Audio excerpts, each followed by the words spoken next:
Wait, privacy, public. Hello, hello, hello, hello.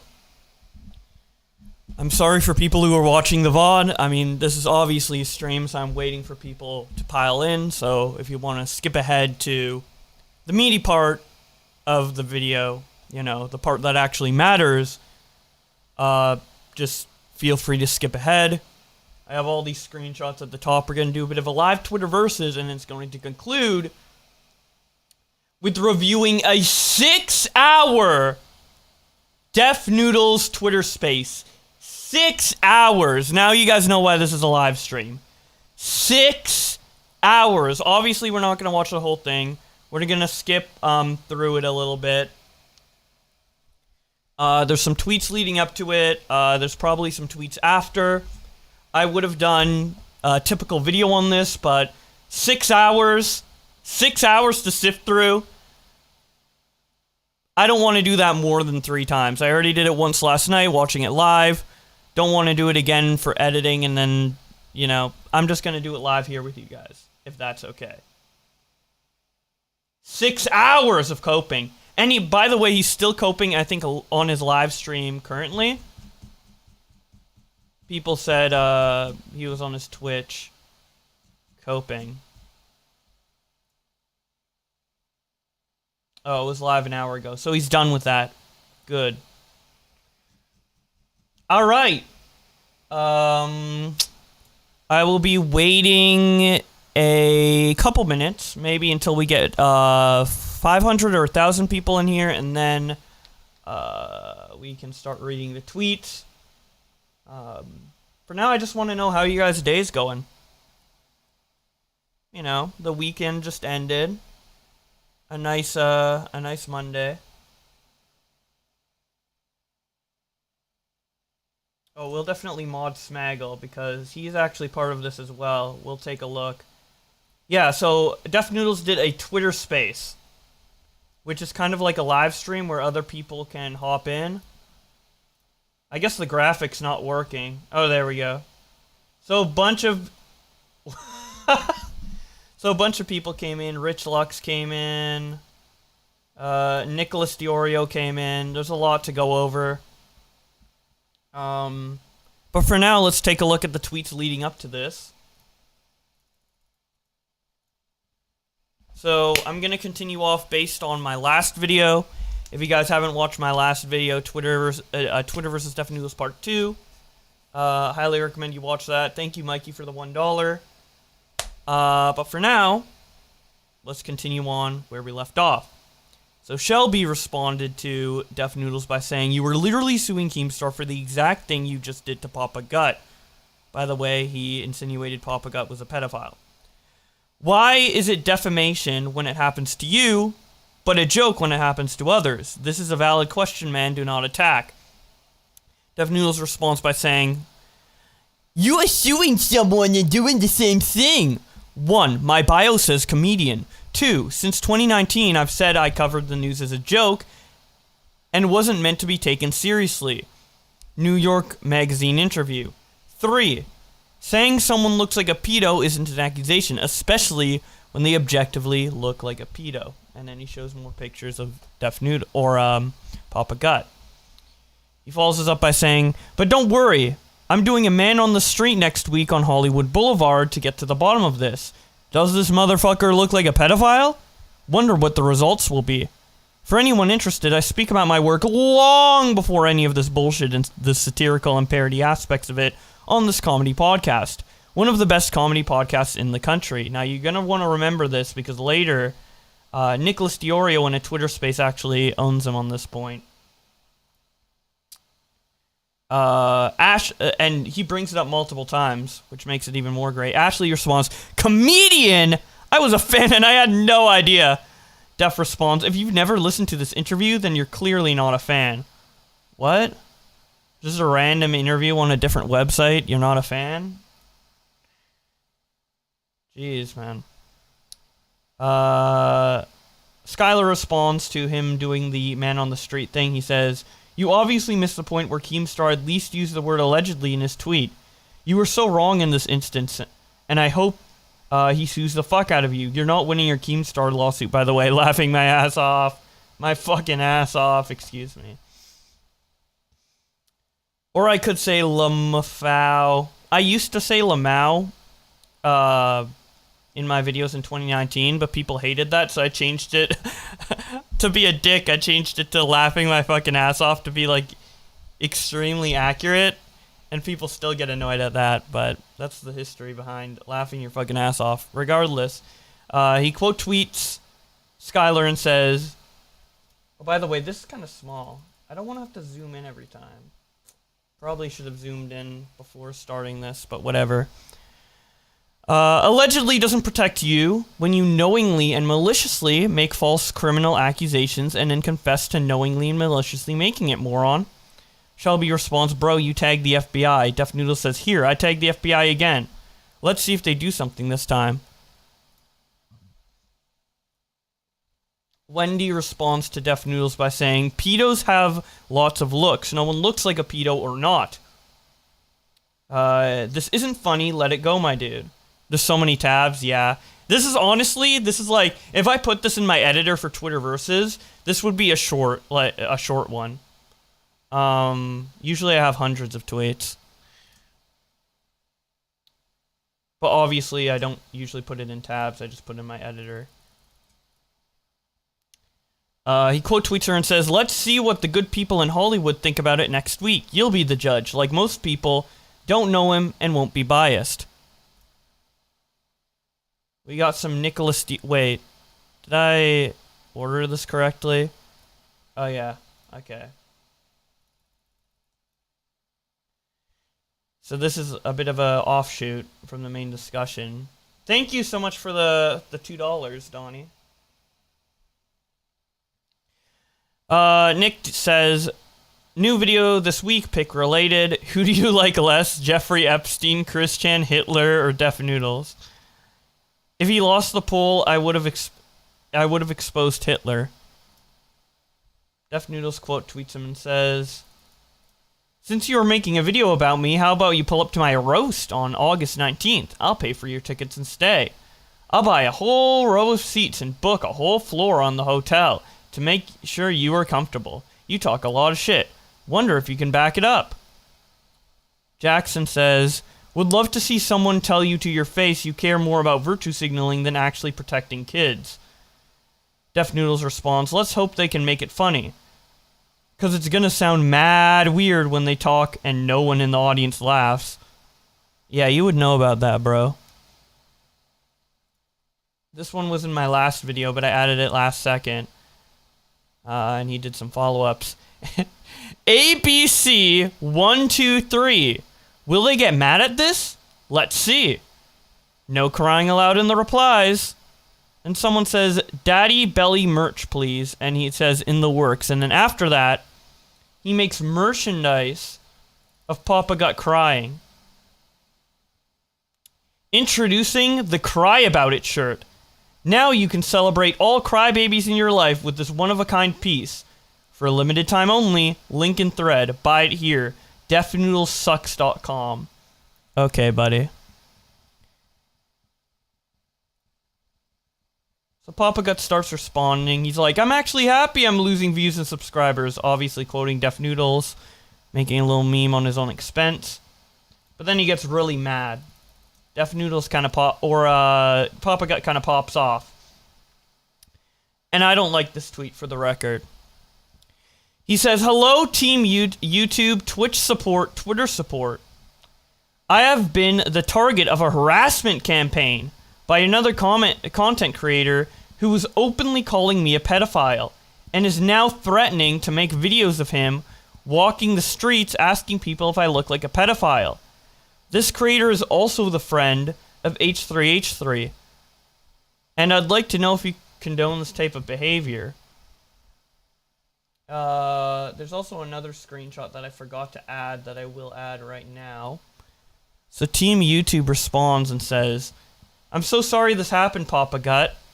Harassment is something we never tolerate on YouTube. And then tells him how to report. So I basically say, like, yo, like, I don't like DefNoodles or Dennis, but come on. Ethan has nothing directly to do with this. Like, it's kind of annoying to be like, do you condone, like, people calling people pedos? Like, obviously he doesn't. The obvious answer is no. I don't know.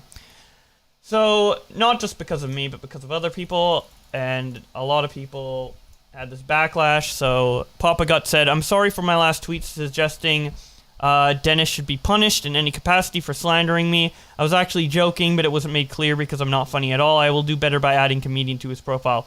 Obviously joking, so like a half joke, half apology, but it wasn't a joke, he meant it, and then he deleted it and apologized, but this is just him apologizing in a way that's kind of funny to the situation, because that's the excuse DefNoodles makes.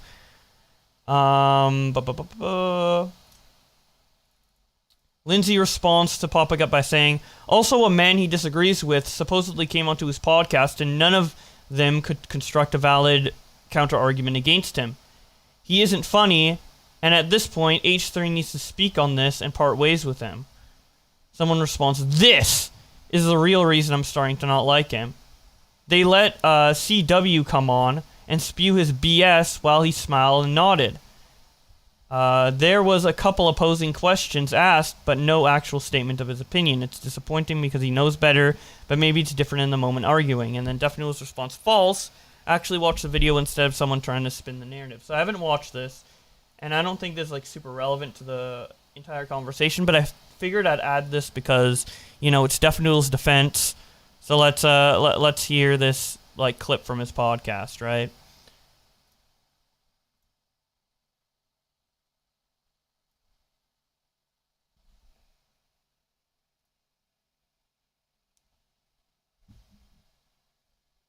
So this is DefNoodles' like co-host, Steven. You might have seen him on Twitter a bit. It's the friend that DefNoodles quoted in the last video, and then the person he's talking to is like a gay man who is very, very conservative.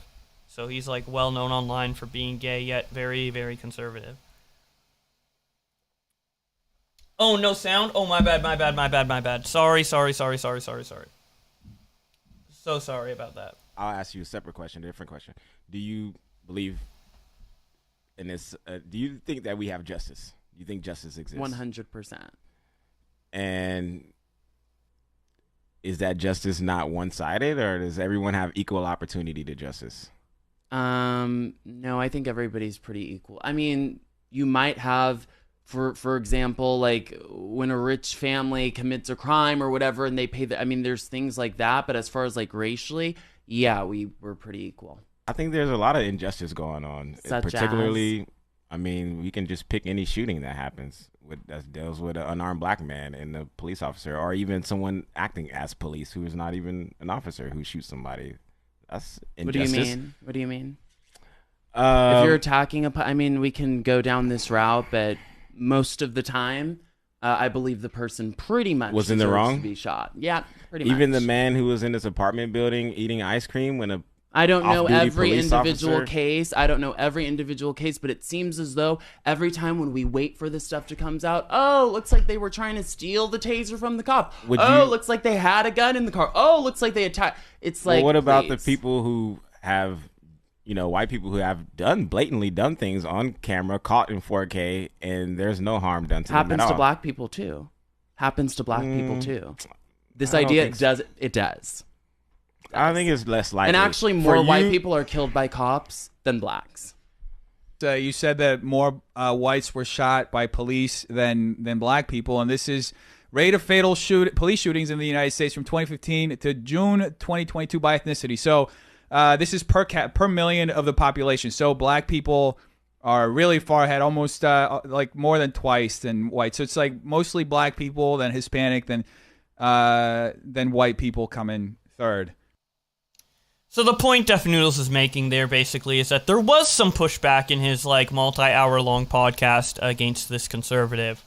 But if this is all he can muster, well, I guess he only wanted to show 2 minutes on Twitter.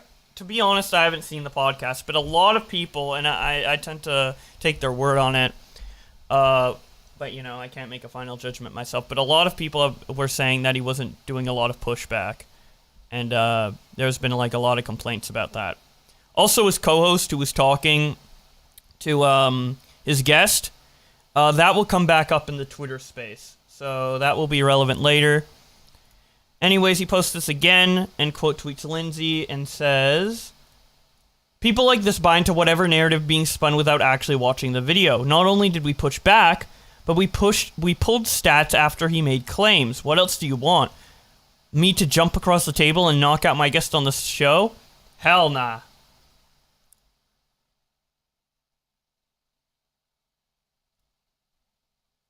All right. So then he responds to Papa Gut directly and says, "Nobody is slandering you, you big puss. Saying you look like a pedo doesn't mean you are actually a pedo.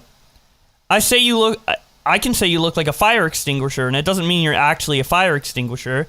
Geez, these low IQ morons want to comment on stuff without even understanding language.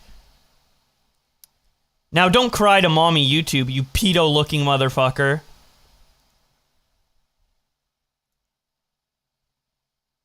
Papa Gut responds, Didn't you get banned for violating the child and exploitation policy?" DefNoodles responds, "For sharing a live where a grown man talked. No minors were seen anywhere on the live.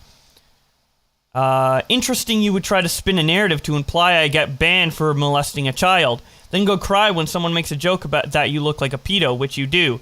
Guess you're a hypocrite," which he brought that up to show the type of thing DefNoodles was doing, and it just flew over DefNoodles' head. So fucking dumb, bro. Then he quote tweets it as well.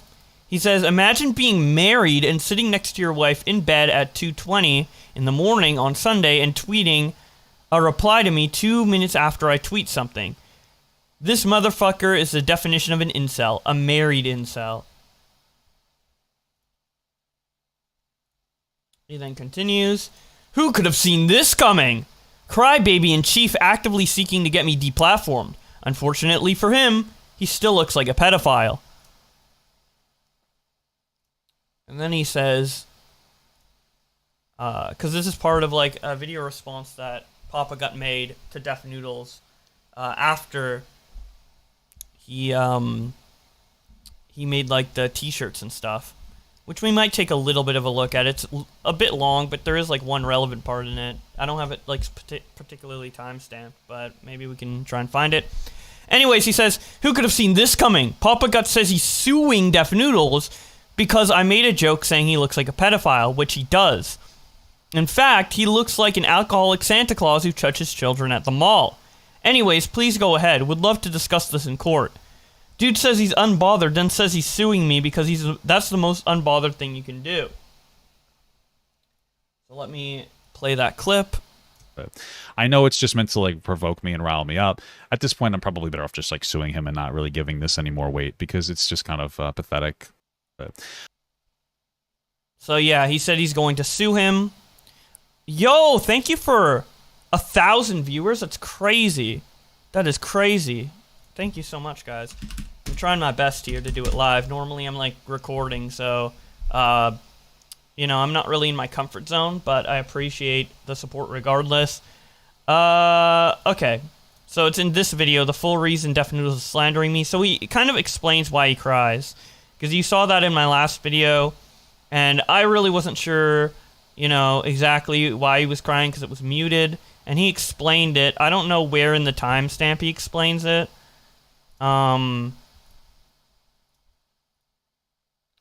Maybe when like the crying comes up. All right. I imagine I should be able to get a cut of this, no? Okay. Of me crying. And this is like the 10th time that he's put this up. I think that he thinks it upsets me, but I want to explain to you why this like reflects very poorly on Dennis. There's a few other instances of it. I know it's just meant to like provoke me and rile me up. At this point, I'm probably better off just like suing him and not really giving this any more weight because it's just kind of pathetic. So this is in reference to the response video that I made that you can watch. It's called like DefNoodles is a bad person. And I get really emotional. I get upset. I cry. And the reason is because I see what he says on stream and I start going into a conversation about how like this is invalidating two survivors, which I've said multiple times in this video, and then trying to explain to people why I'm so invested in this conversation about sexual assault survivors. Right? I guess I have to say it again. It's not something that I like to do, but here's the thing. The reason that I get really emotional is in recalling this, I recall a conversation with somebody that I love very much who tells me their story of a violent rape. And how when they told me that story, I got upset and I got angry and I wanted to hurt the person who did that. And I remember them saying like, "Are you okay?" I hate telling the story. Sorry, I laugh because I get like nervous. I don't want to get emotional again. Which really made me feel horrible because like, wow, this person is telling me like a deep story, and I've made it about me somehow. I think that's something that a lot of people who love people who have these traumas experience. And, try not to go in that direction, because it's not, you don't want to do that. And then afterwards, they looked at me and they asked me this question. This part really makes me, this is the worst part for me. And she asked me, "Do you think I was raped?" That shit tears me up, man. Drops something, sorry. Tears me up, okay? And, like, that's why I got emotional. And so I want you guys to understand that, like, yeah, Def doesn't like me, whatever, he's making the joke. And it is what it is. Like, it's annoying, but it is what it is, man. And it's fine. But, like, that's why, like, you understand that this is a pattern in a series of generally invalidating, like, kind of rhetoric from DefNoodles. He doesn't really care about you as a survivor. He doesn't really care about listening. It's very much about his ego.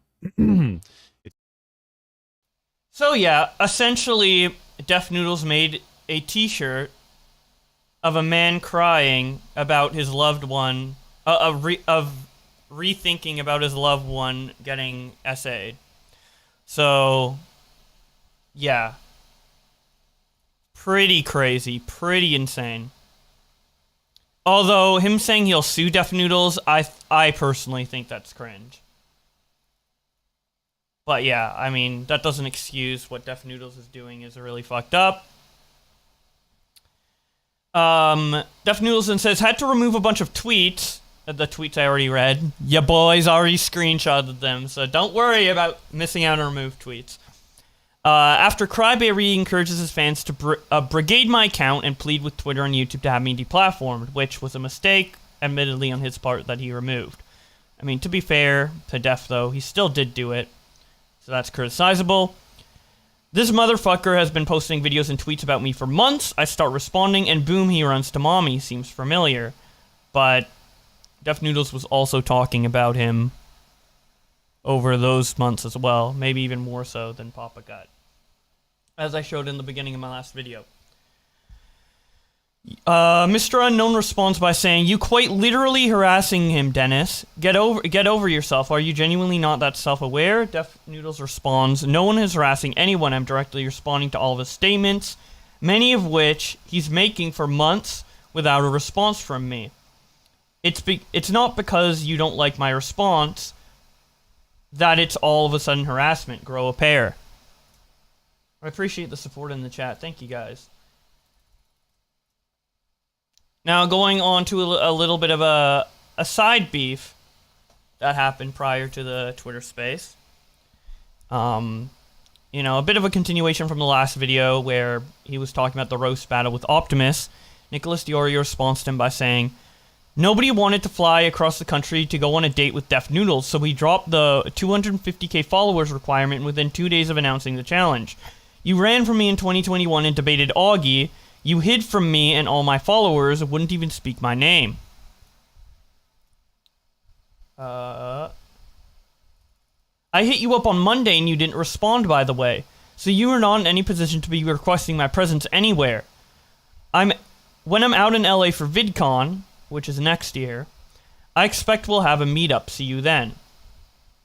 And, like a couple days ago before all this blew up, DefNoodles and Nicholas Diorio had a bit of a beef, just like him calling him the Marshmallow Man or whatever. He DM'd him and said, "I'm holding you to this, by the way. I expect to have a drink next year during VidCon in a week in person, if you even drink alcohol." Okay. DefNoodles quote tweets Nicholas Diorio and says, "TLDR, this turd spent days in my replies talking shit. Yesterday, talked shit live." He's referring to the after hours we did on Augie RFC's channel. Me and Nicholas Diorio's stream talking about DefNoodles for a bit. If you want to see that, that is on Augie RFC's channel. Is making a video to talk more shit. I offered a free vacation to say to my face, and he runs. This is after his fans said he'd go. I'll do one better. I'm in New York next week. I'll meet you anywhere. Nick then responds, I got you, my brother. 9 a.m. And then shows the New York Comedy School. DefNoodles responds, nice meme. I'd never dox the location you'd be at publicly. Let's do it like this. Reply to this tweet saying, I agree, let's meet. So there's no doubt you're doing it. And we arranged the meeting spot in DMs. Otherwise, you are full of shit. Nick responds, wait, Dennis. You don't actually think I am at New York Comedy School in Hell's Kitchen? I'm shocked you wouldn't believe me, laughing my fucking ass off. DefNoodles responds, cute. I'm going to stop responding to you until you DM me so we can arrange the roast. You can deflect all you want with these little games. It might work with your audience, but it's clear you are a bitch and can't back up what you say. The offer still stands if you ever grow a pair.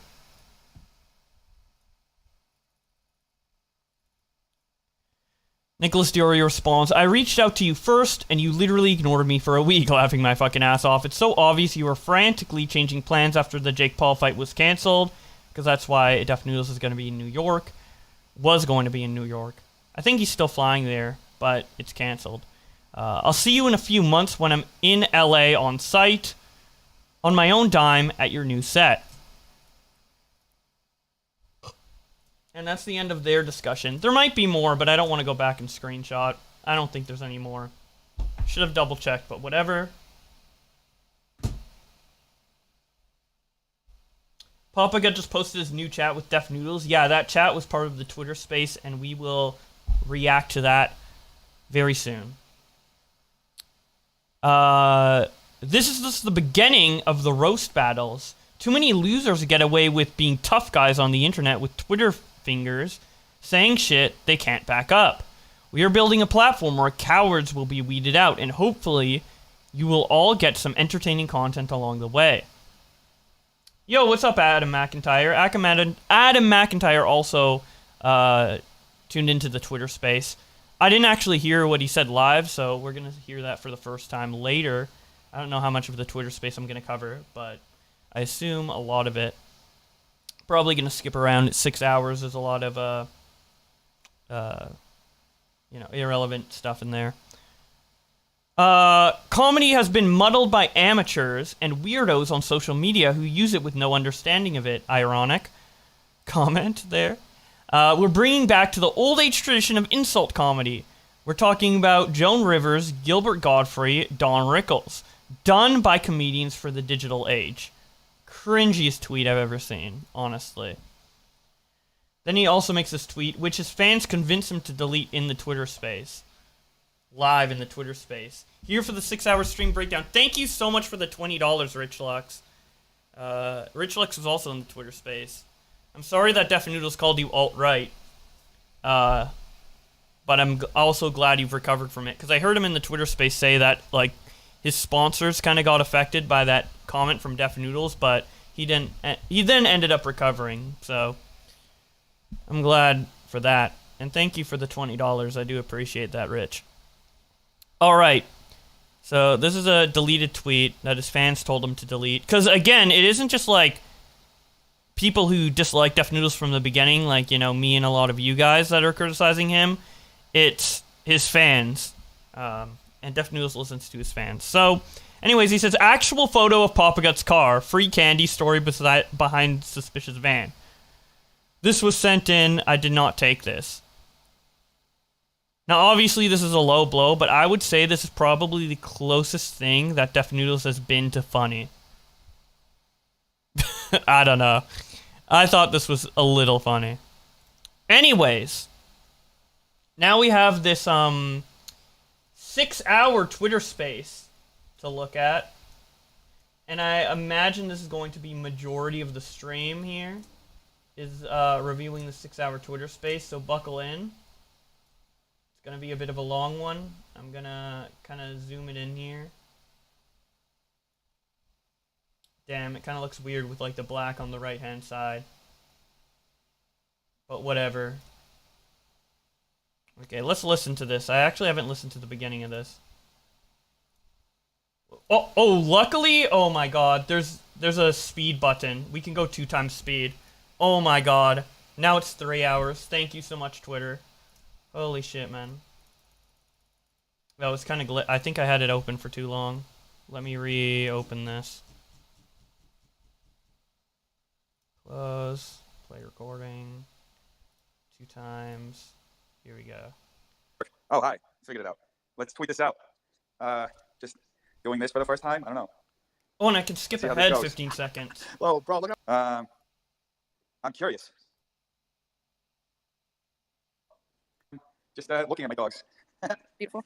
Great. How's everybody's Sunday? Good? So all of his, Great. like, Back in Ohio. fans are Oh, coming that's awesome. in You know, I'm here. going to Ohio next weekend. I'm going Really? I'm going to Columbus. Never been there. I was in Cleveland seeing Elton John with my mom. Oh, wow. Kind of jealous. I love Elton John. Yeah, it was a great concert. He sounded so good for his age. Yeah, I mean, he's a genius. Oh, Smaggle Daggle has just sent me a full YouTube re-upload of this. Oh, hi. Oh, shit. Although we can already do 2 times space on the Twitter thing, so I think I'm going to go through it on Twitter. But I will leave the link to the full thing right here in the chat. Thank you so much for that, Smaggle. But I think I'm going to watch it through the Twitter. But yeah, thank you so much for that. You guys can save that, download it. Shout out to Smaggle Daggle for that. For sure. Yeah, what I'm going to go do in Ohio, though, isn't nearly as... I'm going to the Juggle Fest, so it's going to be a little bit... What? That's honestly kind of cooler. Huh? That's honestly probably cooler than an Elton John concert. I've never been there. I've never been... Nobody Yeah, that's a cares. big part. Yeah. No. Yeah, I went there today with my mom. Okay. But that got canceled. So I have to, like, figure out my tickets on it. Yeah. I'm just on a tight schedule. I do kind of, like, you know, coverage of them. Like... He's on. Wait, he's on a tight schedule, but he spent 6 hours in a Twitter space. Happening, you know, kind of like what I did with the Ace Fest, but for things that are happening. I haven't watched too many videos of people covering them, but it looks like people. So yeah, I mean, this started out as just. I mean, everyone was shitting on him on Twitter, so he probably expected it to turn to a shit fest. But I guess this started out as just like a casual conversation. Or super hyped up for it. I actually got face paint. I'm gonna paint my. So I was just gonna ask if you were gonna be suited up. Oh yeah, talking. So I'm wondering if they want to be on it. I have a small plug. There's primary elections on Tuesday.org, vote.org, and put in your address, and you can find all the information that you need. No one cares about the primaries, man. Well, I don't, because I'm Canadian. Why isn't this playing? Okay, maybe we'll watch this on YouTube, because it's kind of glitchy here. So, Smaggle Daggle came in clutch for that. Oh, I accidentally ruined my chat. Folk. God dang. Thank you all for watching. This is really scuffed. I apologize. I'm not usually someone that does... Well, I do streams on my 3rd YouTube channel, Boblax3, but they're usually like casual gaming streams. I'm not like a main streamer. So I do apologize for the scuffedness of this. I will probably edit the stream down into something more watchable later. Or you can watch the VOD on your own time later. But for anyone who's dedicating their time to watch this live, I do appreciate this. All right. Figured it out. Let's tweet this out. I gotta see that because I was going to the Jake Paul fight the next day, but that got canceled. So I have to like figure out my tickets. So I may end up spending an extra day there. So I may end up going. I mean, if Cleveland is near Columbus, then I may end up going. Oh, the visual here is not that good. It doesn't like show the people that are talking in the space. I don't like that. Can we get this to work? What is going on with Twitter? Share. Can I get like a direct link? Play recording. Yeah, I am. So I'm gonna have the next 2 lines. So let's see those people. Okay. Hold up. All right. So that's. Hello. We got 7 people on here now. What's up? Hey, Dennis, or DefNoodles. So we can talk about. Oh yeah, I remember I met you. Yeah. With the, Hey, yeah. So can we just talk? Since Nick Diorio, I don't know if he's in the chat anymore, or in this little thing, but why is he so obsessed with you? Because here's the thing: you haven't said shit. Like these guys or boys, they've been like talking shit for days, right? For months. And you haven't really said anything here and there. And finally, when you say something, their minds go crazy. They're like, oh, DefNoodles, he said this. Oh, and I'm just like, I mean, you're just speaking. It's very interesting you say that because that's exactly, I mean, Yeah, like, some of these people have videos about, like, they have over 30 videos they've made about me over like the last 6 months and tweet about me like every few days, like several tweets, and I don't respond. And yeah, I mean, the way that I respond, I would say it's like, it's the way that I don't know if it's like the best way to respond, but it's how I know how to respond. yeah, like people are like, I understand why some people are just like, oh my gosh, no, DefNoodles is taking it too far, because like you typically you don't respond like this before, but now like bitch, you're responding, and they're all like crazy, like, oh my gosh, DefNoodles is gonna be done, and I'm just like, you guys, y'all are worse. Augie, Nick the Oreo, all of them are way worse. So it's just funny how they're like acting all. I'm so bad, dude. I think a lot of this is just a performance. A lot of this is for online for views and laughs. So I guess that's what this. Exactly. I am laughing at DefNoodles, and I'm just reading his tweets. Like, I don't know. Well, he said Nick and Augie, not me, to be fair. But I'm friends with them, so I feel like I'm part of that group in their mind. I don't know. You know what it is too? I'm an easy target because a lot of say is like ironic and sarcastic. So it's easy to take my words out of context. Like I've said this on my podcast like numerous times. You're not good at sarcasm, I'm like super tongue-in-cheek, super sarcastic, super ironic, and so it's easy to blow out my words and make it seem like I'm absolutely insane. Like the weirdest reaction though is like people who are like, "Oh, I can tell you tweeted this while having a mental breakdown or whatever," and I'm like, I'm just chilling at home. Right. Like seriously, I'm petting my dogs. Dude, and, he's like, just petting his having a dogs, fun bro. day, at the end of the day. So it's like I don't understand. There's like a little bit of pushing this to be more dramatic than what it actually is. Like making things way more than what it is, like removing context of certain things and just making things appear as they're something that they're not. And in reality, like at the end of the day, I don't honestly, I appreciate you saying all the stuff you're saying, but like it's been happening for the last like almost 2 years, honestly. So Hey, Def, would you mind if I talk next after you're done? I apologize for cutting you off. Yeah, of course. So it's been happening to this extent for like the last 2 years. So to an extent, I kind of got used to it. So I kind of don't even give a shit anymore what people are saying about me. That's really the point that I'm at. And like honestly, I've been trying to build out this venue that I got. It's like it's my office space with a venue, and like since the end of last year, I was looking for spots. I found this spot in like April, I think, or maybe end of March, and I had to like do a bunch of renovations, and now we're like finally setting up the stage and all this stuff. But the plan has always been to do my show like live and to have a space where we can do live comedy shows and my friends can perform and I can work on my half hour and like do all this other stuff. And I just thought like, you know, like people. Thank like you for the $10. No, I think like why not roast battle? And like you can say it to each other's face, and you can stream it on your channel if you want. It's gonna get streamed on mine either way. And you know, at the end of the day, it'll be entertainment. Like I came up doing roast battles in New York. I've done a lot of them. I think they're like super entertaining. They're a lot of fun. Immediately just coping about how many fucking comedy shows he's done. So you know, you get to 6 hours of this, by the way. 6 hours of coping. Like you don't just get to stay behind a keyboard, and that's what I find interesting. Instead of just this back and forth on commentary, like I've made so many videos responding to people and like saying, you know, like correcting things that people said about me, and like at the end of the day, I was just like, what is this even for? What is all this even for? You know, so Hey, Jeff. Let's do this. Yeah, what's up? Sorry. Hey, first off, Dennis, just want to say, first off, my name is Zaina. He's so defensive. How are you doing, by the way? I know a lot of people that. And no one's even calling him out yet.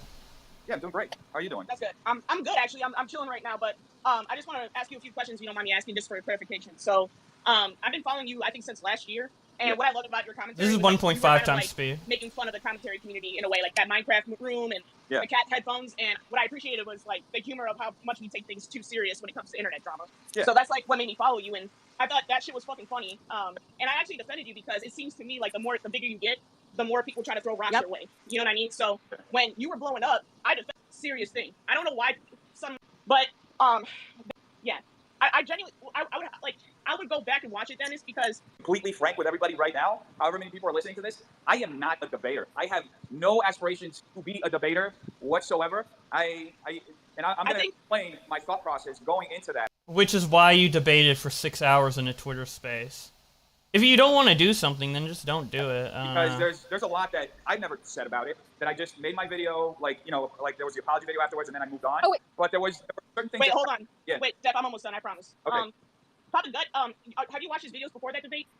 Honestly, not really. I wasn't really that aware of it. I didn't think that much about it. Okay. Yeah. That's okay, because Papa Gut is a very open-minded person. I know people say open-minded on the internet. That's bullshit. A lot of them just try to bait you into a debate. But honestly, Papa Gut is very neutral. Like, I see him talk shit about Ethan Klein sometimes, and then I see him take Ethan Klein's side. Just to give you an example, I see him give people benefit of the doubt. I think with you, he didn't know you too well, so I think he was trying to, you know, do open-ended Oh, it's an echo chamber right now, but later it'll become debate. He jumped the gun a little bit and got a little bit defensive when he wasn't really trying to do that. He was just trying to talk.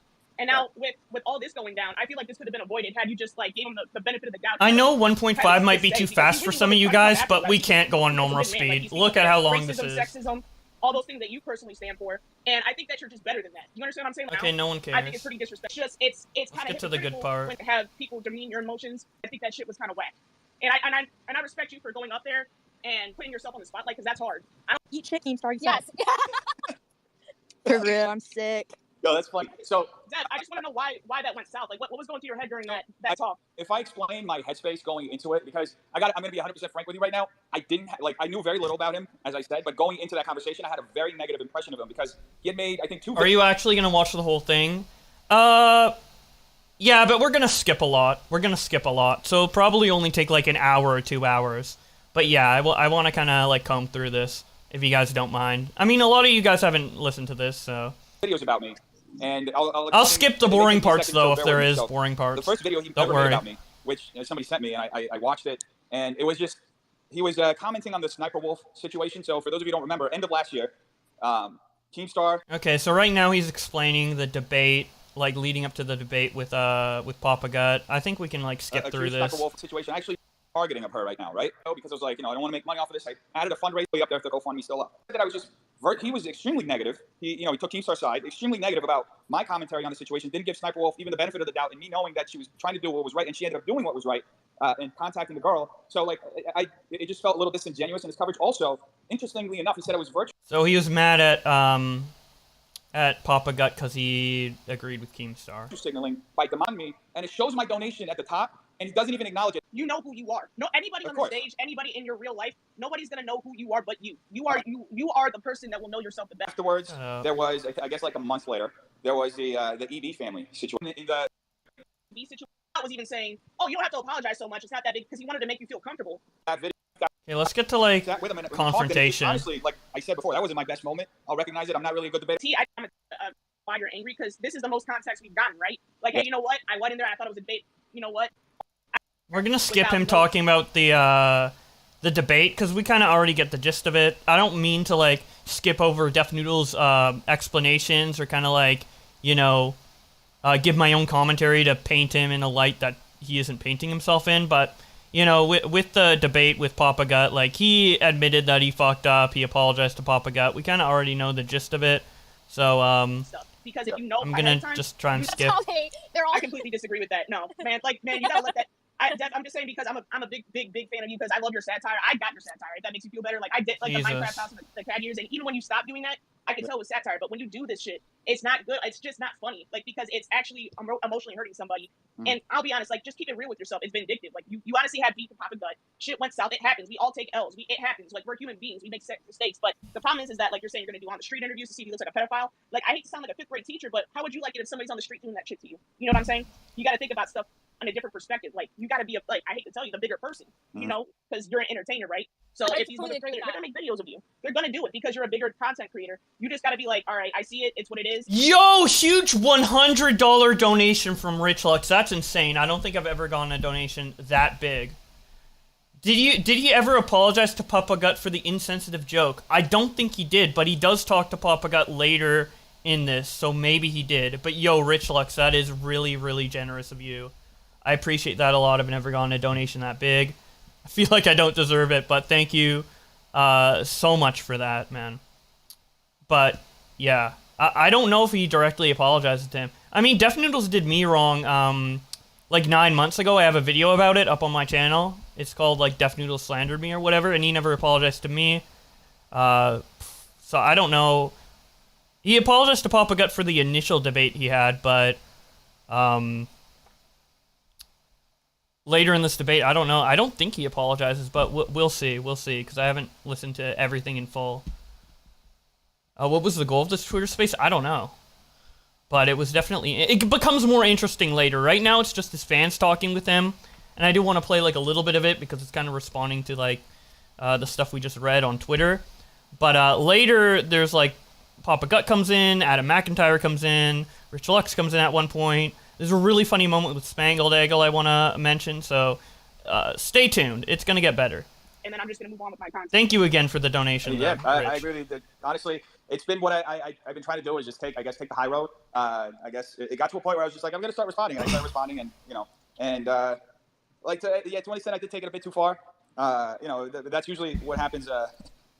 If you just get caught up in the cycle of responding, to everyone, you end up at some point or another going too far. And I've been there. But like, I think you start by taking down those T-shirts down. Constantly remind people that you're Yeah, so people are telling him to take down the T-shirts, and he ends up doing it. a comedian. Every time something comes up, when you say this stuff, it's not obviously a joke. I mean, it's not funny. I don't know. Well, I hear that. It doesn't sound like a joke. You tag the FBI. Hell yeah, Richard. And you keep saying, "Oh, I'm a comedian. I'm a comedian. I'm a comedian." That's not. Yo, Gummy Frog since 5. The closest thing to an apology Dennis gave was "Sorry, your feelings are hurt." Okay, so it's one of those. T-shirt sales 0. Damn. And they were only up for a little bit. If I knew they were limited time, I might have got it just for like memorabilia of this moment, like this drama moment. I might have actually bought it, but I didn't know they were gonna be so limited, bro. All-purpose pass gets you away with everything. Like, there's still consequences. I mean, I'd love for you to enlighten me as far as the consequences so far of me tagging the FBI and saying that somebody looks like. If anything, I think that Sage has illustrated rather nicely that I'm the only one who's been hurt by doing that. So essentially, but I would love whatever consequences just so I can learn more and understand more of your perspective. The consequences you're assassinating his character. Okay. I think that's pretty obvious. Boblack's thoughts on Def doxing Keep? I have no idea about that. But I might look it up later, so I have no thoughts. And who necessarily took what I said seriously enough where they responded to it to that effect? I mean, you have to go look in the replies and the quote tweets. I'm not going to go do that legwork for you. I understand. From what I've seen from the quote tweets and the replies, I don't think. $5 from Adam Post Stuff. Hey, Boblacks, I went to the same VidCon party you did, but instead of throwing stuff down, we just asked someone who left for the wristband. Lol. Nice. Yeah, that was from us. Yeah, I'm glad you ended up getting into that. Yeah, that was a funny story of me sneaking into the VidCon party. I have a video up about that on my channel if you guys want to check that out. But for now, let's continue with this. I'm sorry for all the interruptions with donations, but if people send me money, I do feel obligated to respond in some capacity. So, but yeah, let's continue with this. Absolutely, anybody took it seriously. Thank you for the $5, Adam. Anybody who wants to go through right now and screenshot the replies and Venice, I think those T-shirts need to be taken down because again, that's just I'm not I don't think you mean to intend to, but that's kind of like low key. Can you talk about like, Piga? Cry about it shirts. I just again like. Yeah, that no. Maybe I should turn that off because text to speech is kind of a bit intrusive for this. But yeah, thank you for the $1. Yeah, that was my Minecraft pig that Nick killed. And I called him that. That's just not classy. Mm-hmm. So it's on my third channel. You made a good case. Take him down. I'll take it down right now. Just for your sake too, because again, like you talk about legal stuff, and by the way, I'm so sick of this YouTube era of everybody fucking suing each other. Like, it's just childish. Like take them damn T-shirts down, and honestly, like you'll be back up. Trust me. I don't see you as somebody who's not unreachable, but again, like them damn T-shirts, it's just that was like okay, we're going too far now. Like because Papa Gut, I promise you, hand to God, take the time whenever I know you're a busy man. Watch his videos and you're gonna be like, oh, that's who he is. Okay, so that's who Papa Gut is. Because I think that's the first mistake is you went in there with no helmet. You didn't do your research, and like whether you like to be portrayed that or not, people do look for you towards the news. Like I know you do it comedically, but people do take what you say serious. Well, I appreciate it. I just took the tweet down just so you know. I appreciate everything. Yay! I'm gonna add the next line of people here. Feel free to stay. Can I just speak? Because I've been waiting patiently, never just a chance. I don't really want to interrupt anyone. But I'd just like to add something just like very quickly. Yeah. Yeah, okay, so basically, I just want to say I'm kind of really disappointed with your behavior in the past couple of days. Mm-hmm. I honestly think you're much better than the behavior. Why do they talk fast? Because it's on 1.5. And this is 6 hours long, so I'm not going to put it slower than that. That you've been showcasing. And it's honestly just like really disappointing for me to see. Because, I mean, I had like one brief interaction with you a couple of years ago when I asked you not to use a certain news source because, yeah, just like the whole thing. And you very kindly said, yeah, I'll take the tweet down. I'll find a different news source to quote my news from. Mm. So, I always had the impression that you were like a pretty good guy. But in the last couple of days, just like the language and the behavior that you've been using has just been like so disappointing and just mean and vindictive. And I kind of feel like you're hiding behind like, oh, it's a meme, it's a joke, it's satire. When really a lot of the things you're saying, whether you realize it or not, like not only is it nasty, but it holds a lot of weight. You're making like pedophile jokes, you're making fat jokes, you've been calling people like bitches for showing like emotion and you've been conflating the word bitch with like weak, and as a woman I don't appreciate that. And I know there'll be people listening now who are going to be like, oh, that's such like a lefty point of view, but that's the way I feel as someone who experiences misogyny on the regular. And yeah, I could keep going on, but I just wanted to say that. I appreciate you saying that. Yeah, I mean, like I said, I may have taken things a bit too far, so yeah, and I just feel like I mean, you're going to become the people who you detest, because like all these like outrageous things you're doing is giving you like engagement and boosting you. I mean, anybody who sees my tweets and sees how they're performing knows that it's the exact opposite. And the trending, I mean, I haven't trended for anything good. So I was being extremely sarcastic when I said that. I mean, all you have to do is sometimes if my statements don't make sense when I'm tweeting something, probably because I'm being extremely sarcastic or satirical with it. Because I mean, if you've been following closely, you'll see most of my tweets aren't getting. Colleen sent 5. I'm disappointed in your recent behavior. Recent? What do you mean? Since he started YouTube. Dat One Peach sent 5. I'm hearing a lot of nothing as of now. Yeah, this is pretty much nothing. I might skip ahead. I'm sorry, guys. As much engagement, especially the ones where I'm doing this kind of stuff. And I may have trended 3 times over the last few days, but Another country, right? Like you're from Brazil, yeah. and then My family doesn't live here, so I honestly, I mean, I'm essentially by myself as far as like everything. But yeah, I mean, it's really repetitive to a lot of the stuff we heard earlier, because it's hard because I want to make sure that like I'm not like skipping over what DefNoodles is saying, so I'm being like you know, unfair to him because I want him to say his piece, but also, you know, this is long and he says a lot of things, so I'm trying to like balance between the two. I apologize if I'm playing too much of it. For immigrants, that you're like constantly hustling and working and doing this stuff, and because it is what it is. So my question is like, who's your support system? Because like you said, like your parents, your family's like out of the country. Like, who's your support system when you feel no like one cares what his support system is. I've done several types of therapy. For anybody who listens to my podcast, I talk about it pretty openly. That wasn't the only time that I talked about therapy. I recently talked about doing hypnotherapy, which is like fucking amazing. I highly recommend it to anybody who ever wants to do it. Like, there's so many different types of therapy that can help you with so many different things. So that's you know, I have that. I have my friends. I have people that I every day, people that I work with that that I. Damn, he's so fucked in the head he needs hypnotherapy. Not that getting therapy's bad. Therapy's good, even if you're like someone who doesn't struggle with mental stuff. Therapy's just good in general. It's just like being healthy. It's like, you know, eating a good meal, right? Like, yeah, if you're healthy in general, like and work out and stuff, you don't need to eat good meals, but it's beneficial even if you're not in the position where you're more desperately needing it, right?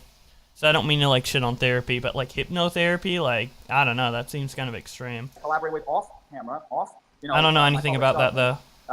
Anyway, beginning of this year maybe, and that was because I was doing so much and like looking into this move, and I was like, it was so much. I'm like slowly sharing with all of you offline. That's only as tired ever.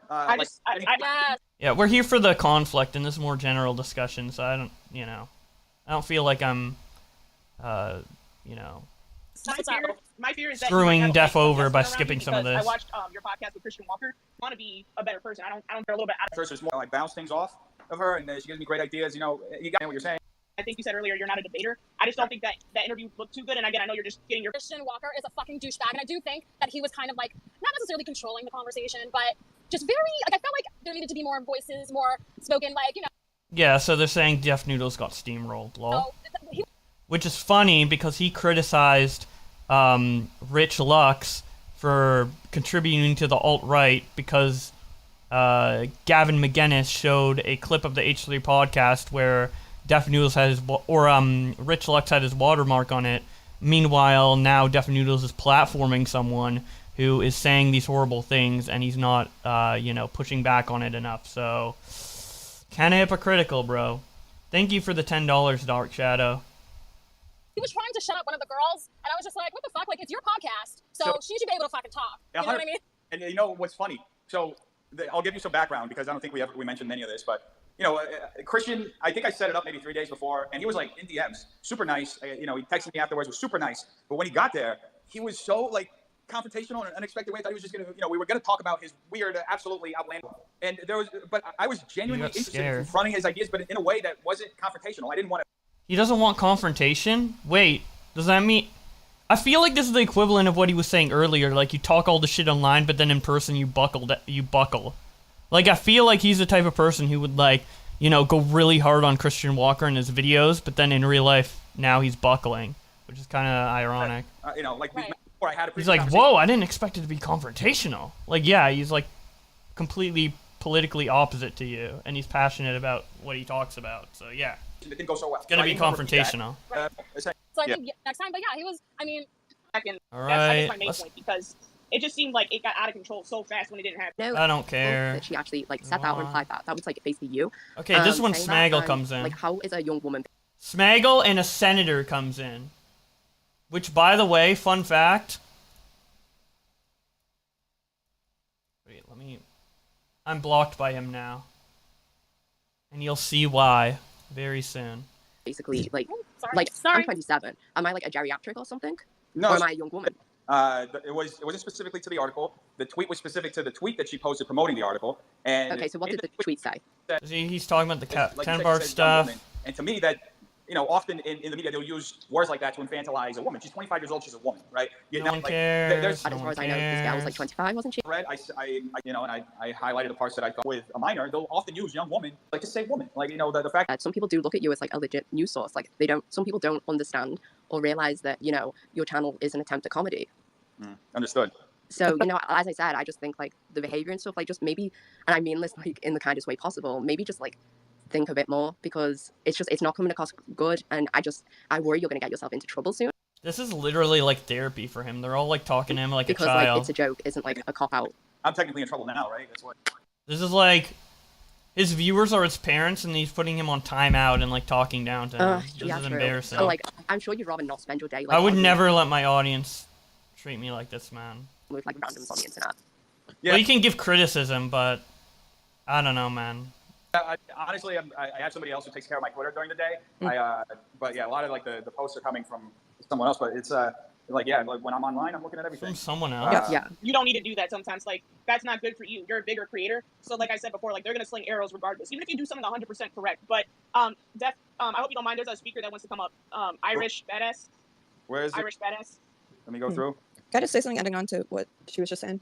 Yeah. Like, I understand that not just that you want to say, but that you are a comedian and there are no boundaries, this, that, and, you know, everything's a joke. But what, like, I don't really understand, or I think that people are having trouble with, is how you square that with aligning yourself with the social issues that you do choose to align yourself with, which I think is good, and I support those issues. I think you generally support them too. And, like, I know Papa Gut does, like, a lot of work for similar social issues. Like someone was saying earlier that you guys would probably get along. You know, he cares about a lot of things that you claim to care about. And, like, that's what I think is kind of like what you were saying before, where you're like, what's the harm? I think it's harmful to say, like, essentially to make jokes about pedophiles. Okay, I get that these people aren't content creators, so it makes sense.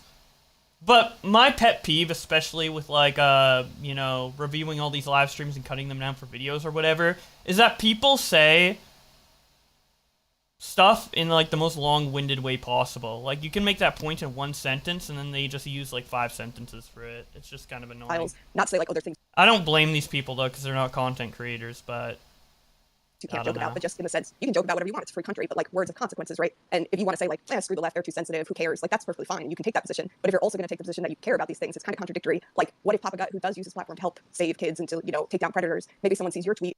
I mean, difference. It's not really what I posted wasn't a pedophile accusation. I never even said. I didn't say it was an accusation. I said it was a joke. I said it's a pedophile joke.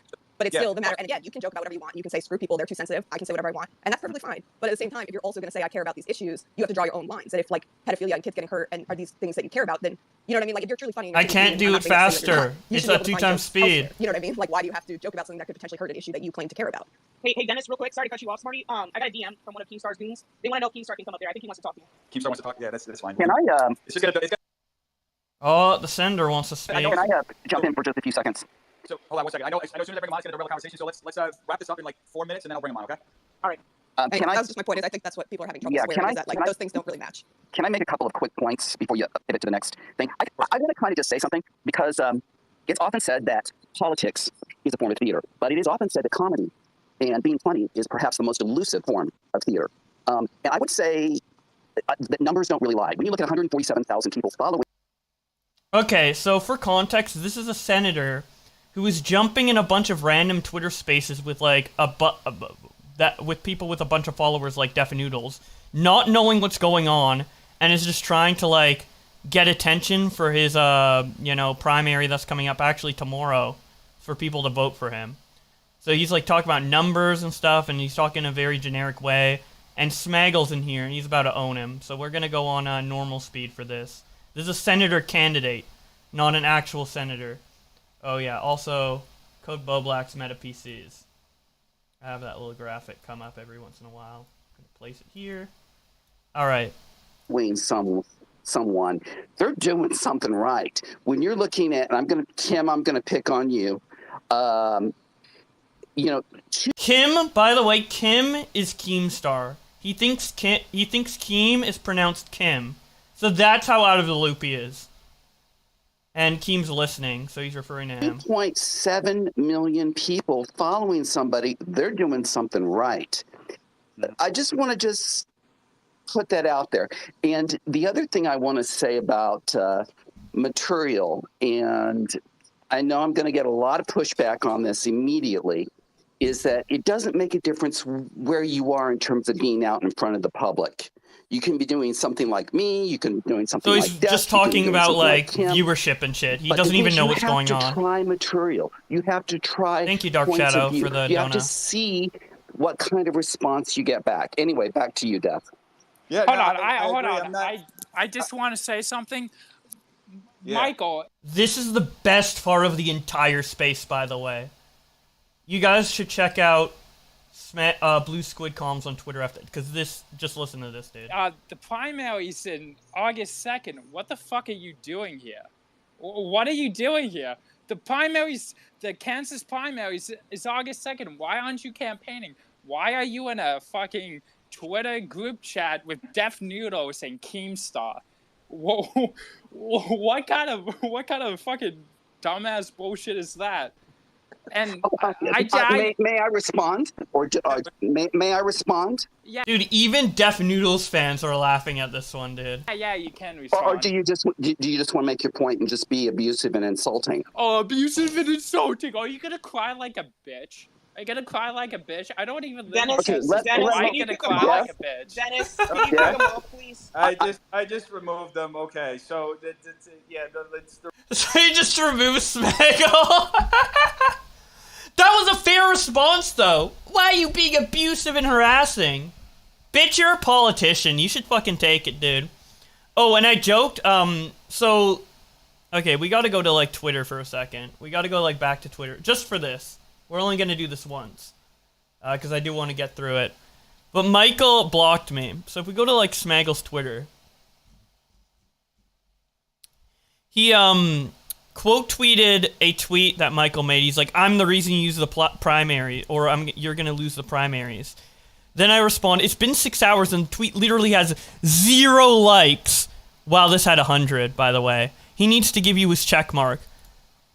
Then, as soon as I tweet that, this is in 2 in the morning, by the way. This is like almost 2 in the morning. The second I tweet this, he blocks Smaggle. Then, he deleted the tweet. Then, he reposted it, and then after I posted that, he deleted this tweet, and then blocked me, all at 2 a.m. He's, like, addicted to, like, Twitter, and, like, looking at everyone who's, like, liking Smaggle's tweet and talking about this, and blocking them, and malding, at 2 a.m. You need to get some sleep. You got a campaign in a day. Like, tomorrow's the big voting day. Like, why are you blocking people at 2 a.m. on Twitter? What are you doing? Anyway. That was... Holy shit. And the fact that Smaggle owned him, dude, it's just classic, man. It's just classic. Favorite part of the whole thing. Derailing the conversation a bit. I'm going to add, Def. Okay, if you don't mind, I'm going to respond to that. Okay. The reason that somebody like me, who has a fine performing arts background, is in a room like this is because click on Def's profile twice. Take a look at the number. 147,000 people are plugged into his platform. Why wouldn't I be here? Look at Kim, 2.7 million. Why wouldn't I jump into Kim's room? I'd have to be a stupid politician if I didn't do it. Michael, I really think that you should background check and maybe look into the people that you're speaking to before you commit to having a platform like that and trying to spread a political message. Because if I could recommend one thing to you as someone who wants to be a senator, it's don't go on a Keemstar live stream. Like, I don't think that's going to be conductive to your goals. But also, like, oh my god, it's not just following them. Even the DefNoodles fans about 7,000 are people following you, and to me, that seems to me like you know a thing or two about this. I've been doing this for about 6 months when the Twitter Spaces started working, and I'll be honest with you. I'm one of these people. I'm like, well, boomer grandpa-ish. I mean, figuring out what Twitter Spaces is and isn't has been very difficult for me. But I have to say, I'm very impressed by the fact that Def has been able to get the kind of audience he has and the kind of thing that Kim is doing. I'm sorry. Do you know what I mean? Followers. Hold on. Okay, so I want to respond. I want to respond respectfully. I want to respond respectfully to little. I don't want to say that because I think it's demeaning. But I want to speak. I mean, he was about to call him a retard. Ableism. I appreciate what you're saying. I really do. But I think that when you've achieved what you achieved, which is, I mean, you got some clean numbers there. Those are solid numbers. That's close to 7,000 people that are following you. You're doing something right. Do you know what I'm saying? I'm sorry to be disrespectful. Let's get it back on track. Hold up, folks. Strange emphasis on numbers. I mean, like Hitler had a lot of followers. I feel like we're getting Dude, Hitler had a lot of followers. So true. a little derailed here. I appreciate where it's going. Michael, I appreciate you stopping by. Everything you said was great. As far as jokes go, I'm used to, like, dude, when you do stand up long enough, you're used to, in a 5-minute set, for example, doing one. It doesn't work. You just move on to the next one. So, yeah, I understand what you're saying. Exactly. You move on to the next thing and see if it works. Yeah, 100%. Now, I'm going to bring on Keemstar. This shit is going to get completely derailed. Hey, wait a minute. Hey, Dennis, see, that's what you're doing. You're already jumping ahead, right? Like, let him talk. I know you guys have history, but you're doing it again. Just, you got this, okay? Just let him be up there. I understand what you're saying. Fucking cheerleader over here. Just have certain expectations. That's what it is based on, Don't overthink it. You're a smart man. They're literally micromanaging DefNoodles like he's their kid. You got this. You like, got what? it. This is his Twitter space. Let's see how this goes. I'm interested. I just want to say this to all of you. Enjoy the show. Let's see where this goes. Oh, God, Keemstar. Ugh. Come on, guys. You got this. Come on. Be smart. Yeah. All right, Why, hello. I've heard my name mentioned multiple times, and no one absolutely would let me talk back. Dude, Michael is so happy that Keemstar isn't here, dude. He is so happy. He's like, 3 million followers. Yum. Mike, it's nice to meet you. I think we actually have done some podcast work before. I believe. I may be wrong. I know you already shared a stage with me, and your career wasn't ruined. So little B, incorrect. Def. I know we have some legal issues that we need to settle. So let's try to avoid that conversation for both of our sides. But I've seen you recently messing up on the internet. And I think that you need, a brand new pair of rollerblades. And you need to go rollerblade like 5 miles a day. Thoughts? I mean, dude, I just took my dogs on like a 45-minute walk. I'm getting ready to go. And dude, Keem throws the comedian, the trained comedian, some material to joke around with. And this is his response. Just completely unironic, not playing into the joke. Like, even someone who isn't a professional comedian would, like, play into that. Like, what's happening? Exercise. So if your suggestion is to exercise, hey, I appreciate it. I'm on it. My suggestion was more rollerblading. Rollerblading is good. You can feel the motion. You can get into the groove. And you're just soothing through the streets of LA. I think you need rollerblades. Yeah, I support Kim in recommending Venice Beach. I love Venice Beach. Hey, I can't wait to go there. I don't live near Venice. It's like a 45-minute drive. I live in WeHo. Leia something, $20. I wouldn't be surprised if DefNoodles thinks the state senator candidate actually likes him. The Michael Boomer only likes him because of his following. Yup. He really loves Keemstar because he has even more of a following. So, but how long of a rollerblade ride is it? How about WeHo's not quite the same. You really need that Venice Beach kind of action to get what Kim is talking about. Do you think you've hurt people? Do you think you've hurt people, DefNoodles, recently? And if everyone else could be quiet, it's a conversation between me and him. I know you want to jump in and have your 2 cents.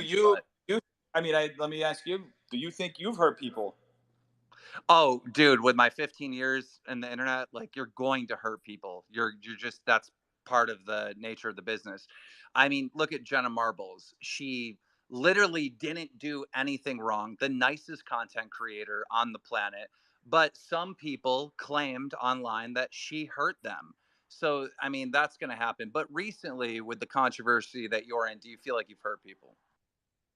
Like you said, it's inevitable to not hurt people. Even when I'm trying to not hurt people, I can do something that does. I mean, you go back, I think 3 months ago, I made a joke. I reacted to this show, the Grand Cooking Bake Off or something like that. And this woman brought like stale bread, right? And I made jokes about stale bread. And apparently that day I heard a whole bunch of people who are fans of stale bread. So yeah, I mean, I think the best. I think the best apology that you could put forth is a Twitter video of you rollerblading. That would let the entire internet know that everything is good with DefNoodles now. So rollerblading in Venice. Be specific. Venice Beach. I like how Michael's playing into it, like not understanding that Keem's trolling and being like, yeah, rollerblading's great, guys. So fucking funny. Also, the joke about, like, stale bread and people getting offended by that, he probably got, like, 2 comments, like, of people, like, joking that they were offended by it. Like, what the hell was that example, bro? Running in the middle of the woods? No, I pulled a bunch of people. We've been doing all different types of, data gathering to try to figure out what DefNoodles could do to get out of this situation. And the people together, according to my data over at Drumler, suggest that DefNoodles uploads a piece of content of him rollerblading. Gotcha. I get that you're memeing right now. I don't know what the inside joke is between you guys. You guys decided it on a DM, but hey, that's funny. I'm not trying to be funny. I'm wondering if you will get down with the rolling blading. Mm-hmm. Hey, whatever you say, man. If you can run in the woods, then I can do whatever you're telling me to do. DefNoodles really isn't quick on his feet with it being a comedian. He's one of those comedians that, like, needs to write something down and, like, prepare, like, a whole bit. Like, he is really not good on the fly at all for, like, responding to jokes. To be fair, I don't know what I would say either, but again, I'm not, like, a professional comedian. I don't know, I feel like a comedian needs to have, like, that wittiness just, like, ready to go, you know? Dark Shadow sent 5. You've been sending a lot of donations. Thank you so much, Dark Shadow. If he used rollerblades, he would break his ankles, probably. With how good he is at being a comedian, I can't imagine he'd be good at rollerblading either. Not that that has any correlation, but, I don't know. I'm not a comedian. Don't ask me to try and be funny. There was an attempt made. Why is it so passive aggressive? You have Is it because of the lawsuit? You have a 24-hour window, DefNoodles. 24 hours. We got to see a piece of content of you rollerblading. I don't have rollerblades, and I'm going to Ohio. And you can rent them in Venice Beach, right, Kim? I believe so. And I think you should ask the people here, if you would forgive DefNoodles if you saw a piece of content of him rollerblading, put any emoji out. The heart, the laughing emoji, any emoji. Any emoji. Look at these emojis through the chat. The chat is exploding with emojis. Dude, Michael right now, agrees! Look, This Michael's is the popping ticket. off! This is how you get out. We need to see you rollerblade. Rollerblade. Rollerblade. Rollerblade. Being serious, or this is some kind of meme that you're trying to put together, and I can understand what's going on through your head. That's totally fine. But here's the thing. At the end of the day, tomorrow I'm doing a massive build in my office. Like, I'm going to be busy all day, and then I'm getting ready for a trip. I'm going to Ohio. Why is he being serious? Like, Keem, I just don't have time to rollerblade. I'm just too busy, Keem. I can't rollerblade. What the fuck? Why are you responding to this seriously? You're a comedian. $5 from Colin Colleen. I live in Ohio and just got rollerblades. He can borrow them. His feet would probably fit. Hell yeah, dude. See, even people are helping you out, Dennis. Everyone supports you in this rollerblading endeavor. It might help you. I mean, the therapy, it seems to be working maybe to an extent, but clearly with you needing hypnotherapy as well, like, you need anything you can get to, like, calm your mind. Rollerblading does seem like, you know, something that could contribute to that, so you should definitely take people up on their offer. We all support you on your road to mental recovery, DefNoodles. Your rollerblading journey to recovery. So, I mean, I can figure something out, you know, eventually. I don't know. I can't tell you I'm going to do it tomorrow because I have things lined up. I run a business. You run a business, you know. Rollerblading therapy. Yeah, like horse therapy, dude. Rollerblading therapy. That might actually work. I don't know. Has anyone tried it? So. All right, well. Why is he answering it seriously? Sorry, ladies and gentlemen. I tried. That's what you wanted to do all along. And then Keem leaves. That's funny. I don't get the joke. I don't get it. The joke was we're just trying material out. That's all we're doing. the joke was he was trying to pin me into a corner to get me to do a video under his conditions, and then if I said no or yes or whatever, he wins either way. Because if for some reason I accept this thing, then it's like I'm just making a joke. Apologetic. Dude, even his fans are like, bro, it's not that deep. Dude, even his fans, dude. Even Michael, the most, like, oblivious one here, who keeps calling him Chemstar and stuff, and doesn't know anything that's going on, even he understands and is playing into it. Like, God, this is a professional comedian, by the way. Clay Pony since 5. Yo, send him this so he can afford some rollerblades. I will be sure to do that. Caddy, $5. Someone please make art of Dennis on rollerblades chasing after Keemstar. That'd be funny. I really like the community fan art. There's someone on Twitter called Eyes for Breakfast who makes a lot of community fan art. And, you know, Psych Draws does and a bunch of other people. Always appreciate that stuff. Always retweet it when there's fan art of me that I see. So, yeah. Anyway. Yeah, Dennis, it was a bit. Yeah, it was a joke. I was just... Dennis, he's like talking to him like a kid, like, honey, it was a joke. Oh, okay, Mom. By one of his peeps that he was just trying to play with you, I guess. Yeah. Joke. Yeah, it's stupid. It's a typical Keemstar because what he wants to see you with rollerblades, do a video so then he could talk about it on his channel and do the whole thing. I would never take him serious for anything. Whatever it is, I just thought it was funny. I mean, this may end up get like brought into court. Who knows? I mean, right. that'll be funny evidence to have to listen to this. You know, talking about the rollerblade stuff. So yeah. Your Honor, I present to you the rollerblade instigation. So my client was clearly being prodded by the defendant with this rollerblading comment. Shut the fuck up, Dennis. Yeah, just don't let him get into your head. It's not. Trust me, it's not in my head. I just think it's you know, we're like honestly. It's not in his head. 6 hour space. Conversation, and it turned into that. Like I said, it suing him for a joke tweet. Derailed in a way that it wasn't expectedly derailed. So whatever it is. Anyway, I'm gonna bring more people on. I'm gonna bring in the next person who's like here. I'm doing the first lines.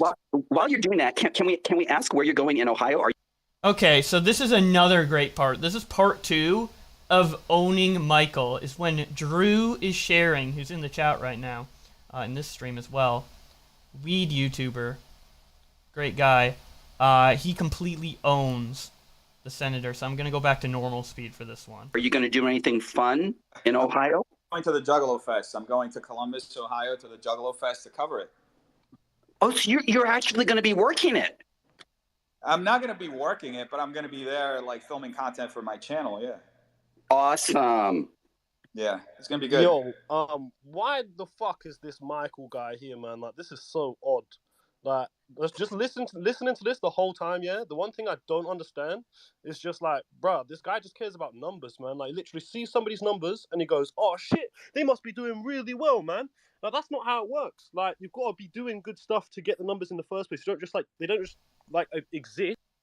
John sends $5. I tried to find this Twitter space today and couldn't find a great version without people casually chatting over it. Thanks, Bo Blacks. You're welcome. There's also a full version over here on YouTube uploaded by someone called James Cash, who uploaded an uninterrupted version, so I'll link that for you as well. Thank you for the $5, man.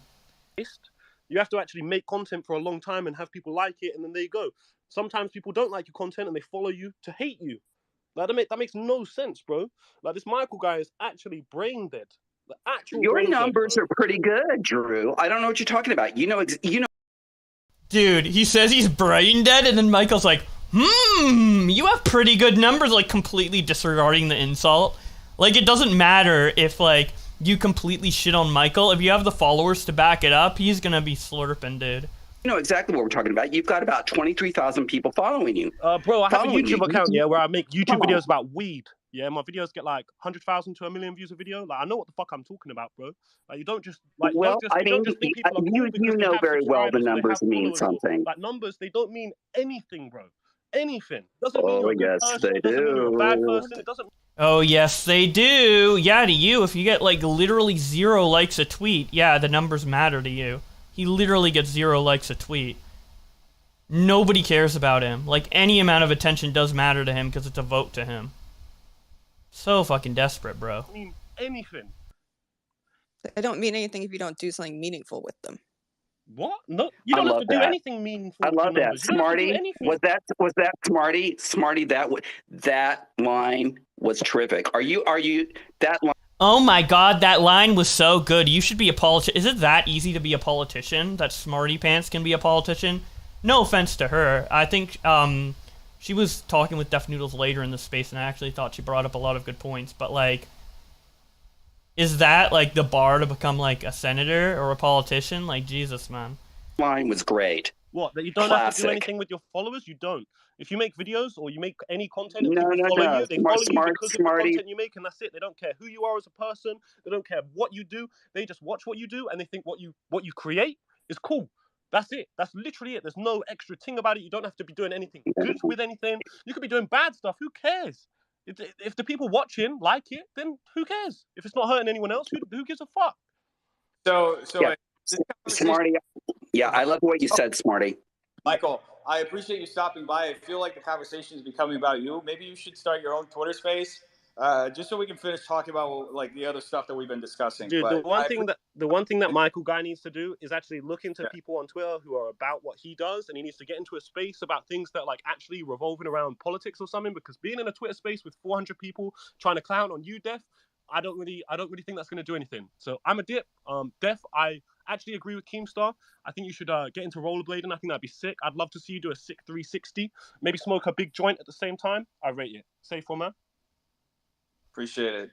Great call from Drew. Very to the point. You know, shitting on Def a little, but pretty respectful overall. Playing into the Keemstar joke. Like a true comedian. I would watch Drew Does Sharing's, comedy show if he did one. I think that was great. L sent me $10. This has been culminating over the course of a year and it's been hilarious to watch. Hell yeah, I agree. Thank you so much for the $10. Great call from Drew there. So yeah, let's continue on at 1.5 times speed. We might skip a bit because this is when it kind of dies down a bit. All right, but... so I'm bringing in the next person. I brought in two people. Hey, Dennis, how are you feeling real quick, by the way? I just want to see how you're doing. I'm good. How you good, doing? buddy? I'm good, bro. Shit, just chilling. Hi, I didn't expect to get approved. Yeah, I'm having the first two lines. I'm just a big DefNoodles fangirl. So yeah, this is a huge DefNoodles fangirl who DefNoodles appreciated being in the call so much that she was there almost until the very end. She's here for the next 4 hours at least. Well, not 4 hours, maybe 3 hours. But yeah, listen to this. No, I appreciate that. How do I say your name right, Loki? Yeah, my Loki? name is Rilo, and I just put Loki because I like Loki. Also, I do want to address the chat. Obviously, she's top 20% of OnlyFans here. I don't want anyone, like, harassing her or making fun of her for her occupation. If you're gonna clown on her, do it for what she says, not for what she does for a living. I just want to, say that real quick. Yeah, I like Loki, too. Loki is one of my favorites. Too bad he got killed. Yeah. Oh, God, too soon, too soon. God. Yeah, I don't have anything important to say. I just wanted to say that I could talk to DefNoodles. All As right, lame as that is. No, don't say that. I mean, that's not lame at all. I think you're awesome. I love your content. I've been watching you since, like, forever. Really? You're so cool. Wait, okay, I'm not DefNoodles. I also don't like Keemstar, and I know he's listening, so Keemstar, you suck. Oh, he's still here? He's listening. Just an internet presence. I mean, don't be, Well, right. I don't know. I I mean, just I go don't know by either. I don't know either. the I'll tell you personality the that I truth. get I just through been public yeah. things, and when you put yourself out there a certain way, people are going to feel a certain way, whether that's who you truly are or not. Just be careful of the way you present yourself online if you don't want people to feel negatively towards you. Right. Yeah, I'm definitely, I think this conversation's been good because it's, I really like the points of stage and, other people have been making so far, so it's, Would you mind? Sorry to cut you off, brother. Would you mind deleting that tweet above that I tagged? Because again, we had that conversation. I just think you're better than that. Yeah, so that's the pedo van tweet that I mentioned earlier. His viewers are posting tweets and telling him to delete them, and he just does delete them. So he's literally getting told down by his viewers.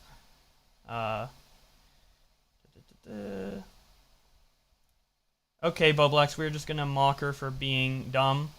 Yeah, that's fine. Mock her for what she says, not for who what her occupation is. But yeah. Missa sends $3.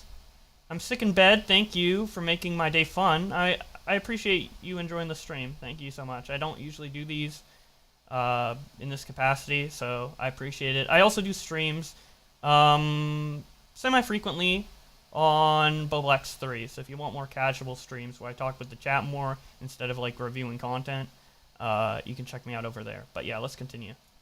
Let me show. Here we go. I agree. Oh, And to be honest, I don't even know who Papa Gut is, so I can't say anything He's on a it. good, Who's that? no, he's a good guy. He's like, you missed it. We were talking about how he didn't really see his concept beforehand, and he kind of went in there with not knowing really who he is and his intentions. So I think a lot of that confusion, a lot of that confusion came from just not knowing who Papa Gut is. But again, I think Papa Gut's a forgiving guy. He's a smart man. I do have faith that Dennis and Papa Gut are going to work it out. Well, that would be great. It's always best to work things out with people, especially if you're in the public eye, you know. Do you as like a obviously a big fan and like someone who you just said you didn't know who Papa Gut was and you like Dennis and you find all his stuff entertaining. I'm not saying it's not entertaining, I'm just saying as someone with that perspective. Did you, when you saw that tweet, did you find it like funny, or were you kind of like a bit turned off? Were you like, oh, what's he doing about that? Or did you get the joke? I got the joke. Like I pretty good at detecting Dennis's sarcasm after watching him for so long. After watching him for so long, so even like the biggest fan of DefNoodles admits that there was a learning curve to understanding DefNoodles jokes. Which, if you're a good comedian, there shouldn't be a learning curve to figuring out your jokes. Yeah, maybe some will go over people's heads. I'm not saying, like, everyone's going to get you 100% on all your jokes right away.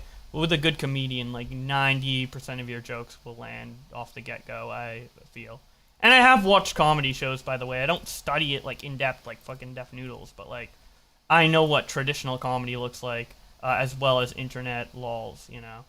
It isn't just, like, people being edgy on the internet that I know as comedy. Anyways, Dark Shadow sent another $2. Didn't Papa Gut do a live stream 2 hours ago? I believe that was just a repost of his discussion with DefNoodles in this space, so we will get to that. A lot of people have been mentioning that. We will end up getting to that. So yeah, let's continue. I just want to know why pedophilia is funny, though. That shit's not funny. At all. That's serious. Yeah. No, it's not funny per se, but you got to think when it comes from a comedian, comedians make these kind of off-the-wall jokes and statements that, I mean, I'm into comedy. I'm into comedy. So, you can just call people pedos if you say you're a comedian. I'm gonna put comedian in my bio just so I can start calling people pedophiles for fun. That sounds kind of epic. Making jokes and acting for years and ultimate immunity. People that are like that, like-minded like that, they kind of get it. Not saying that it's particularly right. Right, left, but like-minded like that. I can definitely agree. And I definitely don't condone it or think it's funny in a real aspect. Dennis, I would definitely just listen to Papa Gut's videos, and you're gonna put more time. I said that like 8,000 times, but it's really gonna blow your mind how open-minded he is. Okay, I think that one thing that. Well, thank you for having me. I'm gonna mute myself and continue listening, but I'll be right back. Okay, I think one of the things that Rilo mentioned is like also I think when I'm posting this stuff, I'm thinking of it in the context of like a roast, you know. So I guess on the internet I was even having a conversation with about this with Steven. I think I saw he was like listening in. The other day, and like how, you know, on the internet it's so broad that people don't see it from the same point of view, you know, when you're posting things like that. So definitely there's like the broader my audience gets, and the more it like, you know, the broader broader interpretations are going to be of what I'm saying. You know, so it's it can happen that even though I'm posting something in the context of a roast, it can be a landmine for a certain people. Do you think that were you really trying to roast people, or do you just felt like you were a little bit pissed off and vindictive and you wanted to get back in? This is the thing. This is one thing that Papa Gut even brought up in our discussion, right? He said, "Well, you make jokes only about people you hate." Like that's a very limited scope of comedy. Like I'm not motivated by hatred. That's like it's so weird to put comedy on that like level, to say that jokes only come from a hateful place. It's like very weird. Like you can joke about literally everything. Like, you know, there are a lot of people, a lot of comedians who only make self-deprecating jokes. Does that mean that they like completely hate themselves because they only make self-deprecating jokes? And no, I mean everybody has things they don't like about each other, but or about themselves. But it's you know, to just say that coming from a vindictive place, like honestly, if I were trying to be vindictive, this is literally the worst way that I can do it, because not only am I like, you know, these tweets aren't getting engagement, and people are like getting angry at me, you know, like it's not doing its function. You know, well, do you think go ahead, Tony. I was gonna say, like, in a roast battle, I understand, like, that's in a format. Like, that other person came in a sense, like, they're to be roasted. Like, when you're reaching out on Twitter, like, I understand you're a comedian, but the people you're reaching out to aren't necessarily comedians, and they aren't necessarily, like, their audience doesn't necessarily know you or, like, why you're interacting with them. So if you're going at someone who's, like, into a social cause, and you're making a joke about that social cause that could be very hurtful to that person, and they're like, whoa, but I'm not, like, in a roast ring. Why are you coming at me like this? This seems, you know, defamatory. Like, you were saying, the people in the replies of Keemstar's tweet, even if he meant it as a joke, you were saying people weren't taking it as a joke because they don't come to him as a comedian. You know, like, people don't all come to Twitter for the same thing. It's a lot of, like, overlapping things. I think it's better if you keep it kind of in an arena or make jokes about other subjects, you know, not necessarily other I think it's important to also acknowledge that, like, at this point, I've been doing this and interacting with some of these, commentary folks for a while now. And I've said that this is where I'm coming from. And if people are going to continually, that I'm interacting, like, just say that, no, this is not a joke. What you're saying is not a joke. If they keep labeling that, then that's almost on them. Like the fact that I've said before, this is like as far back as 2.5 years ago that I was like, this is meant to be a joke. This is right, but it's still a problem. So what's not clicking? Like maybe you need to. Wait, hold on, adjust. My thing is like, so I watched Papa Dutch's response to your tweets, right? Yeah. And I think we all know that he was upset about it. Like, he kind of poured his heart out talking about like the victims he talks to, the things he had to hear, and how much it stressed him out. The response to it was not appropriate. Like, I think we know about boundaries, right? Like, he was pissed off about it, and I'm glad that you did the right thing and took those t-shirts down. But like, you gotta look at it at that perspective. Like, at that point, it's like optics, right? Okay, so you're not obviously joking anymore. This is beef, right? Because if someone's upset and crying about sexual assault victims, it's upsetting. I understand what you're saying, Sage, but a lot of what people are saying, like, you're being vindictive, you're doing, like, you're placing attention on things that I've already said what they are. Like, and as far back as 2 years ago, the most consistent thing that I've said throughout my career and over the last 2 years, whenever it comes to these interactions, it's like, All right, some people in the chat are complaining about it being too fast. I do want to make a quick poll on if we should keep it on 2x speed or 1.5 or normal speed. All right, because I mean I can understand it on 2x speed, but maybe some of you guys are not accustomed to it, so I just want to kind of get a poll on what speed you guys want this to be on. Because I do think the discussion they're having right now is semi-important. I think Smarty Pants is bringing up some good points. We can't make it more than 2x, unfortunately. I'm going to continue it on 2x while this poll goes. But yeah, I'd like to hear your opinion, just so we can have the most optimal viewing experience for everybody here. This is a joke. Like, I'm coming from a place of a joke. But you've already said though with this voice chat thing. I don't know what you call it. But you already said that you would talk to Papa if, like, you said you would do those things if necessary, right? Yeah, 100%. I'm open to talking to anybody. Like I said, I don't hold beef. Like, at the end of the day, like, people know how I react to them. It's always been consistent the same way. So it's like at some point, and whenever people are like, oh, you're doing this, I respond in the exact same way. So at this point, it's almost like you either acknowledge that this is who I am and this is how I do things, or you just continue to ignore it so you can keep creating conflict. You know what I mean? Wait, I'm sorry, Dennis. Sorry, go ahead a little bit. You got it.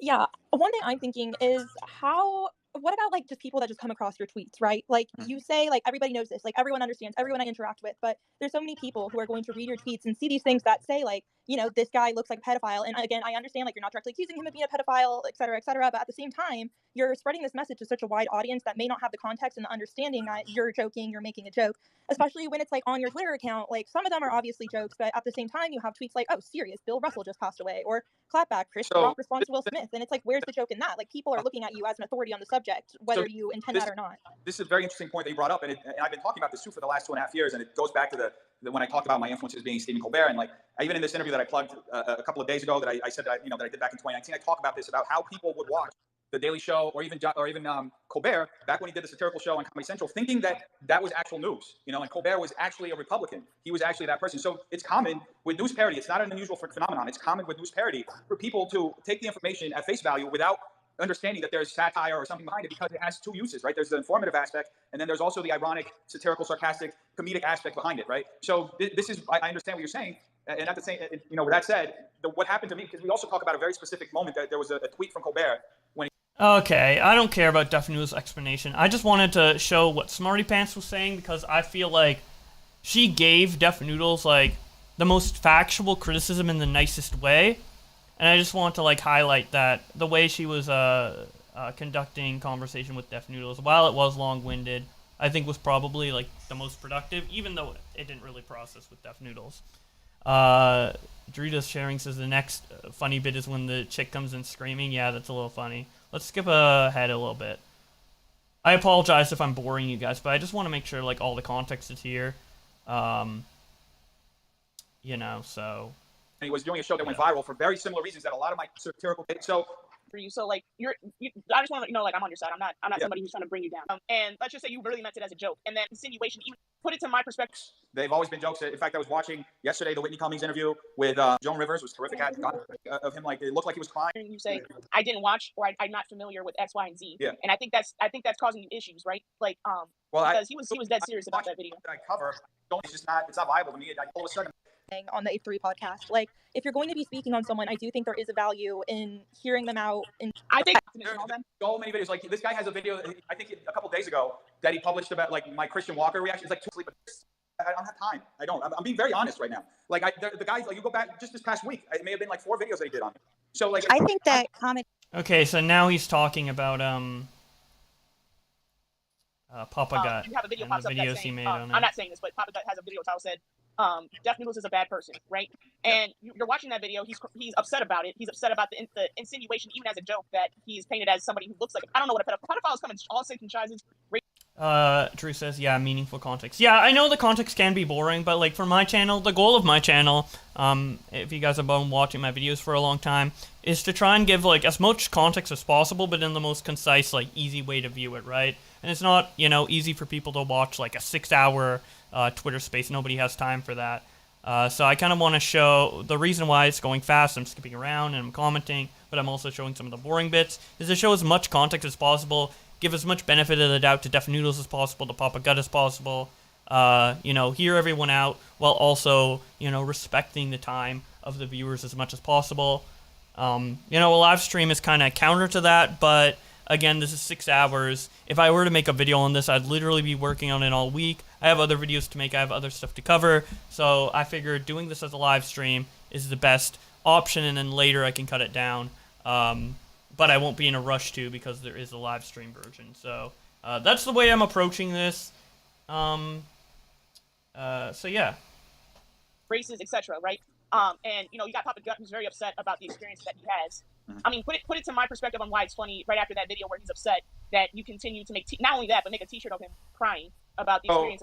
So I didn't watch that video, but you know, jokes are jokes. They've always been jokes. In fact, I was watching yesterday the Whitney Cummings interview with. I appreciate the support in the chat. Thank you, guys. She did, and how when she did the Carrot Top roast, they had to cut around the reactions because he got really offended by the jokes, and they still published the roast. You know, so it's just what it is. Like comedy.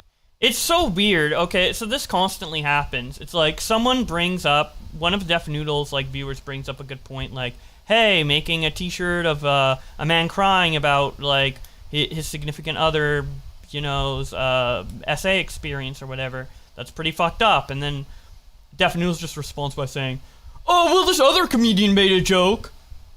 Like, what? Address what you're doing. Don't, like, pawn it off to, like, oh, well, they did it, you know? You know, there's an aspect that Joan Rivers was terrific at.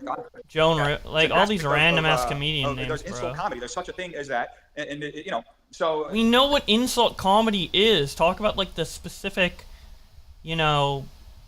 At the end of the day, I didn't watch scenario. That video. You know, I saw somebody share a clip.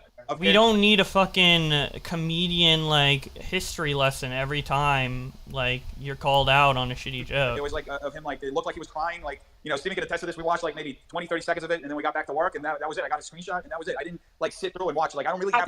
I think we're getting to the problem, right? Like, this is my second time hearing you say, I didn't watch, or I'm not familiar with X, Y, and Z. Yeah. And I think that's causing you issues, right? Like, because he was dead serious about that video. I cover, don't have time to keep sitting and watching videos that other people are making, commenting on my content.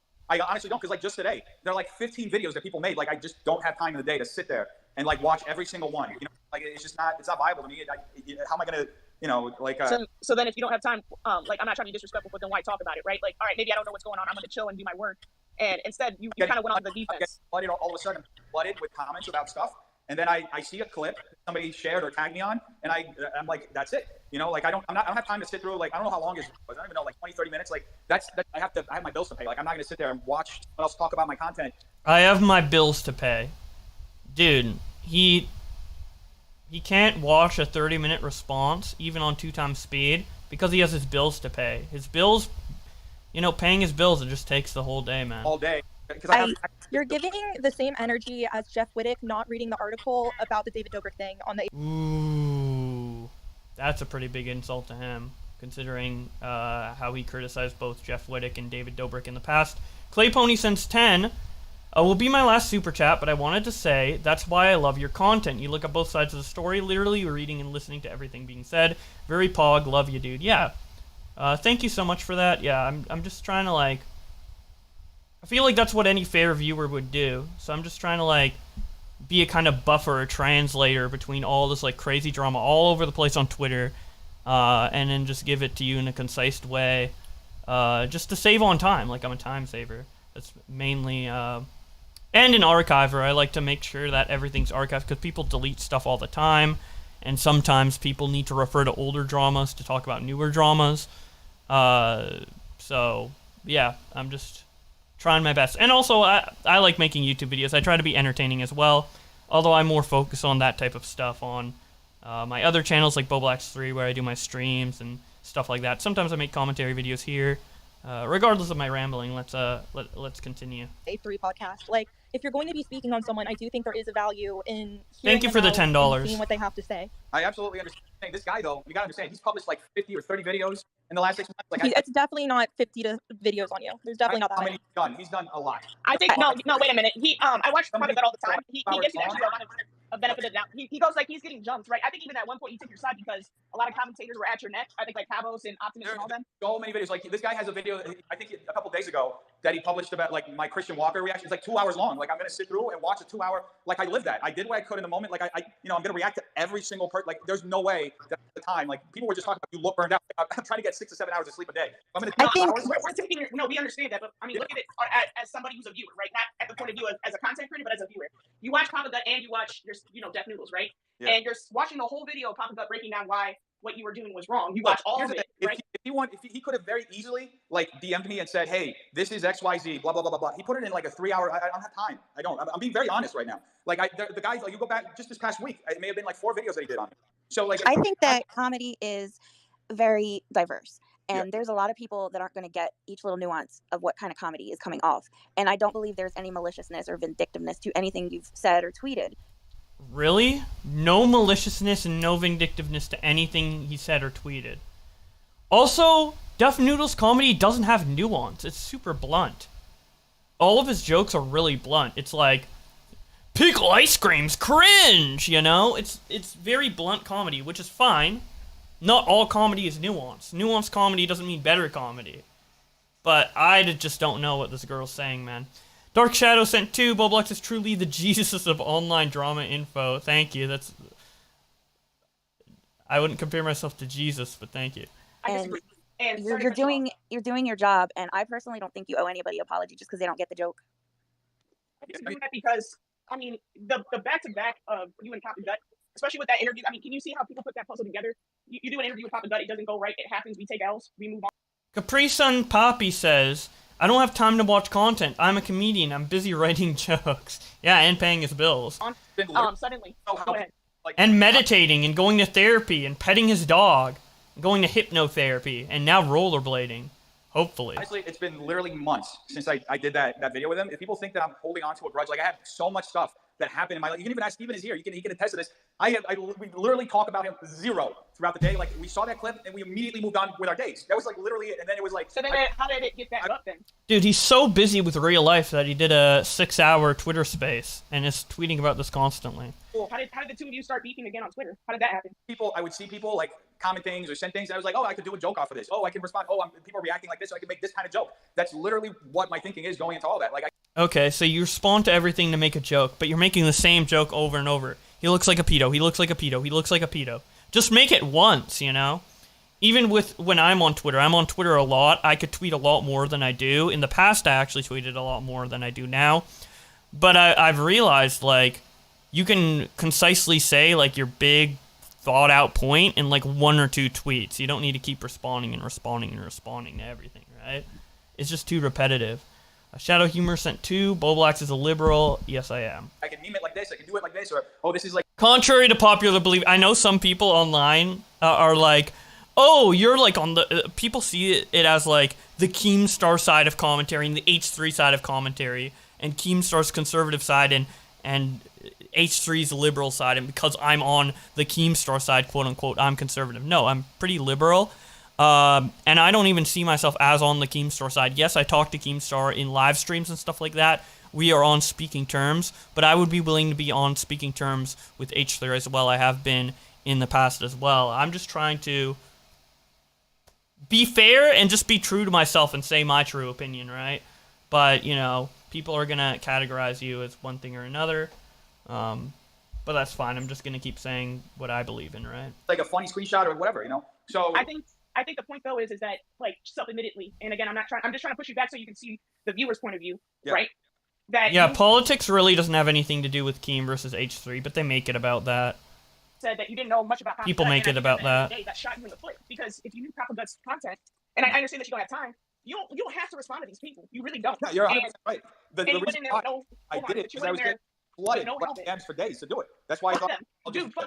Dude, I'm not trying to be rude, but like, fuck them. If you don't fuck them if they can't take a joke is a saying. Fuck them if they can't take a joke. But Papa Gut was not one of those people, and I just feel like that went south because you just didn't do your due diligence, and that's just the truth. Like, and I say that as somebody who I care about you. I think you're somebody who is a good man. I just think that you're letting these content creators, right, just get into your head when you don't have to. Like, just let them fall on their own sword. Fuck them. Gotcha. I mean, look. Yeah. That is pretty good advice. Like, I don't agree with everything Sage Mama's saying. I think it's interesting, this chat, because there's like levels of support. Like Rye Loki over here is like ride or die DefNoodles. She's a little more in between. She's like Papa Gut and DefNoodles fan, but still very charitable to DefNoodles. I feel like Smarty Pants is probably the least charitable to DefNoodles. Well, she's really charitable to DefNoodles, but her opinion kind of aligns more with mine. So this is kind of an interesting cast of characters here, but even like Sage Mama is like bringing up some pretty good points despite being pretty pro DefNoodles. Don't let them get into your head. Don't let them live rent free up in there. That's not cool. I wish I had time to keep looking at everybody. Like, I have a very specific like business model. There are people that I cover consistently, so that's usually the stuff that I'm looking at, the stuff that I can actually make videos out of and comment. And honestly, I'm not seeking drama or anything, but if I see that there's a certain reaction that people are having to that moment, my comedic instinct is to jump on it. There's a concept in improv. It's like jump on the bomb, right? And so, it's like you just jump on something and you try to extract the joke as quickly as possible. So this comedic instinct is to reply to absolutely everything and try to make a joke about absolutely everything. If you get so many responses and you're constantly spamming it, like, I don't know. Maybe he sees it as like good like practice for being a comedian, but I don't know. Like, why would you waste so much time on that? Especially when Twitter doesn't make money, right? Like, I'm on Twitter a lot because I need to for my videos, but I don't know, man. It just seems like so counterintuitive. You know, so what about what did you think about Optimus's Twitter video on you? Like, how did you take that? Well, I thought that was pretty funny. I didn't watch the whole thing, to be honest with you. I watched like the first minute and a half, and I saw he was like just coping, and then I scrubbed through it. I also saw that he like shared my stand-up, and he put like what do you call it, like words on top of it, saying that, oh, there are 3 people in the room, and I'm like, I just thought it was hilarious. I thought it was pretty funny because, you know, the whole reason I explained this earlier, the whole reason why I want to do the roast battles is because I want to have this face to face, and to me that's just like that whole video. It was just serious cope and excuses to not do what he does over the internet to someone's face. Like, to me, the most cowardly thing you can do is like, come on my live, come on my live. No, do it in person. Like, say it to somebody's face, because a lot of these guys are internet tough guys. They like to talk real fucking big. But we're gonna put that to rest. We're gonna start doing things. Yeah. But my thing is my question is to you is like, how does it make you feel when commentary channels come after you? Like, what goes through your head when that happens? Like I said, I don't have time to like watch all their videos. There's like so many videos. Like maybe I'll say something in the morning. Like when we walk into the office, I'll say, oh, people are making videos about me again. Then like we move on to the next thing. You don't understand. My day is like, I wake up at 5:30 in the morning. From 5:30 in the morning to midnight, I'm like go with like packed nonstop with stuff. Like, you know, that's usually how it is during the week. So 5:30 to midnight. He's go. He doesn't even have time to watch Optimus's 3-minute video in full. Meanwhile, he's spending 6 hours coping in a Twitter space, spending all day for multiple days tweeting about Papa Gut. I think today he did a live stream on Twitch. I haven't seen it yet, also talking about Papa Gut. Like, it's my job, essentially, to talk about the DefNoodles versus Papa Gut thing, but even I'm not talking about it for that long, right? It's just like... But yet he's so busy that he can't watch a 3-minute video from Optimus, and he's up from like 5 in the morning and 12 at midnight.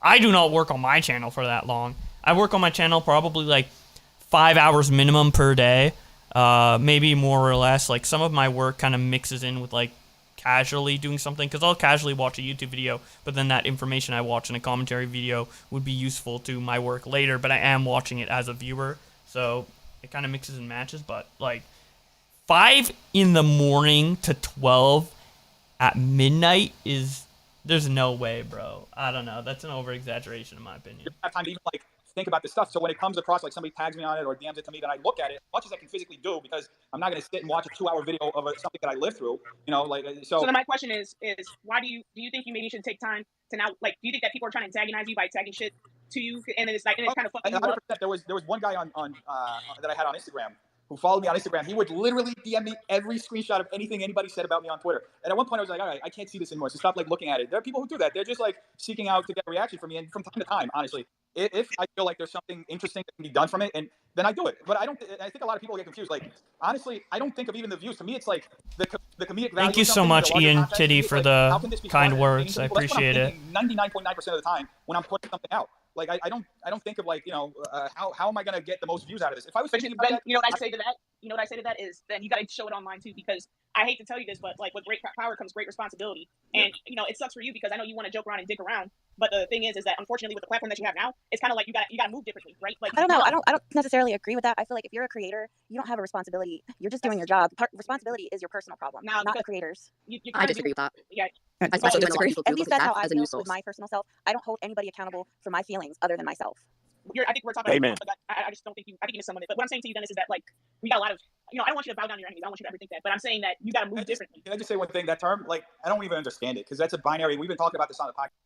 Dark Shadow, my last super chat because my brain's rotting. Thank you for the continuous super chats, my dude. I appreciate it a lot. Thank you so much. And I'm glad you guys are enjoying the stream despite my my inexperience with these types of streams. So like the internet forces everybody into such a binary of being enemies or being good versus evil. Like honestly, I think people take this shit way too serious. Like bowing down to your enemies. Like what? I understand. No, I meant the opposite of that. I don't want you to ever do that. Bow down to nobody. I'm like, what does it even mean? It doesn't like theoretically. Let me elaborate. Let me elaborate. Whether I get a W or an L online, it's all just like in the grander scheme of things, really not that important. Like to me, the important things are like, and I'm gonna be 100% point blank right now. Like our country's taking fucking steps back, right? That's important to me. Like whether I take an L or a W on the internet, like that to me, it's never really made a difference. Like it never really, as far as the money that I make, same is coming in every month. As far as the influence that I have, may shift up and down, but that's usually how it is. Let me put it to perspective. So as a viewer, I watch Papa Guts all day. I get what you're saying with you don't have time, and I absolutely I can't imagine that you do have time. But I'm saying he's upset, right? At the tweet, and then you do it again when he's upset about it, and then on top of that, you make a T-shirt with his face crying. Can you point to me on how like that? I feel like we're going in circles. I feel like it is circles, but he's not getting it. But that's on a semi-related note, Rich left in the house to act like it doesn't hurt your career or it doesn't hurt, money, engagement, all of that. When you start to reduce your own credibility by saying these things, then you've lost followers from this straight up, and it's not going to help your career in the long term. It goes up and down. Followers go up and down. I mean, I've been doing this. I've seen like one of the first scandals that I was ever quote unquote involved in. We were making a video for Flama. That was the Univision's we published. I'm trying to put stuff, there. I have a modus operandi. Even start, man. I don't really even know where to begin with this shit, but. Okay, so this part's interesting. I think this is the part where his co-host, earlier in the stream when we were watching that clip from DefNoodles and the conservative guy saying that he was giving pushback and his co-host was talking to him, and I said to remember that for later. This is why, because this is the same co-host in the Twitter space, and he's going to say some interesting stuff, I think, right about now. This might not be the correct time, but I'm hoping that it is. I like what Loki was saying. I mean, comedy is a very interesting dynamic to bring to the internet because it's not going to be taken in the light that it was actually given. And with having fans, I think it's very finicky anyway because John Lennon was killed by fans. I don't want fans. I want supporters. Like I don't care for fans. I've been doing stand up for 13 years. I'm not here to get famous or get money off of stand up. I have a Pierce agenda. And that's it. I like to do comedy and that's it. And that's the bottom of it. That's the important thing. I've been getting tagged. I'm just saying, I've been getting tagged in the drama for the past 4 or 5 days. I don't know anything about Papa Gut. I didn't know anything about internet culture. I was not even online. If you look at my So the one person defending DefNoodles, the only person defending DefNoodles who happens to be his personal friend, doesn't know at all what's going on. Social media, I was not even caring about social media because I just figured, hey, I'm actually out here in the streets making people laugh where it actually counts. It only counts if you make people laugh in real life. Making 5 people laugh in real life is more important than making 1,000 people laugh online. What? They're still people. What? Like, I don't know, like to diminish numbers like that. I know like people get so many numbers online and views get so inflated with everybody online that like, the number 1 or 100 or 1K or 100K or a million kind of gets diluted to like how many people that actually is. But all those numbers are actually people, Maybe we can round it down a little bit because there's like alt accounts or bots or whatever. But those are actual people, So I don't know why making people laugh in real life is more significant than making people laugh online. But But when you apply this to the internet, things get completely taken out of context, and like it becomes bigger than the actual people, because what I'm seeing is like, it's not even about Papa Gut or Dennis. It's about who people align with, and like, if you're on this side or if you're on that side. And Papa Gut and DefNoodles are not even really at the center of it. You got thousands of people in each other's comments. I got like people who got Dennis's picture on my page, just bots, like 30 of them, just commenting on things. It's like, no one's coming after them. No one's gonna say anything to them. No one's gonna say, oh, why are you guys talking shit, or why are you guys taking this out of context, or why are you guys making these jokes about these guys on YouTube? They're yada yada yada. It's like, yo, I don't care about none of that shit. But the moment that Dennis makes a joke and tags the FBI, I thought that was, you think the FBI is sitting around trying to validate people's tagging on Twitter? Like, the fact that the FBI has a Twitter is a joke in itself. They have too many things to do to care about Twitter. You really think they over here like taking these? Like, it was a joke. It was a clear joke. Steven, my question to you is, Steven, can you tell me the joke about putting somebody's face on a T-shirt, saying "cry about it" when he was crying about the hurt he heard about with his victims? Yeah. And I think any grown adult, especially male men, know that experience. Have someone related to them that has that type of scenario going on, who's been through sexual assault directly or indirectly. Everyone on this chat has dealt with that. Like, that is a soft spot in anybody's reasonable logic, life, and mindset. Now, if you're an adult and you see how the media works, this dude is making channels, or he's making YouTube videos for his as his career. Anyone knows, like, I'm not bowing down in white tears. Okay. So he acknowledges that Papa Gut was upset because he was thinking about his significant other, his SA story. And he acknowledges that, but now he's saying, I'm not going to bow down to white tears. Which, kind of correlates to what he was talking about earlier in that clip, where he's talking about how, white people are worse than black people. Caddy sends $5. Steven said yesterday he doesn't know anything about Papa Gut, then today said Papa Gut is using white man tears for sympathy. He's insane. Oh, he doubled down on that? Damn. Okay, now let's continue listening. Okay, you crying online, I'm thinking you signaling something completely different. If you're sad... Wait. What does white tears have to do with him being upset with victims of sexual assault? This is a great point from Sage Mom, and I don't even think Sage Mom is white saying this either. How did that turn into that? But I don't know, I can't tell her exact race from this distance. It probably has a different effect if it was a black man crying or a black woman crying. Why? Into that. Steven, are you one of the co-hosts of the? Wait, why? Why does the skin color matter? I apologize. I'm newer to the podcast. Yeah, I'm on. In this particular instance, I'm on the podcast. I mean, yeah, I'm on there, and it sounds like you guys, follow Papa Gut religiously as well, right? I follow both. I follow both DefNoodles and I follow Papa Gut, which just makes it more odd as to how they started beefing. So I think you missed a lot of context too, Steven. But I say this with all due respect. I did miss a lot of context. I did. Like I said, I'm not on the internet. I've been getting dragged in a Papa Gut tweet for the past 6 days. I never heard about it. Right. So I think we're getting to the bottom of the problem is that we don't quote unquote know, and we quote unquote aren't doing our research. And I'm not that's irrelevant. He doesn't have enough context, but he has enough context to know Papa Gut's white, and that's enough for him. That's very relevant to what we're talking about right now. No, it's not, because is anybody correcting Papa Gut? Yes. Yes. Actually, why y'all over here? I got people in my DMs mad about Christian Walker. I'm like, go talk to Christian Walker. How do we platform the dominant narrative? How the hell do we platform the narrative that's already dominant? I'll tell you exactly. White supremacy runs the globe. I'll tell you exactly. I'm Black Lives Matter. I don't know how we're getting into that conversation. I don't know what it means, but yeah, go ahead. Yeah. Well, you don't know what Black Lives Matter mean? You're what? I don't know. I'll tell you what it means in a second. I think the problem is that with DefNoodles Twitter, Dennis, I like to refer him to his natural name because we're going to talk like humans. The problem is that as an audience member, we're seeing a whole slew of him being called, he's looking like a pedophile. Fast forward, as an audience member, we're also seeing Papa Gut cry because he's offended, which he should be, and he takes the seriousness of sexual assault very serious.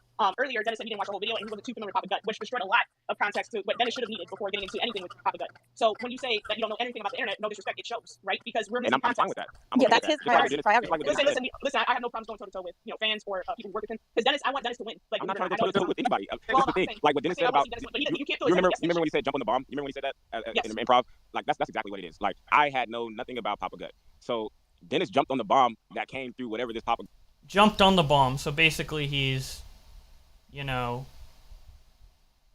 bowing down. I'm gonna skip ahead. Like I watched this part live, and I don't really think anything like super important was said. I just want to add one thing about the context that people are saying. I think yes, context is important. I can't understand. He's that. Most people don't. Because most of this is just the same, going in circles. DefNoodles saying he's a comedian, other people saying like, hey, people see you as a news source, etc., etc., etc. So we're gonna skip like way ahead. again, if you want to listen to this on your own time, I'll leave the link to the full thing in the description once the stream's done. But I don't really have anything to say. And we're barely halfway. Yeah, I feel like I'm going through this too slow. I apologize, guys. I'll get back. I'll fast forward to the juicy parts. Even I'm getting a little bored here. $5 from King. Man's really found a way to turn into a race issue. I'm black, by the way. Yeah. I just wanted to get to that part because it was a little weird. Okay, now we're gonna listen to a bit to Xylee coming in here, because Xylee comes in. While I agree with her point, she comes in a little hot. So, we're gonna listen to that. Said numerous times here that maybe I when Xylee comes in. Oh, wait, Rich Lux also comes in. And that's what happens when you're doing the kind of work that I I don't know if Rich Lux started talking yet. We gotta listen to him as well. Now, all I can promise people is that I'm going to always be authentic and be myself and give them that in my own unique point of view. I think that, being alien to, like, this guy, like, it was obviously bringing, like, did, like, this kind of outlandish, like, So yeah, here he's basically saying that because he was from Brazil, he has, like, a different sense of humor that maybe Americans don't understand. So that's, like, another one of his copes where it's like, you don't understand my comedy because it's based off Brazil comedy. Paulo sends 5. I swear they just try out whatever they learned at their last comedy lesson, but they aren't funny so it doesn't work. White tears, by the way. Thank you for the 5. They wore these awful disguises and they did funny shit like that. And that's somewhat what I emulated. In fact, I ended up seeing one of these guys at an ayahuasca retreat once, and that was fucking hilarious. But yeah, like, it is what it is. Like, I have my limitations as a person. I try my best to bridge the gap. But all I can promise to anybody who follows me and is watching and is listening, whether you love me or hate me, you're always going to get my authentic self, and that's it. There's not enough authenticity online, and even if Shut up, Ryloki. It says, I understand now even further that you have a... Okay, here's Rich Lux. Get it. So either then stop saying that thing, stop caring about them, try something else. Those are kind of your 3 options. Oh, also earlier in the stream, I skipped over it, but earlier in the stream they addressed, someone asked DefNoodles about calling Rich Lux alt-right, and DefNoodles said, like, oh, I didn't call him alt-right, I said he contributed to the alt-right pipeline. But even that, I think, is a dumb explanation. Anyway. Right? Or I guess keep saying the same thing and keep getting the same result, right? Isn't that like the definition of insanity, to do the same thing over and over and expect a different result? Oh yeah, what she says here is kind of important, so I'm gonna... Please don't harass people. Please. Yeah, that other things. It's coming across as dollars and... Let's meet each other's space for entertainment and see if we're actually insulting you or other people. Like, maybe they're not playing a game. Maybe they don't want that kind of environment. I mean, whether they're serious or not, I just want to see if they're capable of saying the room. I called them to his face. I called them a scammer. I put something out on Twitter and think that stars are going to be like a fight club. Like how is that going to evolve? Like, are you going to celebrity deathmatch? It's going to be, for anybody who's familiar with how roasts work, it's going to be behind, because it's one thing to talk shit on the internet. Real life is real life. I'm for real. What you get from me. He's for real. Is what it is. I tell you, people, I got so many text messages the next day, like, dude, you actually did that? Like, and you're like, oh, I make mistake after mistake after mistake, which is basically just life, right? That's how every human, that's, to err is human. And I think it's just like, and not to be like your mom or anything, but I think in general, what people want to see, from anyone is just that they're learning from their mistakes and they're not making the same mistake over and over again. That's okay to mess up over and over again, but you don't want to keep making the same mistake. So just to try and take a lesson from each mistake. I understand. And also it gets to a point where, like, my intentions have been clearly drawn for years at this point, and people either accept them or they have to move on and forget about them. But so do you think it's kind of like tripping over banana peel to keep, like, you keep saying, like, for the past 2 years, I've been saying, like, I'm a comedian. This is like, maybe stop. Like, either people get it or they don't. Like, don't keep making the same. Like, this is really good advice here, so I want to play this part. Like, don't keep explaining yourself. I keep explaining it because it's not coming through to people. Okay, so try a different way to explain it. Do you know what I'm saying? Like, it's just like, it's repetitive. So I'm being my authentic self, like I said, 100%. This is who I am. I've said I think in jokes. This is how I think. I'm putting my thoughts out there in the way that I think best. What people are demanding from me is for me to be somebody other than that. And I'm not. It's impossible for me to give people something that I'm not. Okay? At this point, I have enough of a track record on the internet where people see who I am. They see how I react to things. A lot of it is ironic and sarcastic and tongue-in-cheek because that's who I am. There's no way that I can be somebody else. If you're asking for me to be fake, then I just can't. That's not what I was asking for. That's not what I'm asking for. I was just asking you to, like, kind of reflect and maybe consider another option. Like, maybe instead of, like, running up against the same wall over and over again, like, maybe be like, I could dig under, or I could try climbing it instead of just keep running into it, I mean, I don't know how to It's just something to think about. It's not something that I expect you to have, like, a retort to right away. It's just, Super good advice. You mean, like, put, like, a Twitter handle or something in the summary of I only make jokes, or saying, like, something like that? I mean, no, I'm just saying, like, he's saying, like, I always put the same thing, and he's tweeting an article from, I'm just saying, like, in general, like, if he doesn't want to, like, he's saying, like, oh, my jokes are my jokes, I don't want to change them, like, maybe try, instead of then not changing your comedy style, maybe just try changing your response to it, or maybe try not responding, or try this, like, just try and, like, learn, like, be like, oh, this didn't work, let me try something else, or let me just stop caring about that. Don't change who you are, be genuine to yourself and to your work. Shut up, Ryloki. That's not you fair suck. for him to do. I'm not asking him to change himself in any way. I am just saying that as a person to innovate. I'm not saying to change who he is. I'm just saying to change if what you're doing isn't working, you should try something else. Not saying his comedy isn't working. His response to things isn't working. He's saying that. I'm not like... Very fair response. Super I'm not charitable. making that a statement. He has made that assertion. That like, I don't know why. I keep for the 2 years, I say the same thing and people just don't get it. Kind of sad they have to talk down to him like that, Stop caring about them. Try something else. Those are kind of your three options, right? He won't understand Or I guess otherwise. keep saying the same thing and keep getting the same result. I don't even know if he understood this. Right? Isn't that like the definition of insanity, to do the same thing over and over and expect a different result? Like at this point, you know that's the result you're going to get. So either you want that result or options I don't are. know. I know what you're saying. I trust me. I ignore. Like I'm not trying to be like I'm not trying to come at you. I'm just trying to like speak to you as a person. You know, that if you want to grow as an individual, you know. I go through those things on a consistent basis on how I react and how I respond to stuff. Everything I do it from a place of authenticity, and I don't know how to react any other way. And honestly, I try to improve myself consistently as much as I can, as much as a person humanly can. I am flawed. I'm going to continue being flawed as long as I exist in this world. You know, so and I'm never going to say that I'm perfect. In fact, I've admitted and said numerous times here. So his answer is that he's flawed. Okay, buddy. Maybe I crossed the line. Maybe I went too far. And I do. It just seems obviously awful. But it was obviously bringing more attention than if I wore like kind of outlandish like limitations as a person. I tried my best to bridge the gap, but all I can promise to anybody who follows me and is watching and is listening. I think Rich Lux is here. Does he want to say something? Yeah, I have one thing to say. Hello, everyone in the chat. I wrote this question down. It says, I understand now even further that you have a comedy gig, and sometimes as a comedian, jokes don't land like we want them to. And sometimes jokes hurt people's feelings. With that being said, would you ever apologize to Papa Gut privately or publicly for making him cry due to your joke? I already apologized once. I mean, after our debate, he one of the things he said is he didn't like that I called him an incel. So I apologized about that joke. I mean, as far as hurting people's feelings, I feel like that there's, like I mentioned earlier here, I made a joke 3 or 4 months ago about stale bread, and I never imagined that so many people would be offended by that, and they got offended. So I mean, you know. But the bread thing isn't personal. Telling someone they look like a pedophile is personal. So true. But bread isn't personal. Yeah, I don't think he was offended that you called it. Oh my God. So simple. I see that he tweeted. Somebody pinned his tweet up here, but I've looked several times through here. I don't see him in here. I see Keemstar's requesting once again. To be honest, I see several people requesting to be honest. Completely dodging the question. He's literally dodging. But I don't see him in here. So you know, like there's only so much I can do. The guy, he says he wants to have a conversation. He's not here. He doesn't. You know, if he wants to DM me and like talk it out, that's fine. My DMs have always been open. They're open. Hello. Hello. Yeah, I feel like first off, I'm so curious to like Keemstar's in this chat. And why is also he's blocking everyone who's like no one cares about him. Did you understand the whole all right thing? People, they're just saying Keemstar blocked me. No one cares. I guess all just jokes. But coming from my point of view, I didn't see it that way. But hearing you say what you said today, I'm like, okay, I get it. I get the gig. I get the gig now. Is it offensive? I know you guys are losing brain cells. I am too. I'm gonna try and skip a little more. I apologize. I think I'm showing too much. The crude, yeah, I understand that. We'll try and get through this faster. Go rollerblading or whatever you like. I'll try to keep my stream under 3 hours, guys. Okay, we're like 2 hours in. I'll try to finish this up in an hour. There's that. Whoever wanted to know that. But I don't know. I just kind of feel like I in the moment I took it serious, and then because I had sponsors calling me and they were like, "Are you all right?" And I'm like, "No, I don't know what that is." So your joke kind of like hurt me in the back end, but evidently it all worked out, so it doesn't really matter. But I don't have anything negative to say. Just that.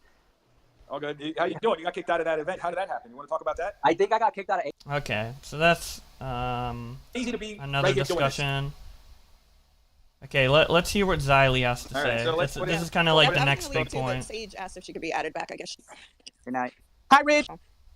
No, girl. Hey, so Dennis, like I've been friends, not friends. That's a lie.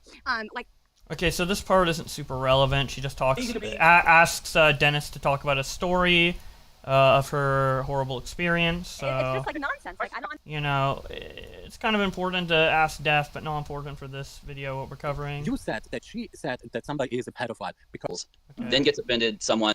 Is the equivalent to a serious allegation? No, absolutely not. But you're setting them up. And I'm talking a crazy person to see your. Okay, so this is Xylee. This is Xylee coming in. All right. Wait, did she start talking there or earlier?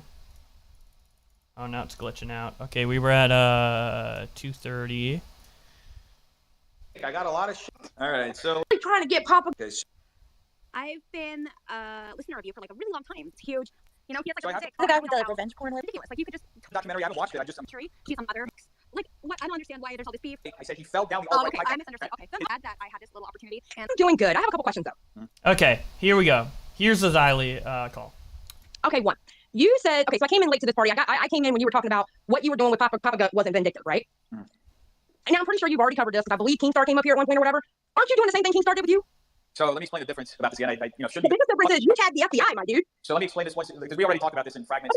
So the difference between, the only reason why I'm discussing it is because I said this in videos before, right? So there's a very clear difference between what I did and what Keemstar did, right? What Keemstar did is he knowingly and maliciously, according to a confession of his, published this information, right? He published it on an account that from the banner, it says the most trusted name in social media interactions or whatever. He said this numerous times throughout the years that he is also a person who's literally put people in jail as a result of these accusations, right? Of putting out accusations like this. So Keemstar has a track record of putting out these allegations in a serious manner and getting results out of it, right? He published that tweet with there's no indication whatsoever within the context of it that it's a joke. In fact, if you look at hashtag drama alert, you will find 99.9% of the tweets that are under that hashtag are tweets relating to breaking news and serious news. Now, to contrast that, my account, you can go as far back as 2.5 years ago from an interview that I did where I told this, I told the Vulture, they said, I'm doing a parody news show. I'm essentially parodying. Dude, everything Keemstar does is real news. Everything DefNoodles does is a joke.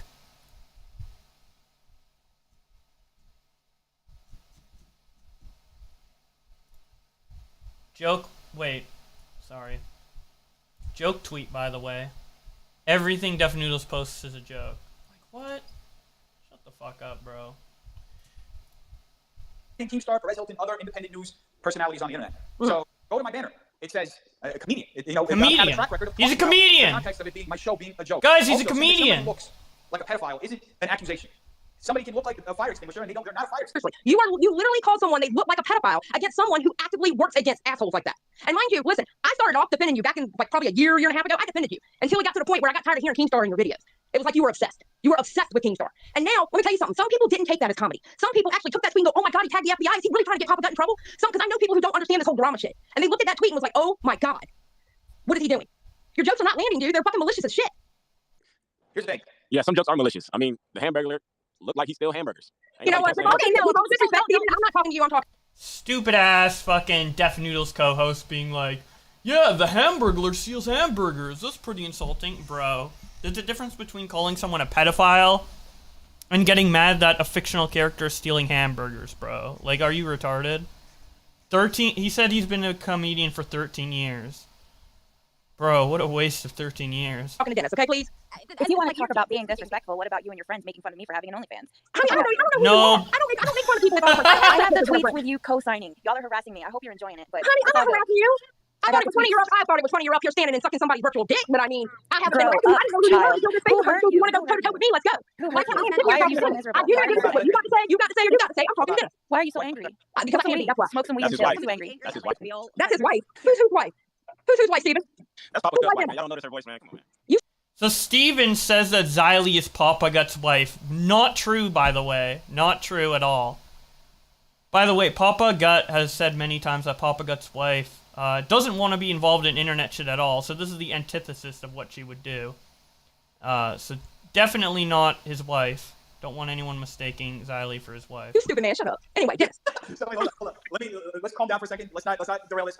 Okay, so first off, please do not harass anybody who's. I'm not harassing anybody, dude. I don't harass people. I've been getting on your ass for the last couple of days because of your stupidity, but I don't harass people. I'm saying, in general, it's not directed to you. I'm saying, please do not harass, do not DM.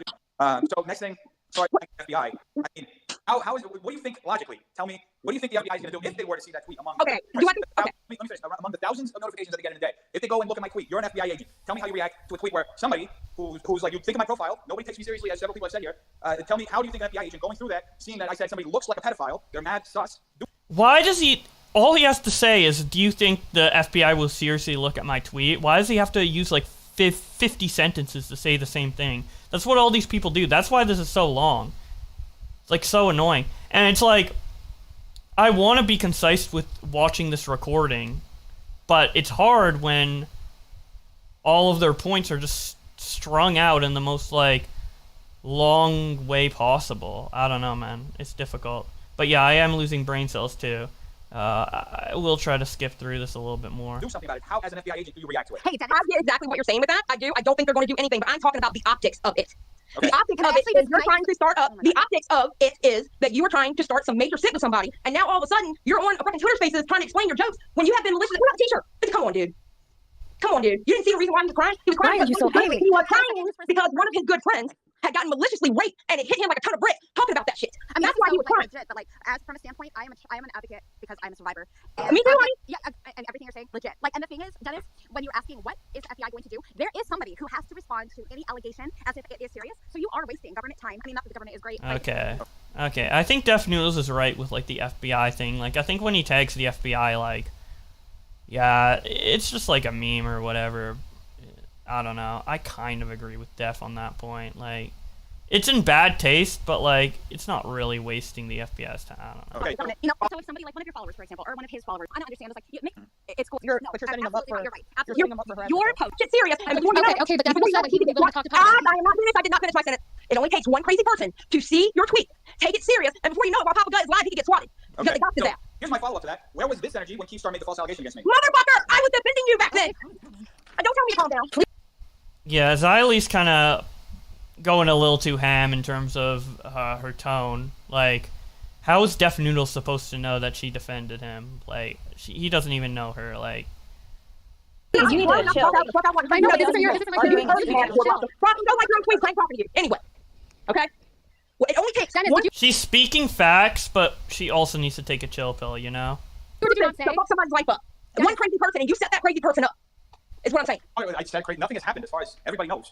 And Yeah, as far as you know. I'm saying it could have happened, Dennis. That's what I'm saying. Someone could have seen that tweet. So- Someone could have seen that tweet. Hold on. Someone could have seen that tweet and took that shit serious. So right now, we're talking about the speculative. We're like speculating, right? About things that could happen. Dude, it's no different than you speculating thinking you're funny.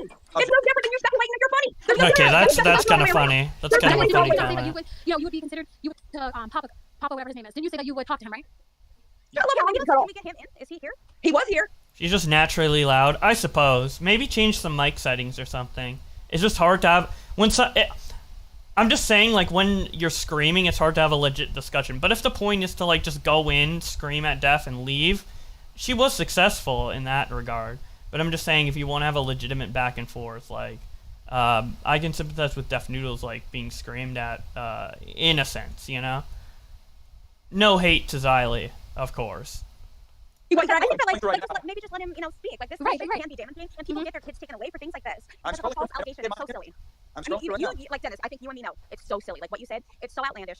It's satire, but like somebody is gonna like. There's weirdos out there. Yeah, so essentially we've arrived at a point where jokes hurt people. And I understand, we've already talked about this before. People can get feelings hurt or things can happen. At the end of the day, everything we're saying is speculative. Yeah, you're right. Dennis, wait. Dennis, I never said jokes are evil. All right? I'm in a goddamn community where they do jokes all the time. Okay? They joke on people all the time. Jokes aren't evil, but there is a point in which you go too far. You went too far.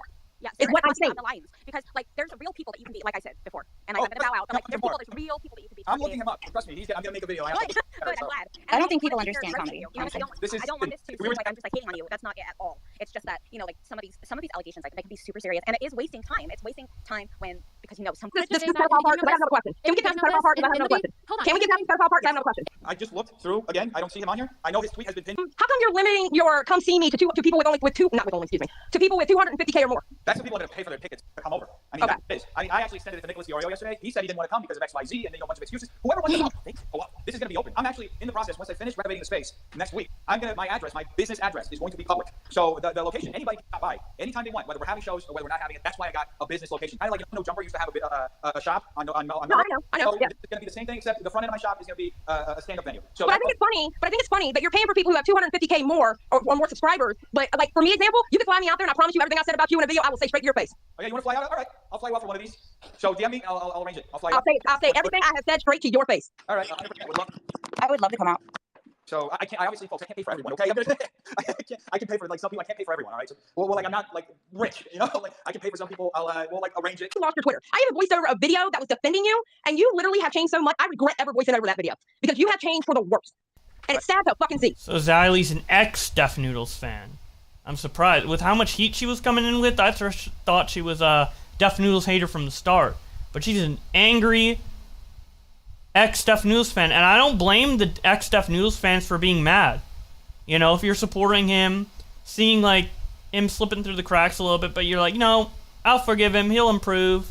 I have sympathy for him. I'll give him benefit of the doubt that he'll improve, and then this shit happens. I don't blame him for being that angry. 10 cents too. Xylie's best girl. Thank you for the support, man. It's sad to see. I'm sorry to hear that. I welcome to the roast. I think have you. Just make sure you make it funny. That's all that matters. Oh, I'm not worried about being funny. I'm worried about just telling you exactly how I feel in front of the camera, in front of everybody. Okay. That's all I care about. I don't give a fuck about being funny. I don't go around saying I'm a comedian. I go around saying I tell it how it is. Okay, Steven, you hearing this? It's gonna be great. Do you think that Papa might I'm come excited. to like debate you live? I mean, that would be really interesting because I feel like part of why this is. Dennis won't do it live. He won't do it live on fucking YouTube. He won't do it live. Why? Because, I'll tell you why. Because he looks like a damn fool when he does it live. You're right. That's why. He looks like a damn fool when he did it live. I just don't understand because it's like this is so ridiculous because the people who abuse me, they don't look like Papa Gut. They look like ordinary people because Quite honestly, they look like Dennis, to be for real. Just saying. It's just like nonsense. Like I don't understand why you saw like some white guy and you were like, oh, he's a pedophile. 1 second. The question about whether I'm going to do it live or not is absolutely irrelevant because not only have I done it live, but I'm about to have literally a bi-weekly show that hopefully I can build every single night, where it's going to be a roast battle every single night live. But maybe we can like focus not on the roast and like the live shit. Maybe we can just not focus on that. Like, why as a person and a creator with a platform did you decide that you would say that somebody is a pedophile? I am live right now. I have right. So why did you? I'm looking through the room right now to see if he's in the room. I see Reflux. I see Keemstar was on earlier. Maybe I am missing. Maybe this is something I'm missing and you can explain. I'm missing why there was a conflation between a random guy with a beard and you saying because looks like this is a child predator. I said he looks like. Oh dear God! Some people took it. You were saying that, Dennis. It's called context. Yeah, it's called going too far, my dude. It's called going too far. Taken out of context, man. Again, disrespectfully, I'm not talking to you. I'm talking to him. That's on y'all for Can you stop yelling? Yeah, you need to stop yelling. What you need to do? Go smoke a blunt. You'll feel a lot better. I mean, like, make it because like maybe I'm the one who's stop yelling. It's like you're yelling. I'm not yelling, honey. Listen. This is how I talk. I'm not yelling. This is just me being loud. Okay. Learn how to being loud, not yelling, whatever. Tell me yes, it's so loud. Steven, you're such a fucking joke. You're a side. Thank you. I appreciate that. You're a side man. Shut the fuck up. I only talk to main characters. That's great. That's great. No, we love Steven. Love the podcast. Steven, I'm really sorry. Like, that's not what I intended. I was asking for an explanation. Like what we're trying to explain before Dennis is that people can take it serious. I know people who actually took that shit serious. I knew you were joking. I knew it was a bad joke. No, you wanted the people. Is your name Karen? And again, disrespectfully, I'm not talking to you. Let's stop for a second. Okay. I'm going to bring in new people. I appreciate all the people who are here. Xylee? Yeah, I have people to actually entertain, so you're right. Look, hold on. I'm just going to bring in a new group of people. I understand everything all of you have been saying. Xylee, it's funny she left. So angry. It was it's funny that at the very end before she left, she admitted that it was a joke. So that was just funny to me right there. Okay. Dennis, I'm glad that you have done this. Like, I think that you are actually doing something. You can boot me off the speaker or whatever. But I'm going to look into Hunter more as targets. RP for in a minute. I'm going to bring it up. While you do that, Def, can I just? Okay, so this is actually part of the live stream that because this was going on for 6 hours, so I hopped in and out. So I actually didn't see what Unirock said. I didn't see what Technical said. I didn't see what Angelo said. So everything we've listened up until this point, I've known about. This is going to be first time reaction, okay? And I know a lot of this has been mind-numbing. It's been mind-numbing for me too. But towards the end, it gets a lot more juicier because more names that we recognize come in. Technicals coming in shortly. After Technicals, we're going to have Nicholas Diorio coming in. After that, we're going to have Papa Gut coming in. The last, hour and a half is Papa Gut. So, yeah, let's continue. Just ask a quick question and I'll leave, if that's okay. Go ahead. Yeah, so I'm looking at what you said about Papa Gut, and I just want to make a point. You said MF got famous on TikTok for, quote, joking about effing 14-year-old girls, then gets offended, someone jokes about him, and then you went on to say that he looked like a pedo.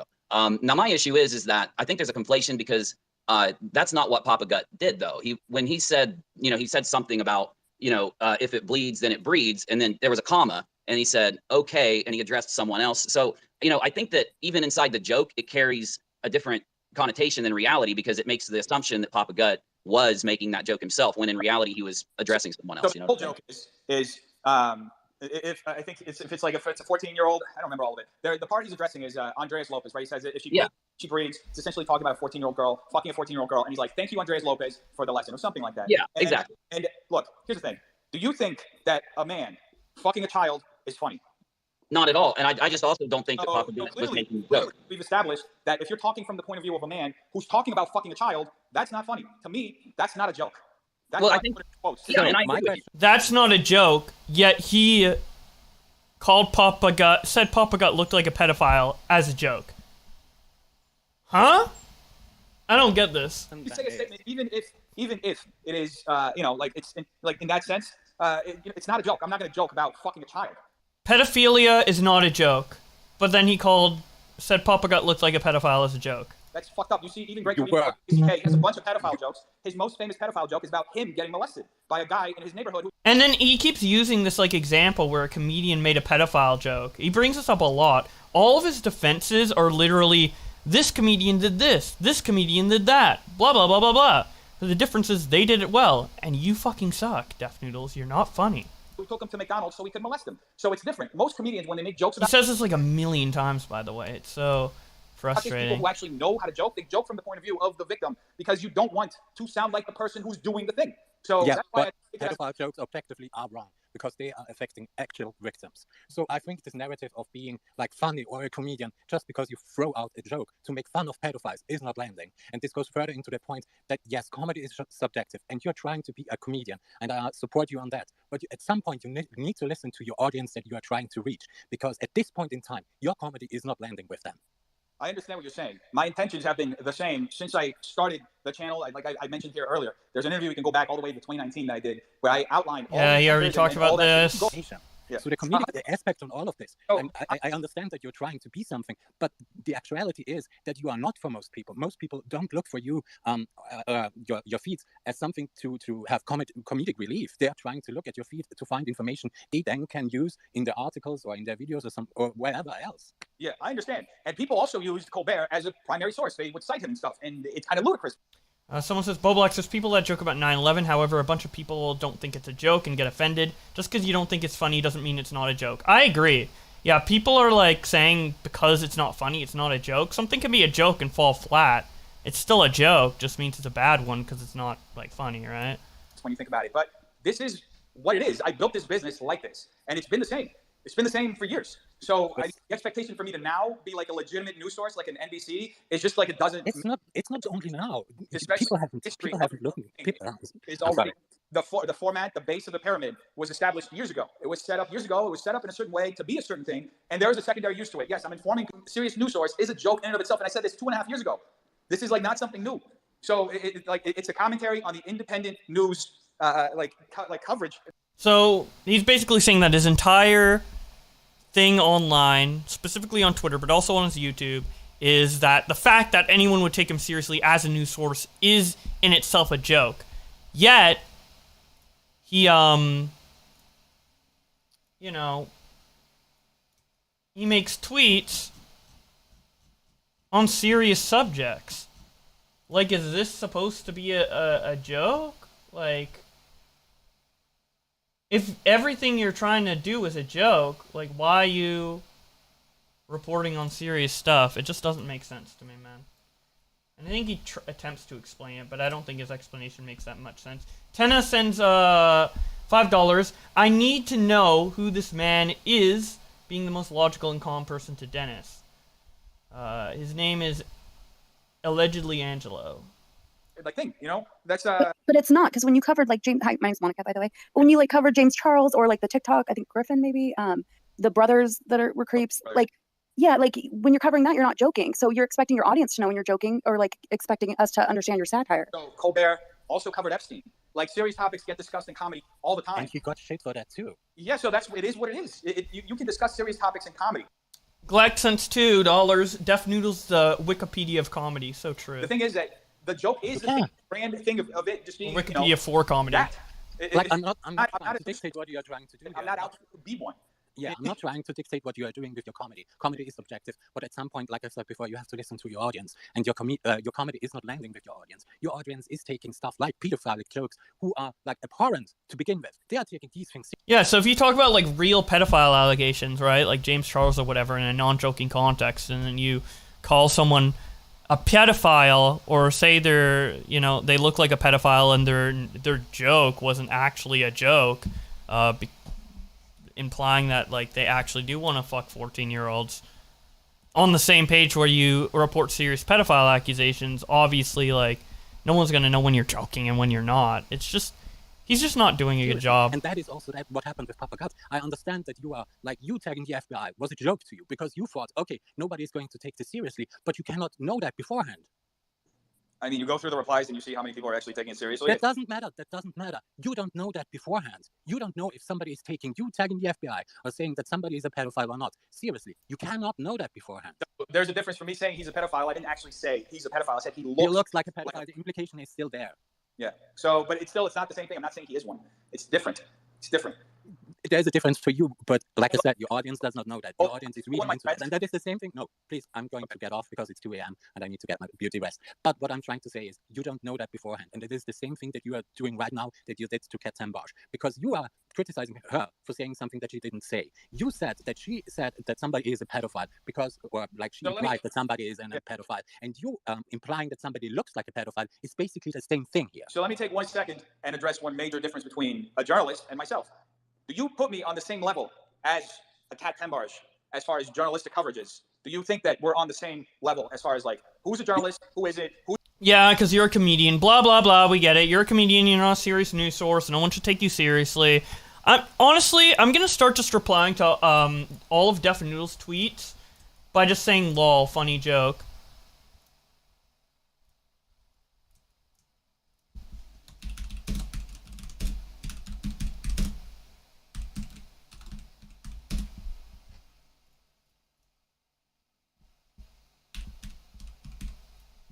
Super funny, man. You're just so funny, man.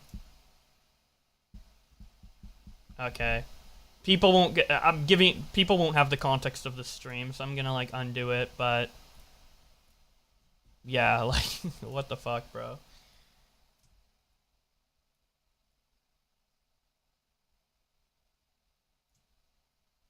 Who's taken seriously and who isn't? I should start doing that to every tweet though. Like that, it's just such a stupid excuse. Okay, but you are trying to be somebody like Stephen Colbert, or anybody else, or Jon Stewart, or like anybody else is trying to take news coverage and make it funny. The basic difference between her and me is that she's a journalist. She works for. Yeah, we get it. We like get that's literally what the news, a comic. And the reaction that you get, and think to yourself, hey, maybe that is not working. I can't be something that I'm not. I'm trying to adjust it to make it as best possible, but at the end of the day, threads it was a joke. It was a satirical, like it was meant to be over. We should all just like reply to all of DefNoodles' tweets by being like, haha, funny joke. Just treat him like he's a comedian in every sense, even when he's being serious. Or just say he's not funny. I don't know. You guys control DefNoodles in whatever way you see fit. Just don't, go overboard or be unreasonable. Exaggerated. It was this Charlie D'Amelio vaping thing. It was meant to be extremely exaggerated that it was like... Oh, the Charlie D'Amelio vaping drama. Do you remember that? That's actually the basis of the very first Twitterverses on DefNoodles that I made like almost 2 years ago. Where DefNoodles like contacted or faked a DM to contact Charlie D'Amelio's parents and like tattle on her for vaping. And everyone called him out and called him cringe, but he's like, no, the DMs were fake. It was a joke.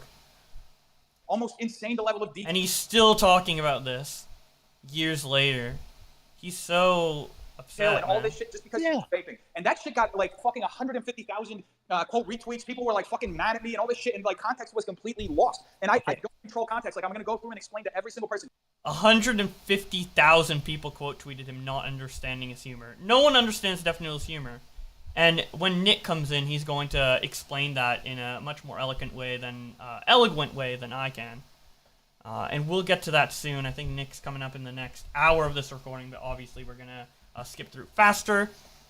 Caddy sends $10. He put joking in his tweet in reference to Papa Gut. It's easy, joking in quotations. The easy point people here was DefNoodles was purposely putting quotes to imply Papa Gut wasn't joking. Boom, done. And he does explain that later. He's like, I don't think Papa Gut was joking because I don't think jokes about pedophiles are funny. But that doesn't make it not a joke just because it's not funny. If every joke isn't a joke because people don't think it's funny, then nothing DefNoodles says is objectively a joke because nobody laughs, right? So the obvious implication that other people will have is that he's calling Papa Gut a pedophile. Like, the amount of, like, leaps in logic DefNoodles makes to defend his points, like, I don't know if that's actually his mindset, and he's actually just so stupid that he's, like, completely convinced by his own mental gymnastics, or he's, being malicious. I can't that's the predicament I'm in with like DefNoodles right now. It's like I don't know if he's just malicious or retarded. You know, it's one of the two. This was a joke. This was a joke. Like it's not gonna work. It happens often. Happens to other comedians as well. Happens to a lot of people. Whenever you're creating something, you create it with an intention, right? And once it gets to the public is gonna do whatever the fuck they want with it. And yeah, that is true to an extent. But if you're if consistently, almost every single time you tweet, the minority of people get your attention and the majority of people don't get your attention, that means you're bad at writing jokes and you need to write your jokes better. As I said earlier, when you're watching even like a traditional comedy show or whatever, like a traditional stand-up comedy performance, a good comedian will have 90% of the audience being brand new to them, watching them for the first time, get their joke. There might be some inside jokes, there might be some stuff that doesn't land with people. That's the nature of comedy. It happens sometimes, but it's not going to happen as consistently as DefNoodles, you know? It's kind of like YouTube like and dislikes, you know? No matter how good your video is, you can make the best YouTube video in the world, you're always going to have some people press dislike. But if majority of people are pressing dislike on all of your videos, then there's an issue, right? The issue isn't that people are not interpreting it properly, it's that majority of people are not getting your intention. And if majority of people don't get your intention, that means you're a bad comedian because you're not conveying yourself properly. Another aspect of being a comedian is not just only being funny, but being able to articulate yourself well and communicate your jokes well. And that's an important value in any type of speech. Like, if you're a politician making a speech, if you're a debater talking, if you're a YouTuber talking, if you're a comedian, if you do any profession that is talking, articulation and understanding is extremely important. And if majority of people don't understand you, that means you're bad at speaking, and either you need to improve it or find a job where you don't have to speak because you're just bad at it. And I'm creating actively, like an insane amount of content every week, every day. I'm posting numerous times on Twitter. I'm posting a video every single day. I'm doing a podcast. Nightbug says, is this VOD going to be saved after so you can watch it after? Yes. And also, I might edit. I'm not guaranteed on this, but I might end up editing this down into an even more compact video, kind of like what I did with the James Baer stream. But this will stay up, so don't worry about that.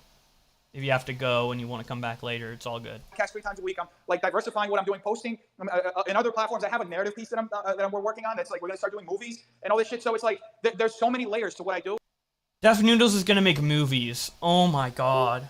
Oh my god. Imagine how bad that will be. It'll literally be like The Room. Or worse. Cause oh my god. Cause at least like The Room was like so bad it's good. I don't even know if it will reach that quality with DefNoodles. Movies? DefNoodles movies. Oh my god.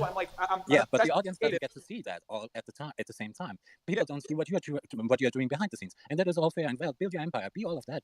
But like with all of that you are doing right now, I think you got somewhere lost on the way.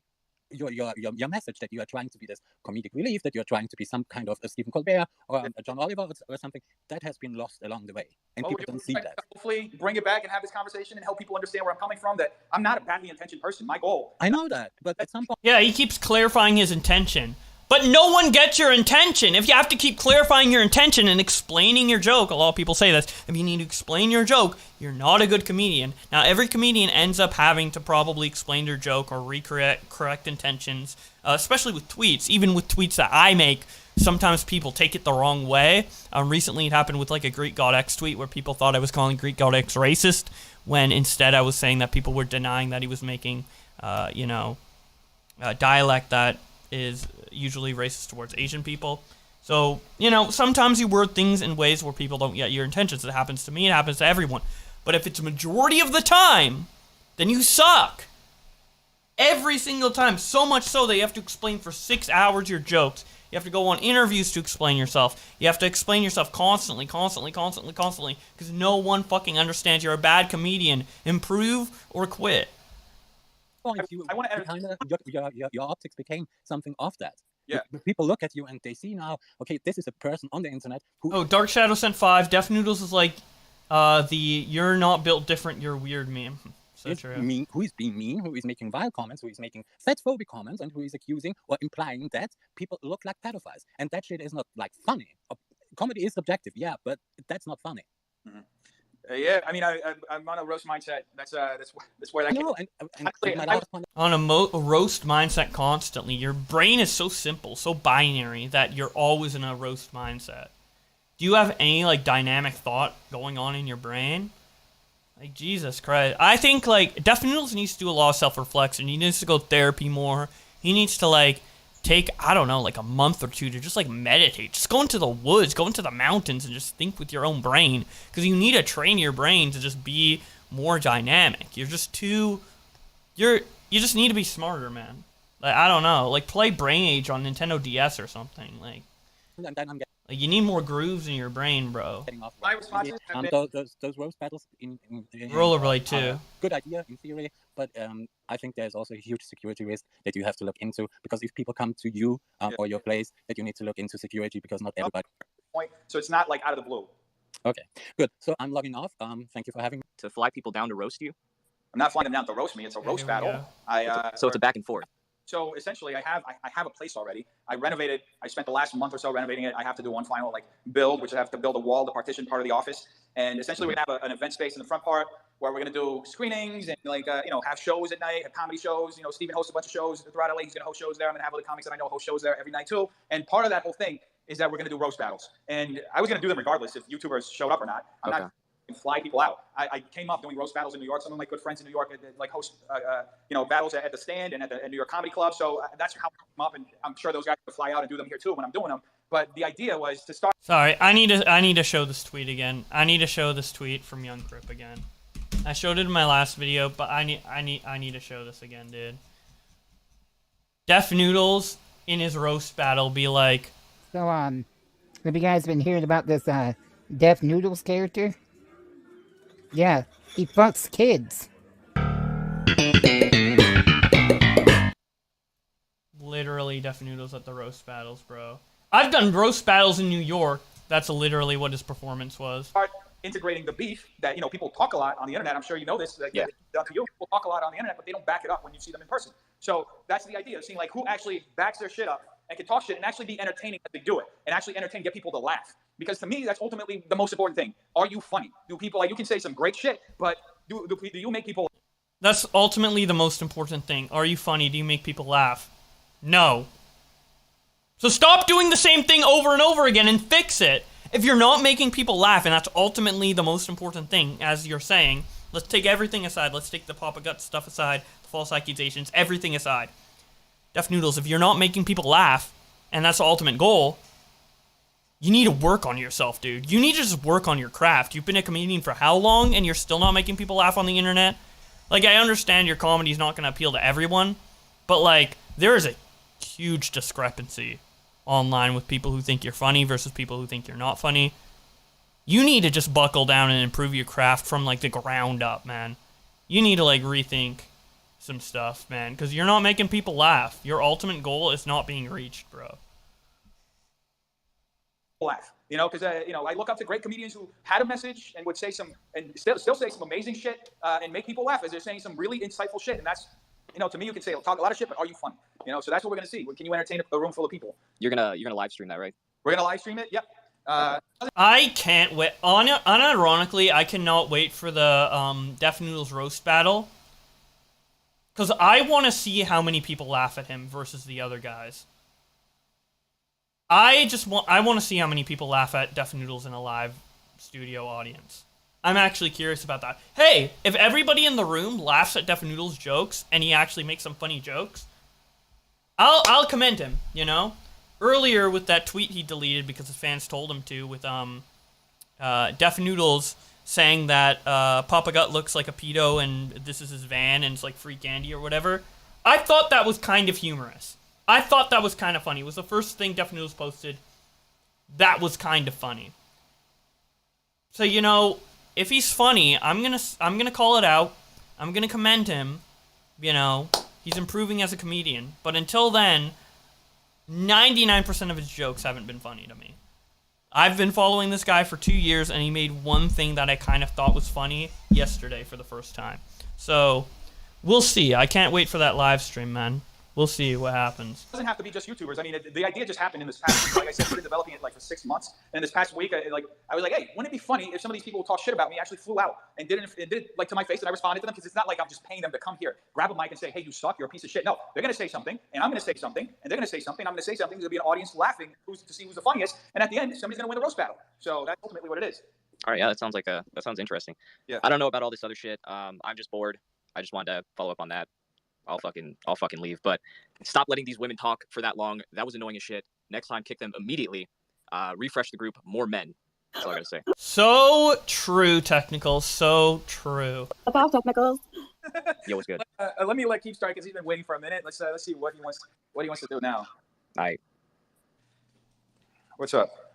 He's connecting. Can I go after Keem? Sure. Okay, thanks. What's good? Is he just going to be silent? Unmute Keem. Anyway, what do you want to say, Monica? Okay, so the first thing is that I believe it's like autistic people that can't read social cues. They end tweets with like /s for sarcasm. Mm-hmm. That might help. I don't know. Because about doing tone indicators before. Yeah, that's what it's called. My only thing was, Dude, DefNoodles is actually funny. We're just all autistic. DefNoodles is actually hilarious. We're just autistic, so we don't get the joke. I mean, I am, so... Dude, we're just all autistic. Whether it's going to just make it's going to make it too obvious, or if it's like, I appreciate maybe I'll play around with it, because that's the whole headline thing was also a suggestion to somebody, but then like the double side of it is that, if there's something that part of it could be serious and people could think that, some part of it isn't, like, there's like, I'll figure it out. I don't envy you, honestly, because you do report the news, even if you do it in a joking manner. So you do have to you have the platform, so you have to be responsible and manage your integrity. So true. Show people when you're being legit or joking. So true. And so that is. Like, I think you can mix comedy with news reporting 100%. I just think DefNoodles is really bad at it. He's just really bad at it. I can tell you don't want your humor to be in your face. You like it more subtle. Yeah, it was very dry. It's usually very dry. Anybody who watches me knows that, especially with the, you just look at the Ace Fest. I walked up to him and I said one of the darkest shit. People automatically know he's joking, but you're doing it. I get that, you have to have a tough skin to get negative. 4 months later, to be holding a grudge. I said this on my podcast, maybe a week or so ago, somebody. 4 months later, be holding a grudge. Now you're talking about it 4 months later in 6-hour chat. Shut the fuck up, bro. I'm coming up in New York and doing the fair, which is down the street from the Comedy Cellar, where I hosted shows at the Grizzly Pear. Then going to Brooklyn. Then going to. I do comedy. Stop coping, sure, bro. Or all cope, man. Blah, blah, blah, blah. I have some. I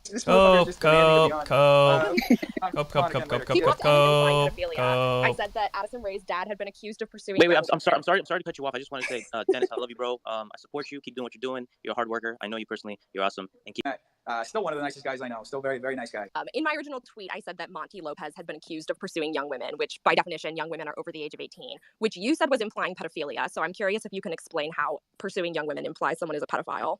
100%. So we talked about this earlier, right? So in the media, there's a lot of terms or keywords that imply one thing, but sometimes imply another. Young women and young men or whatever sometimes is used not just to imply people who are over 18. It's been used let's say you want to soften the blow of a politician who's sleeping with a minor. You may just put in young women in there. By the way, this woman, she's 25. You could have just said woman. I felt like the young part in front of it was purposely to infantilize and give the idea that she was younger than what she actually was, to make it seem like he was a pedophile. That's just my perspective in media, as much as I have to, that's what I thought it was, and that's why I said what I said. Now, that it was different, that you're coming from, then that's fine. Then I see what you're saying. But that was my initial reaction to it when I first saw it.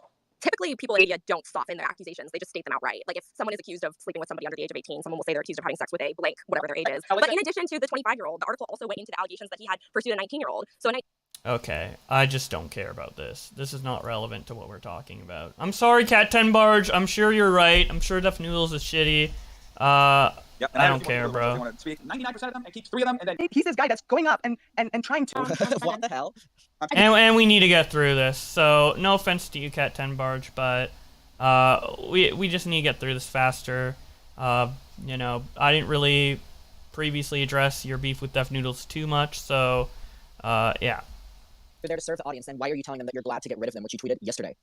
Okay, let's go to Adam McIntyre. I want to see what he has to say. It takes a long spot. That's about, like you say, some irrelevant news. And also, I'm just going to say this, I'm going to go, I've noticed a lot of sad fishing is going on as well. So I feel like people sometimes they don't think it's some people outrage. Some people just like to hang on to some sort of outrage. And I'll leave that there because I do genuinely believe that you are going to probably end up having this conversation with this guy somewhere somehow. And backpedal on slandering me because he realizes he fucked up. The next cameo comes up soon. I'm trying to skip ahead so we get to the more important parts. So this is oh my god! So basically, you can do it on his live stream because he wants the views, like that, mate. It's me. Like I think all of this is kind of like important to an extent, but it's 6 hours. Yeah, like we gotta get through it. So Bro. yeah, there you go. That tweet's just proving it all. Welcome to the circus, everybody. No, which is fine. I mean, asking me to ask if Adam McIntyre can come on. Okay, Adam. Specifically about him. Here we go. I see. I haven't actually heard this, so I'm gonna be hearing this part for the first time. All of this like area I haven't really heard. He just moved up. It's like Russian. Real quick, would you ever go on Papa God's live stream? I've been on his live before. Like again. If that's what he wants to do, that's fine. He wants to do. I don't see Adam here anymore. I'm getting messages from. Oh, Adam. I'll add. Oh, here we go. Just see. He's just like, okay. All right. Good. I am a little curious about your comedy past because I think we both did a lot of the. Oh, this is a cringe part. Nick was telling me about this, where like Stephen A. Search, the stupid reporter, really dumb reporter. Stephen A. Search has brain. I don't even know why I follow him, bro. He's really dumb. He like fucked up like some Onision thing.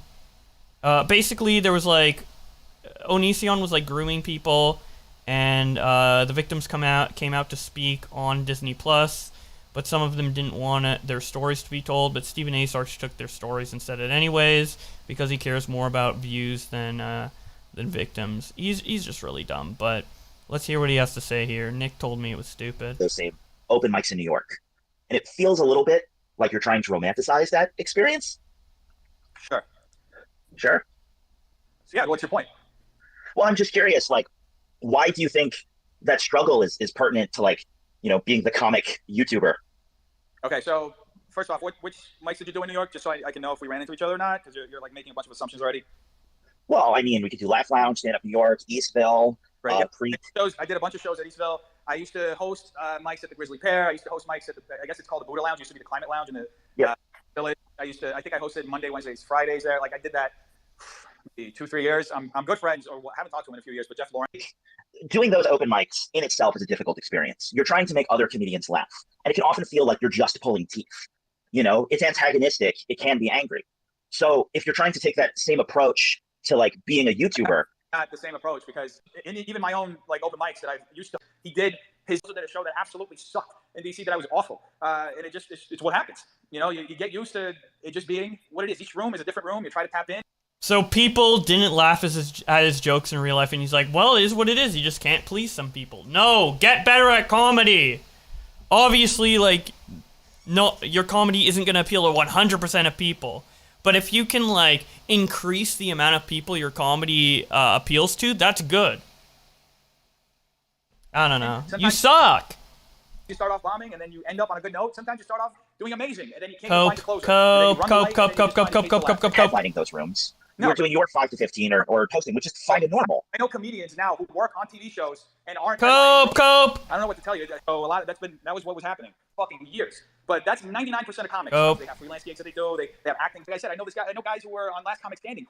Of course. You know? Yeah. I skipped 15 seconds ahead, and it's just more cope. Man. I did my struggle for 5 years and learned how hard open mics can be. Oh wow! I wonder why people didn't think you were funny, Stephen A. Sarge. But Jesus. I don't also call myself a comedian because I never made it past that point. I don't think Wait, it's, is that it's your fair whole to use all point? that. To call because he's calling himself a comedian. That's the point you're trying to make. Like you're saying he shouldn't be calling himself a comedian. Is that what you're Well, saying? I'm saying, yeah. What's your point? It's just that struggle is like very. So basically, Stephen A. Sarge is saying, I tried to be a comedian and failed, and you tried to be a comedian and failed, and I'm not calling myself a comedian, so why are you calling yourself a comedian? Dude, if you tried to be a comedian and you failed bigger than DefNoodles, holy shit. Very integral to growing up in the open mic space. And if you just say that... Like, why even attempt to do something you know you're not good at? Like, I know that's harsh, but like... Why? Like, I'm not gonna attempt to be like a rocket scientist. I don't know anything about rocket science. You know, I'm not gonna attempt to, you know, become a dancer. I fucking suck at dancing. I like watching other people dance, but I suck at dancing, you know? Like... you went through this comedy world, people not in it might not necessarily understand that. You're saying he shouldn't call himself a comedian because people, like, he doesn't really understand the comedian world? reach the upper echelon of comedy to where he's headlining. I guess Yeah. he's trying to say that he only maybe considers like Bill Burr or people who are headlining to be comedians. Look, my first paycheck, as a comedian, writing sketches. I used to write sketches for Univision. I mentioned this earlier. I mentioned this in my interview. I was interviewed on one of the biggest comedy podcasts in the country. A week after David Sedaris, we would throw away 99%. But yeah, that's that you shouldn't be saying like you're a comedian, like you were you're just doing a great disservice myself, so that I could kind of control my own career. So Fledged comedian going through. So what are the standards for for somebody to consider themselves a fledged comedian? You get paid for it. I got paid for it. I got paid to write sketches. Owned. DefNoodles unironically owns Steven here. Completely owned. So if Steven's credentials of being a comedian is you get paid for being a comedian, then DefNoodles is a comedian. I think the credentials personally for being a comedian is making people laugh. You know, majority of people laugh, not just 5 people out of 50. You know, it has to be like at least 30 out of 50 or something. You know, that's my mind of it. But apparently for Steven, it's not. What's your point? Okay, I guess I have no point, Dennis, and good luck with this.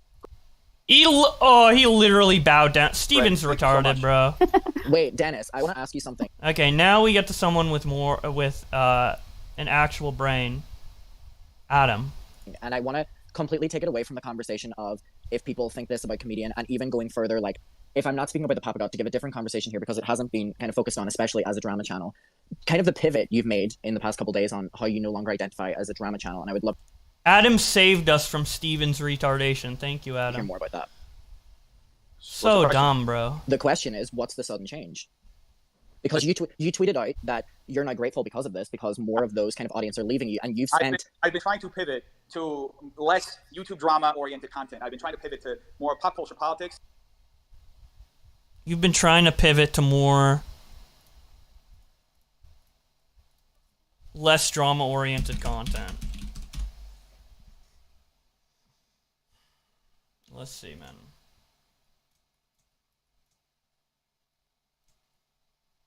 Check it out. Less drama-oriented content. Ethan Klein, Jenna Marbles, James Charles, David Dobrik, Gabby Hanna, Austin McBroom, James Charles, Nikocavo Avocado, Trisha Paytas, PewDiePie Jacksepticeye, Nikocavo Avocado, Austin McBroom, Tanamongu, Jane Dawson, James Charles, Tanamongu, Austin McBroom, Nikocavo, David Dobrik, Mr. Beast, Belle Delphine, PewDiePie, David Dobrik, Ethan Klein. Yeah, man. He's delusional. I don't know. I don't know if he's retarded or delusional or like what. There's something clearly not wrong with his head.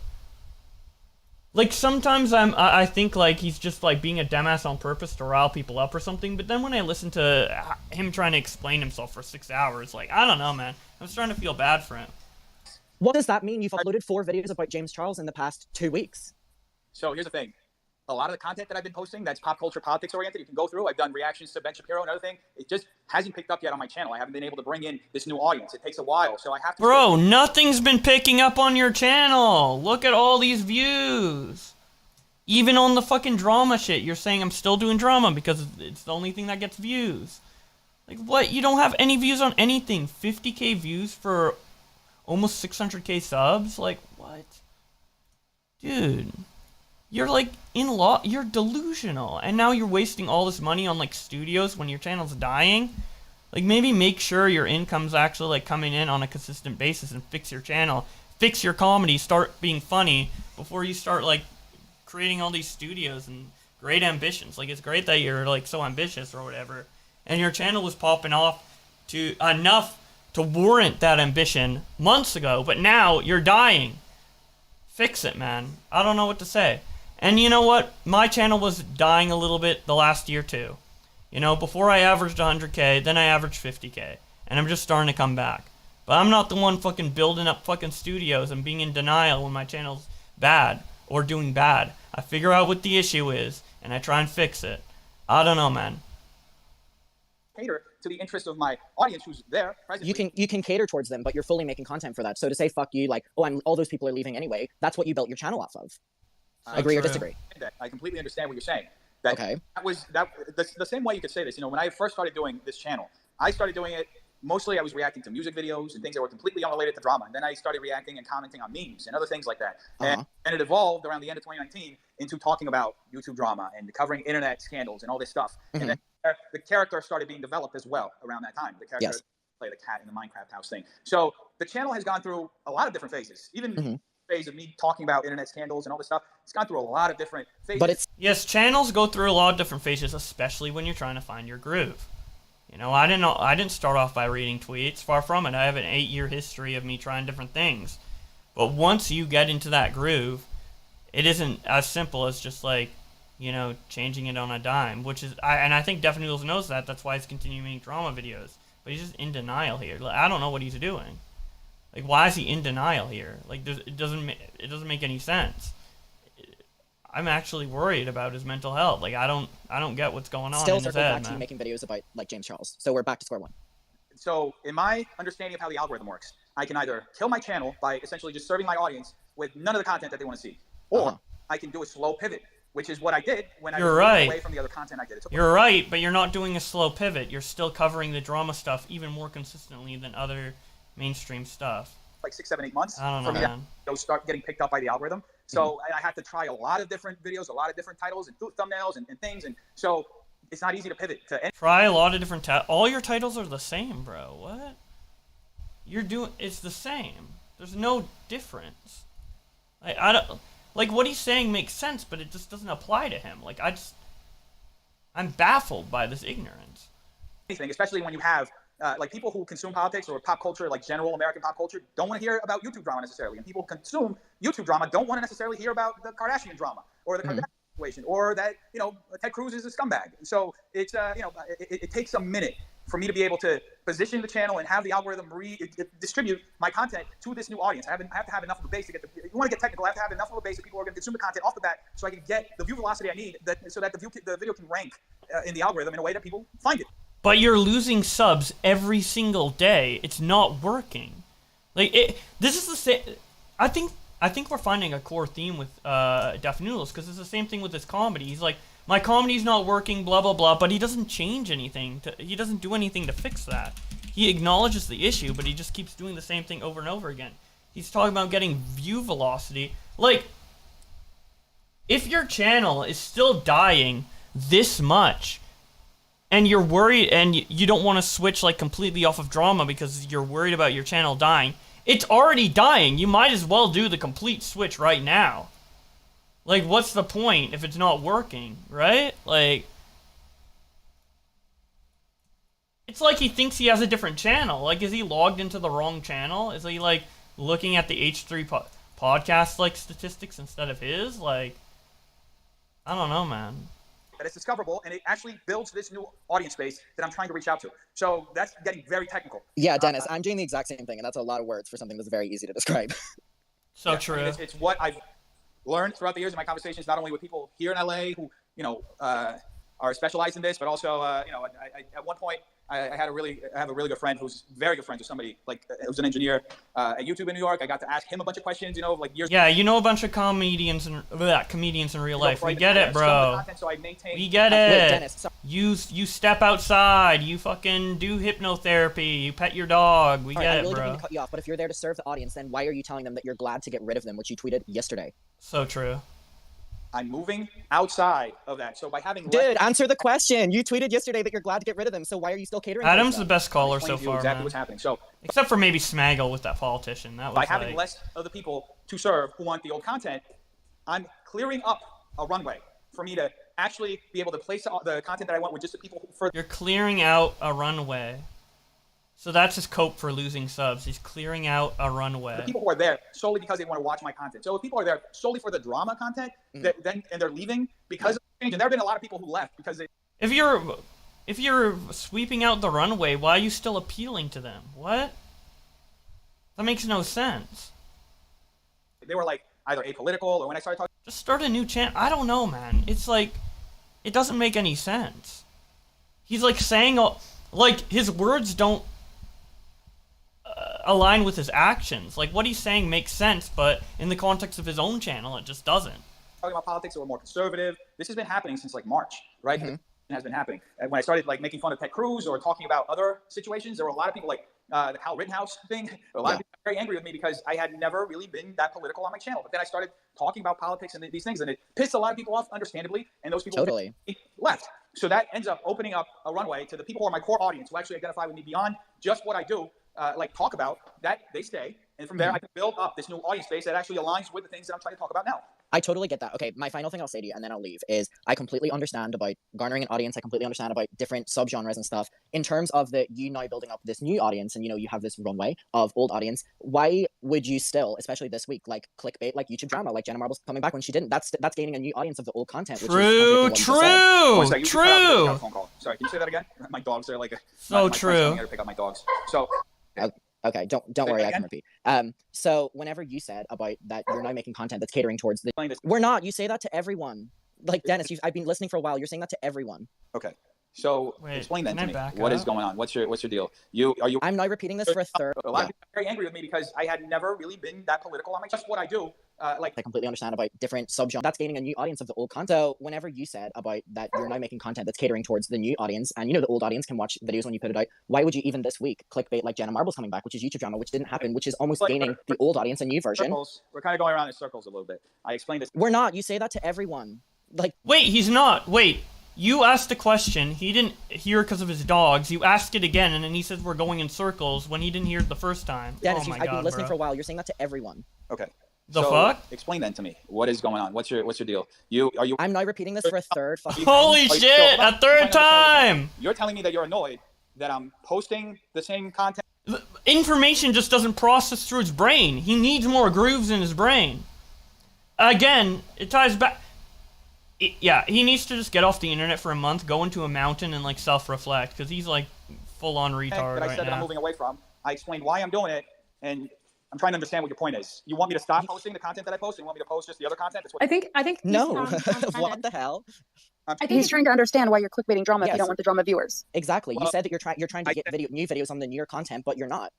I am. In fact, I am. You can go back and see how often I've been posting videos, and go through and see that when there are things that I can legitimately cover, and I've been experimenting with a format. Dude, this guy's just a walking contradiction in almost everything he says. I think this is the most blatant example because it's really more concise. This is why I like the actual YouTubers coming onto the spaces. No offense to the viewers. Obviously, they're not like geared to talk about that, but they're just so much more concise. With the exception of Papa Gut that we'll get into later. I had some problems with how unconcise he was, but we're finally getting to some core issues, and I think this conversation right here highlights the core issue with Dennis.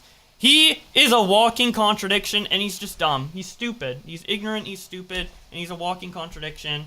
And I don't know if, like, his fucking brain is just, like, fucking spaghetti or some shit, or if he's actually, like, evil. I don't know, and doing this on purpose. Honestly, I was leaning towards the former earlier, or the latter earlier, but now I more think he's just dumb. I don't know. Spaghetti brain, bro. And I do.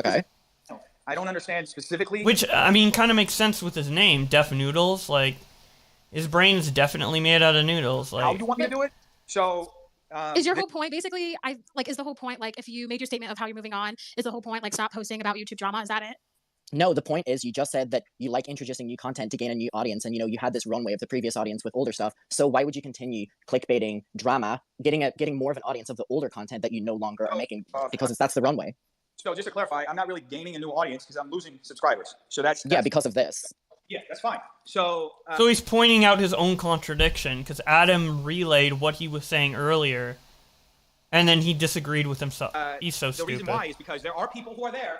I have over 500,000 people who still, and I look at the analytics and I notice, still want to watch that content. So I'm still serving them to the best of my abilities while on the other side covering pop culture stuff. I just covered the Will Smith apology. That's more broad pop culture stuff. So he's trying to do a slow transition rather than a cliff breakaway. Yeah. Yes, but what's the point if they're going to leave anyways? Just do a cliff breakaway. And the transition is way too slow. Like your title... I don't know. He's just approaching this the wrong way. Uh, Yeah, essentially, it's a slow, gradual transition until I can build that new audience. Because if I just go jump the concept is sound, but the execution is just not good in my opinion. Especially considering the status of his channel. off a cliff in that sense, it'll just kill my channel. Your channel's already dying. It's already dead. It's already dying. What's the point? What are your monthly views? 1 million? 2 million? On a 500,000 sub channel? What? You're already dying. What? Like, are you? Jesus, man. It'll kill it. I've done it before, and it's, it did, to some extent, it has been part of the reason why I've been losing subscribers and reviewers over the last few months. I started talking about politics and talking about topics that I didn't cover before, and naturally, that's going to cause me. I don't think that's the reason, bro. Okay, I think the reason that people don't like you, because he's acting like some people don't like the politics. Okay. Equivocally. Let's look at this video right here, right? 5K dislikes, 1K likes. I don't think people would give 5K dislikes just because they don't like politics, right? All of these comments, right, from ex-DefNoodles fans. None of them talk about politics. It's all for other reasons. Let's actually go right here, use the find feature to see how many people in the comments are talking about politics.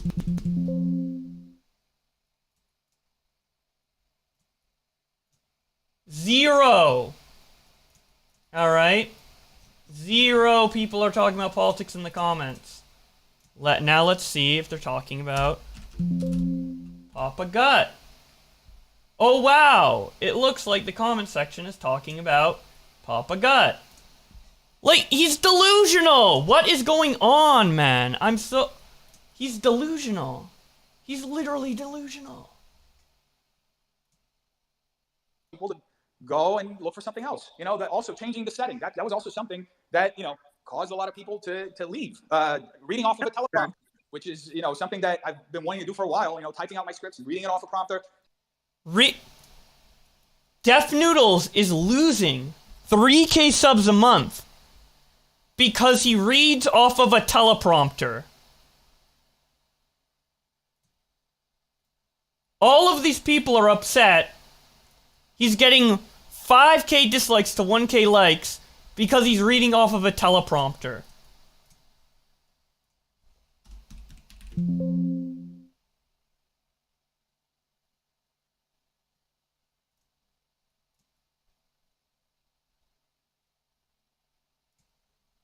That's all things that have caused people to want to. He's delusional!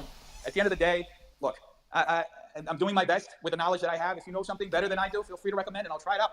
I don't really know, like what you specifically want me to do. If you want me to I personally hate DefNoodles because he uses a teleprompter. stop posting videos about a certain thing. And Dennis, it's not that dramatic. I'm not emotionally involved with your content. I'm just answering something that you literally just said.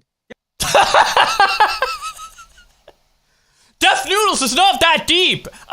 There's just a contradiction, and I'm pointing it out. Like, bro, you don't need to tell your whole life story about teleprompters and shit. It's not that true. It's so true, Adam. Yeah, and I answered that to Barely. melodies. Yeah, but you are super aggressive, baby. You just seem very invested in like me publishing content in whatever way you see that I should, or if I should But stop. did you offend people when you said you weren't going to do drama anymore? Did that like offend some people? Like, oh, drama's, I'm too good for drama now? Probably did. Everyone's getting offended at everything. Because I feel like, Everyone's Adam, you sound like you're right. offended.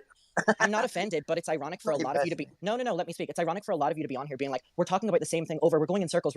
You main people that are speaking, and then someone provides a new section of conversation, and then you're like, oh well, come on, like, No, all right. totally, I thought your question was great. I just think you're a little aggressive. I thought your question was nothing great too, horrible. Adam. I'm actually like talking about your question. I'm trying to figure out like, were you offended? Even the DefNoodles fans are pro Adam when Adam is completely destroying By them. like when he said he's not doing drama anymore, were you like, oh, are you too good for drama, DefNoodles? Like, I'm just trying to figure you out No, I because of your went. tone. I went. It's the stupidest fuck tweet. Also, to clarify, I just went on Hi Noodles. I just went on your page because I was like, I follow you. And I was like, what is he talking about? He's making a change in his stuff. I pinned it to the top of the space. Sorry? I pinned the tweet to the top of the space. I don't know if you can refresh it. Does it show up there? So when I just went to your channel, the only two changes that have happened on your channel is you talking about the allegations that were made to you and you apologizing. And everyone here, I hope, has seen them and knows that that's why you've been losing followers. It's not because you're changing your content. It's because you went on an insane rant on Twitter, and then we go to your normal content to see if you're still okay, and you're not okay there either. So true. 100%. So I've been losing followers because of this, 100%. But I've been losing followers for months, since March. Of course. When I started. Yeah, because you've been acting like a tard for that long. I'm just debating that you are now losing so many followers because of the behavior that you're showing. Dude, DefNoodles did not lose one sub from using a teleprompter. He did not, not a single person unsubbed from him for using the teleprompter. He's in complete denial. At least he acknowledges that, you know, some of his loss is from all the crazy shit he's doing. But no, it's pretty much all of it. Like, what is he on, There man? have been several YouTubers that have switched their content several times. I mean, you tweeted about Logan Paul today. You know, like, how many things did he do? And his followers are still following him. Even after the forest incident, people still say. That's a weird juxtaposition because if you just compare the follower count that he has on his vlog channel, which is over 20 million, versus what he has on his podcast, he's been working longer on his podcast, and he was only able to get a fraction of the followers he has on his podcast. So whenever you do a pivot like that, you're not going to appeal to the same audience, and it's harder to build it. Of course not. But what matters more to you? What matters more to you? Money or being genuine? No, I'm already authentic 100%. The thing that's to me is just right currently. Dude, if DefNoodles is telling the truth and he's being authentic 100% all the time, he's stupid. He's dumb. If he's being 100% authentic, I think he's stupid as hell. Jesus, man. I just have a broader interest in politics because of the state of America. That's one thing that I wish I could talk about every fucking day. I even The had teleprompter, dude. The teleprompter is why people are unsubbing. podcast past week, and I'm having more political stop by talk about stuff. That's something that I'm doing right now because Loki, can you mute? now that's one thing. And now as far as like the pivot itself, I did 2 videos over the past month where I was like man on the street. You know, I went and did this thing. I had 2 others do it. So the plan, essentially, I would end politics, which is, this is only a segment of my audience, a very small segment of my audience is currently watching the podcast, but people who watch it know that this is where we're going. That's pretty much what my content is going to pick. 2 years, maybe you're going to see something that I'm working on with a bunch of creators behind the scenes. That, you know, it's like in 2 years we're gonna see something big from him. All right, I can't wait to see the DefNoodles movie. I can't wait to see the big DefNoodles collab. I'm sure DefNoodles will be like the next Will Smith in the next 2 years. He's gonna cry and delete his channel in the next 2 years. Let's be real, guys. Tanner Roman, $2. Teleprompter. No. I don't know what you mean by that, but thank you for the $2. Sorry if I did not read that super chat in the best way possible. I'm just a little confused. There's some midterm and long-term projects that I'm developing, so there's a lot, you know. And well, thank you. Okay, but then what Adam just said is not that hard to understand, right? Because he's saying if you are telling your audience, right, it doesn't matter if they follow you for who you are or because like I was following you from when you were like 100K, you know, so you were very small back then, and I just keep following. However. So this is a true fan, dude, since 100K. You watched, what content was I posting at the time? Curious. Well, I got to you because of Kavos. So, but yeah, but I rolled in watching you when you started doing drama. Hey, I was still posting music video reactions. I was still like reacting to K-pop and reacting to other stuff. Around 200 something K is when I started doing the transition where I actually started reacting to Onision Freakout, actually reacting to music videos from like Onision parts. So if you say that that's 200K, then you just hit 200K. However, look, it's very simple. Dude, she's just basically saying I've been watching you for a while, and DefNoodles is like, no, technically around 100K I was doing this, and this. Like, bro, why are you coping so hard? It's not that deep. Like, the point she's making is that she's been watching you for a while. Like, why do you have to, like what? These grows with you. The people that leave, you know, they'll always leave. Like, look at Nicholas Diorio. I follow him as well. And he used to make these whole massive hit pieces that were really well researched. But he's streaming now. So I just watch, like, the clips of his streams because I just don't have time to sit there for 4 hours and watch a stream, right? So true. Nick, start making videos, bro. Right? Speaking of, he has to come on next. When you switch. Oh, and Nick's about to come on next. This is a juicy one. You know, I think Adam did a great job talking with DefNoodles, but since Nick has done 2 big videos on DefNoodles and is like, you know, fully versed on every single thing, he completely crushes him, and he's probably the best call on this whole thing, with Adam as a close second. Yeah, can't wait to get him in. Over from the what's it called, the Minecraft cat, right? When you switch over from him to the guy that you are now, right? And you started just swearing up a storm constantly. I was like, what the hell is going on? Like, is he okay? And you were like, this is just me. I'm leaving that behind. And your audience, we didn't leave. We just. Yeah, and DefNoodles earlier was saying, like, oh, I want to gradually transition for my audience and not, like, do something that makes, like, my content change, like, off a cliff or whatever. But then he did retired the Minecraft cat and made it such a big deal and didn't do it, like, gradually and, like, completely changed it right away. And his fans, dude, DefNoodles fans are the most, like, lenient, forgiving fan base ever. I've not seen a fan base so forgiving as the DefNoodles one. Willing to go through, like, even if DefNoodles is not entertaining them with, like, his changes to his content, they're still willing to give him the benefit of the doubt. They're still willing to try and, you know, see the new direction he's going in. And now they're finally fed up with it. I would have been fed up with it way earlier. Like, they are just so forgiving. Stay because we like the content and we liked you as a person. However, like, I unfollowed you here now and on YouTube because I just cannot bear what's happening right now. And I know that it's most likely because of about a year of charitability, and she finally cracked a year later. That is so generous. Like the new team that you have around you. You know, because it's not their money that they're messing around with, right? But you cannot sit there and say to me that the situation with Papa God was just one joke. Because it wasn't. It wasn't just one joke. You said that he looked like a pedophile, then you called him a motherfucker. This caller is also being banger. Maybe I shouldn't rate the callers like Nick's the best, Adam's the best, or whatever. Because earlier, the callers were just kind of like DefNoodles fans, whatever, just talking to him more casually. But these people, they're doing a great job.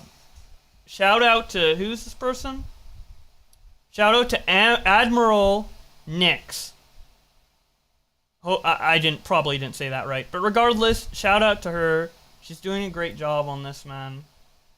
Fucker here and there. That's what it is, right? But then you also had the whole, this is his van, you know? Plus the tag of the FBI. Like, that's taking it too far. That's like saying, like, She's to spitting. me, it was just bullying, right? When you have a kid in class who is being, like, you know, his dad died, and you cannot get him, like, you can get Papa God, oh, you're fat, oh, you have glasses, oh, you're bald. Instead, you went for something that is him. It's his person, right? He's this guy that's going up and trying to get other people to understand that sometimes you need to step back as a guy when it comes to a relationship and not be abusive towards your partner.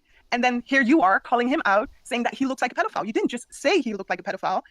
You showed a free candy car, you know, a white van. You were literally implying that he is a pedophile. He is that thing that he hates so much. And I don't like...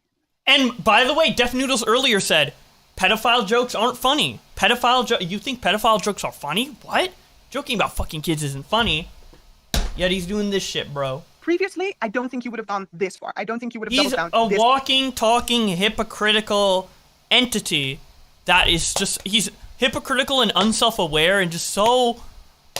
I feel bad for him at this point, honestly. I'm starting to feel bad for him.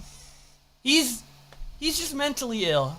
He needs help. This much. But you went too far, and it's okay to admit to that. It's okay to say, oh, yo, I think I went too far. You shouldn't have people like Steven Marcus saying, yeah, no, but he jumped on the bomb. Yeah, because it's your body jumping on the bomb. It's not him. You understand? Hold up. So, yeah, 100%. I did not listen to this part of the space. Such a good caller, like bro. I said earlier, I'm not the one who defines a line. You're defining your line. Where other people have no, said but what you did do was kept saying, like, yeah, I'm like Stephen Colbert, and that's just how I play things. It's a comedian thing. It's not a comedian thing. Plus, Stephen Colbert has 17 writers. You have Stephen. So, hold on. You have Stephen. That doesn't even count as one writer. That's like half a writer, bro. All he can write is like white tears, dude. How can I make this joke about black people being better than white people? That's holy shit, bro. For a bunch of minutes, we all listen to you, so let me just get him my word for a little bit. 1 second. Steven doesn't write for me. Steven is just a co-host on my podcast. He's also a very good friend.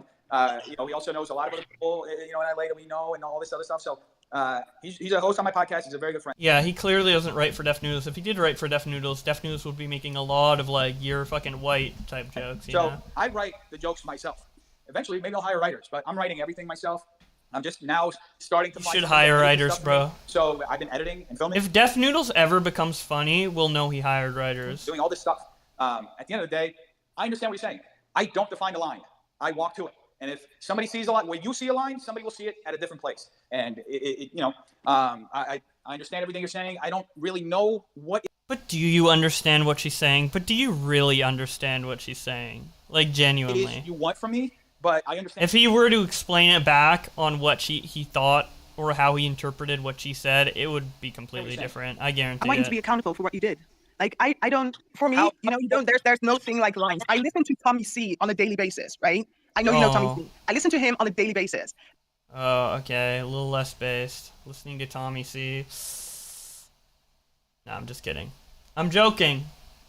Me and Tommy C have a friendly rivalry. Tanta sent $2. He needs a ghostwriter. So true. That guy makes racist jokes, all the jokes, because he's like Howard Stern type of stuff, right?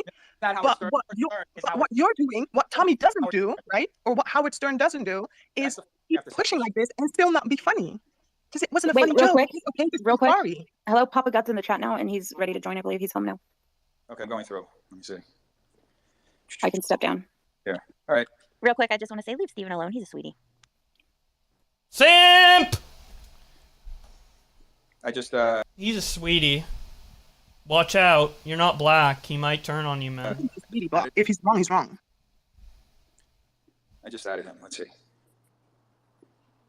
Let me see. Where'd he go? All right. Just tried to add him again. I don't know if he's got to change something or what it is, but I guess we'll. He did make a tweet saying that. And now we have Nicholas Diorio coming in. We're going to go down to normal speed for this one. Nicholas Diorio comes in and just destroys DefNoodles. Hello. What's up? How's my audio? I might be a little biased because I'm his friend, but Fine. I think he legitimately did well here. I don't think we've actually spoken before, in like the full year that we've had like an issue. It's weird. I just kind of want. Hold up. So, Sure. Understand what issue do you think we have? Because I think you're Oh, you kind like of me? assuming. Okay, we'll go back to 1.5. I honestly, I don't know you, so how can I form an opinion about you? I don't know. It's You kind seem of to be weird. pretty uptight about it a lot, so I don't know. So what leads you to that conclusion? Probably like the 4 tweets about the Michelin Man that you didn't know it was like made out of tires, so you thought it was soft. When you mean stuff, you according to your interpretation, you are doing it because you're tight with a person. Yeah, I typically don't like a lot of the people I make videos on. That's why I say mean things to them online. All right. Well, I guess we differ in that sense. Sure. I guess I kind of just wanted to ask you if you're like, are you self-aware in this? Do you kind of understand why people think you're a little crazy? No, he's not self-aware. That's a great question, though. I didn't hear the beginning of this. I heard, like, most of it, but not the beginning. So this is new Look, to me. I've been talking to people for, I don't even know how long this has been going, but, I'm listening. I almost feel bad for you because a lot of these Whether or not conversations people have been think I'm crazy, like, you mean like mental institution No, crazy? no, You no, mean no, like no, but people just think that you're crazy, kind of off like your rocker recently. beat? Like how crazy? Like what do you mean? I mean, like just off your rocker recently, not like fucking put this guy in a cage. Off He's my gonna rocker. hurt somebody. Crazy. Okay. What makes you think I'm off my rocker? Because I feel like we've been looping for like the past year or so. I feel. So he doesn't believe that he's unself-aware. Like the same critiques that I made in I don't know, like fucking December of 2020 was that are like the same ones that you're hearing now. Like Yeah. it's the same thing. What do you think? Like I mean, I pretty much outlined everything I did before you even made, I think, your videos. I don't remember specifically when you published them, but I remember end of 2019 was before a lot of people on commentary started making videos. I did an interview With John where I Swan, literally right? talked about the exact same things. Oh, that I'm you're talking about the that- Vulture one, right? This actually circles back to a point that was made hours ago, which is So the vulture thing, I told you at the very beginning of the stream. I know the stream's been going on for over 3 hours. Thank you guys for all staying here, especially if you were here for the beginning. When I said that DefNoodles was using this vulture article as a huge defense constantly when people brought him up. I'll bring up the screenshot again. Need to move it over. Comedian, I had no idea. Dude, look at this article. Look at this article, So listen to what Nick says in response to this article. Because Nick is one of the few people who read it. to what extent do people want Okay, to we'll go to what I 1 time do speed for or this. place what they want it to be on it? Okay, yeah, Like, but Dennis, I watched. I'm the only one on the call who's listened to your Vulture interview. I'm the only one here who has. Okay. Have you ever seen my videos on you? No, actually I haven't. Okay, because I covered this in the second one. I have a quote from the guy that you talked to. This is from gonna the be I think his so name is, explosive. Listen. Jesse David Fox. Yeah. Okay. So this is from the article that DefNoodles is using to defend him being a joke. Everyone's like, dude, you're like, I thought you were serious with this. He's like, no, I'm joking. I'm a comedian. If you listen to this interview, you can clearly know that I'm a comedian. This is a quote, post-interview, from the Vulture article. So explain, talk about it. All right, so this is the quote that he said. It's not always clear which part is real and which part is a joke. And even what the joke even is sometimes, as much as he says it's just a character, I don't know if I always believe him. You know, he clearly gets something out of reporting in this world. And even after talking to Dennis, my producers and I were unsure which parts were real and which parts weren't. So you're saying that this is like the biggest comedy podcast. I heard you say that earlier. And even they don't understand your gimmick. So, I mean, at what point do you kind of go insanity? I mean, that's Even the thing he's using for the defense, the biggest comedy podcast, the experts in comedy, as said by DefNoodles himself, someone he looks up to, biggest comedy podcast, experts in comedy, don't understand DefNoodles comedy after interviewing him directly. Not the person involved, not any of the producers, not any of their team. They're still confused by it. If majority of people are confused by your comedy and your intentions, if the biggest comedy podcast, the experts in comedy, don't understand your comedy, if 90% of people don't understand your joke, even your most loyal fans who are talking to you in this space don't understand your joking on majority of your tweets and videos that are meant to be jokes, if only like 5% of them understand, you are a bad comedian. You need to fix and improve your craft if you want to be successful in this space. Now, somehow you've been successful in this space, but not as a comedian. You've been successful as someone who reports on news. If I go to any DefNoodles fan, majority of them are going to say, I follow DefNoodles for the news. I follow DefNoodles because he is a level-headed news reporter. I've seen, the H3 podcast Reddit, and most H3 fans were fans of DefNoodles. There's a lot of crossover between H3 and DefNoodles in terms of the fans, and they're starting to criticize DefNoodles from this Papa Gut thing, and a lot of them are saying, I've seen comments on Reddit that literally say this. I could pull it up, but, I'm sure you guys will take me at my word for this. They are saying that they followed DefNoodles because he was one of the more level-headed drama channels. They don't like people like me, Nick, or Augie or whatever, because they just prefer the way DefNoodles and H3 deliver the news, and they consider DefNoodles one of the more level-headed news people, but now they think he's going off his rocker. They did not watch him because he was funny or being a comedian. Everybody watched DefNoodles for his news. And that's why he got big. DefNoodles will never be big because he's a comedian. The only reason he has the followers he has is for him consistently reporting on the news because he's terminally online and addicted to the internet, even more so than me, that to the fact where he reports on every little thing on his Twitter and tweets fucking hundreds of times a day on the most irrelevant things. And that's how he gets such a big audience, because he talks about literally everything under the sun, not because he's funny. And DefNoodles will never get a big following because people think he's funny, unless he drastically changes himself. He is not funny, he's not a comedian, and even the most expert comedians in the game that DefNoodles himself says are experts think that he don't understand his comedy and think he's not funny. Case closed. That's fair to say about Colbert too. People thought Colbert was 100% real when he was doing his shit. Yeah, but there are people who also think Colbert is like funny. You're getting right now. You're getting like a summary of what he said, and if you go through, he actually asks me that. He asks me. He said, "Are you serious? This is his Are you not?" post-interview summary. Exactly. So he doesn't believe of course, you. He's teasing his interview with that summary, right? Now, I mean, the full context of everything I explained isn't presented there because otherwise you wouldn't listen to the podcast. But I explain it very clearly from A to Z, how I arrived at the concept of the channel, how it evolved, and what is real and what isn't. And that's fine. That was his conclusion. Someone in my comment section right here says, when I was 17 or 18, I followed DefNoodles for drama news, not for the shits and giggles. Later, I realized he was telling half-truths of drama he tells, and he will say that's for comedy. But nobody knows he's being comedic. And that's been our issue with him, and everyone's issue with him for the last 3 years. It's why there was so much criticism against his character in a Minecraft house, and why he ended up retiring it, is because people follow DefNoodles for the news, and he thinks people follow him for comedy. And that's what he's going for. It's just ridiculous. It's so ridiculous. And I get it, right? Like with Twitterverses, I made it for in order for me to personally remember tweets and keep up with the drama. And then people start to watch it for a bunch of other reasons, and over the years I found out why so many people like Twitterverses, and there's so many reasons why people like Twitterverses outside of what I'm aware of, right? So I get that, like a creator not being in sync on why people don't watch the content. I get it.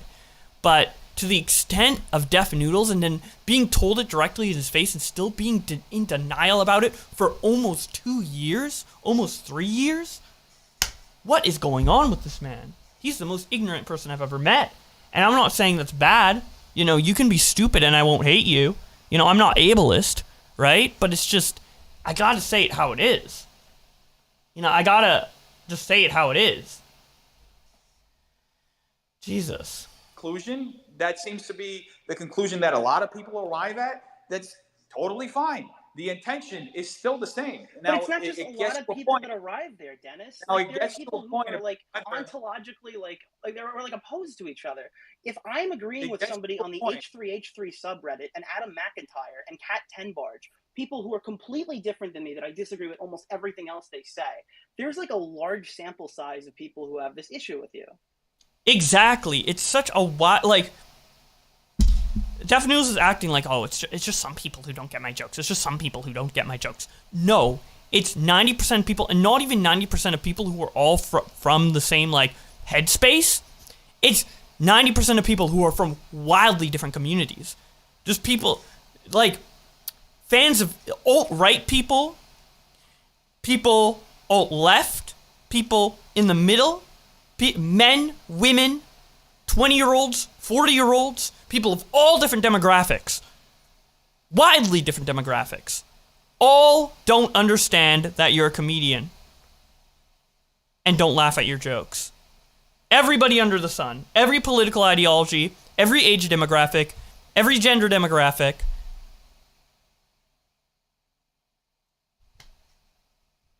It's insane. It's so insane. I've never seen such a diverse group of people all being in agreement on one thing. It's bringing the people together. DefNoodles is honestly what we need in America to heal the country. Because it's the only thing the right and the left can agree on. It's a bipartisan issue. DefNoodles is a bipartisan issue. Okay, that whole, like, America heal thing, that was a joke, by the way, just to clarify. I'm not political. I'm Canadian. I don't actually think DefNoodles is going to heal the country, but the fact that everybody is disagreeing with him, political, non-political, man, woman, non-binary, everybody, every age demographic, you guys get it. I'm repeating myself like DefNoodles right now, but it's just insane. What do you want me to do? I want you to realize that you're the problem, not everyone else around you.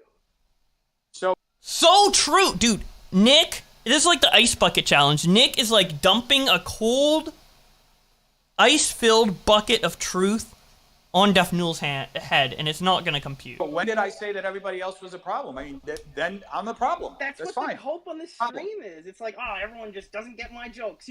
Exactly! Oh my god. Dude, Nick's just speaking facts, bro. You've been doing the same I'm a Nick sim. If the joke was that everybody else is stupid and I'm the funniest comedian that's ever lived, you know what? Fuck it, dude. Let's start a frenemy. So fucking true. Right now. I think we'd be great together, but I don't think I've never agreed with someone so much in my life. I never said I was the funniest comedian that's ever lived. All I did was say that I wanted to tell jokes every day, and that the news made it easy because there's news happening all the time. So Here's Yeah, the thing. and you talk I- about news, but real news. I've explained what my intentions are. Like I said earlier, I created a Dilbert sketch. If people want a Dilbert comic strip, if people want to see it as Hemingway and expect it to be Hemingway, then that's on them. That's my problem for creating the Dilbert. DefNoodles tried to not reference a comedian challenge. Impossible. Comic strip and only being talented enough to create a Dilbert comic strip. I wish I was Hemingway or F. Scott Fitzgerald, but I'm not. So this is what I'm sure Hemingway reports on if Tana Mojo, or if Charlie D'Amelio smoked weed, what I'm giving people. Or a And vape. This is what it is. I mean, people Sure, are they report on legitimately that. asking me to be something that I'm not. This is my authentic self, my I personally go to David Colbert for my news. ideas, and I don't know how else to be something else. All right. Well, we're not going to agree on this one. Want to move on to the next point? Hold on 1 second. I appreciate Nick being... This is another thing. I appreciate Adam McIntyre and Nick, and even this caller who isn't a content creator, being very concise. They got to the point. They said the questions. DefNoodles is not computing it. Let's move on to the next thing instead of repeating the same thing over and over. I appreciate that. Here's the thing. If you don't like what he does or what he says, you can block him, mute him, don't watch him. Shut the fuck up, you stupid ass idiot, man. Cloaky, you're dumb. You're dumb. You're dumb. Yes, You're I know. dumb. Sometimes he says things that are way too inflammatory. Like that still reaches I don't out care if things after are the block. inflammatory. I don't agree with everyone who got on the stream tonight and said that your joke was too mean. I don't think that you can condemn him for calling Papa Gut somebody who looks like a pedophile just based off of that one comment. I totally disagree with the allegedly Angelo guy. I think that he sounds the way that DefNoodles thinks Papa Gut looks. So I'm not condemning Dennis for that. I'm not condemning Dennis for any edgy jokes. My problem with Dennis is that the joke, quote unquote, that he made isn't just, oh, Papa Gut looks like a pedophile. I'll read it to you. Motherfucker got famous on TikTok for, quote unquote, joking about fucking 14-year-old girls. Then he got offended that Did he, though? about him. So the here, implication Is that how he got is famous? that he but was happy to serious and go over wanted to fuck children. So here's the thing. And then tag the FBI. We covered this before, but I'm happy to walk through it again. Sure. So, is fucking children funny to you? Could be in certain circumstances of a joke. Absolutely. Okay, so talking about a grown man from the point of view of a grown man fucking a 14-year-old child is objectively funny to you. That's Depends on objectively the funny. context of the joke. Absolutely. So tell me a Great answer. Dude, DefNoodles is trying to, trap him, so you think pedophilia is funny, huh? And Nick's just completely sidestepping it, yeah, in some contexts I do. Which is true. It's called dark humor, for sure, but it can be funny if done right. Now, the way DefNoodles did it with Papa Gut wasn't funny, in my opinion. Nobody really laughed. And it's kind of funny that DefNoodles says, is pedophilia funny to you? Huh? Is it a joke? When he made a pedophilia joke. And that's what this whole space is about. context. So tell me a context where it would be funny. I think that it's funny that you made a joke about Papa Gut fucking children because it makes you look like an idiot. Okay, so true. So here's the thing. First off, I didn't say he fucks children. I said No, he you said looks. that he was quote His unquote joke- joking. The his implication joke, is however- that he wasn't joking when he made a his comment joke, about fucking a 14-year-old girl. So his joke. We're talking about the quote unquote joke part, which is what you brought out. Yes, that's my You're clearly problem. not getting it, dude. His joke was. Dude. And by the way, that was Rye Loki speaking. She's talking to Nick. Nick just clearly doesn't get it. DefNoodles is just on another plane of existence. You're so right, Rokley. You're so right, man. If she bleeds, she breeds. Shout out to Andres Lopez for the life tip or some shit like that. And your implication is that he wasn't joking about that he actually wants to fuck children if they bleed. Okay, so essentially the joke is, thank you for teaching me that I should fuck children, Andreas Lopez. So now my question to you is, objectively, is fucking children funny to you from that point of view? I mean, I don't think Papa Gut's a fucking comedian. But my point is, No. you're saying that that statement that you were Change describing it. to me. Is it objectively funny to fuck children? Wait, I'm so A confused. 14-year-old girl Wait, what does for it matter a guy? if the joke is funny? Is your like No. ethics on whether I'm you just can asking make it, whether the joke is funny or not? Yeah. Yeah. So DefNoodles is saying, if a joke isn't funny, it's not a joke. So the reason he put in quote unquote joking with the Papa Gut old enough to breed, old enough to bleed joke is because he was quote unquote joking because it was not funny, so therefore it was not a joke.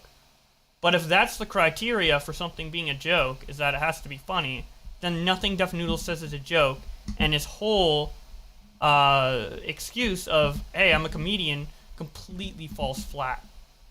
And if the criteria is that one person needs to laugh at it, yeah, if you show a joke to 1 million people, at least one person's gonna laugh, no matter how unfunny it is.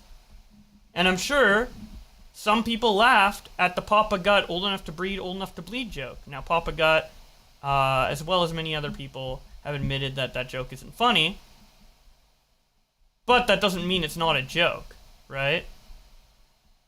So stupid.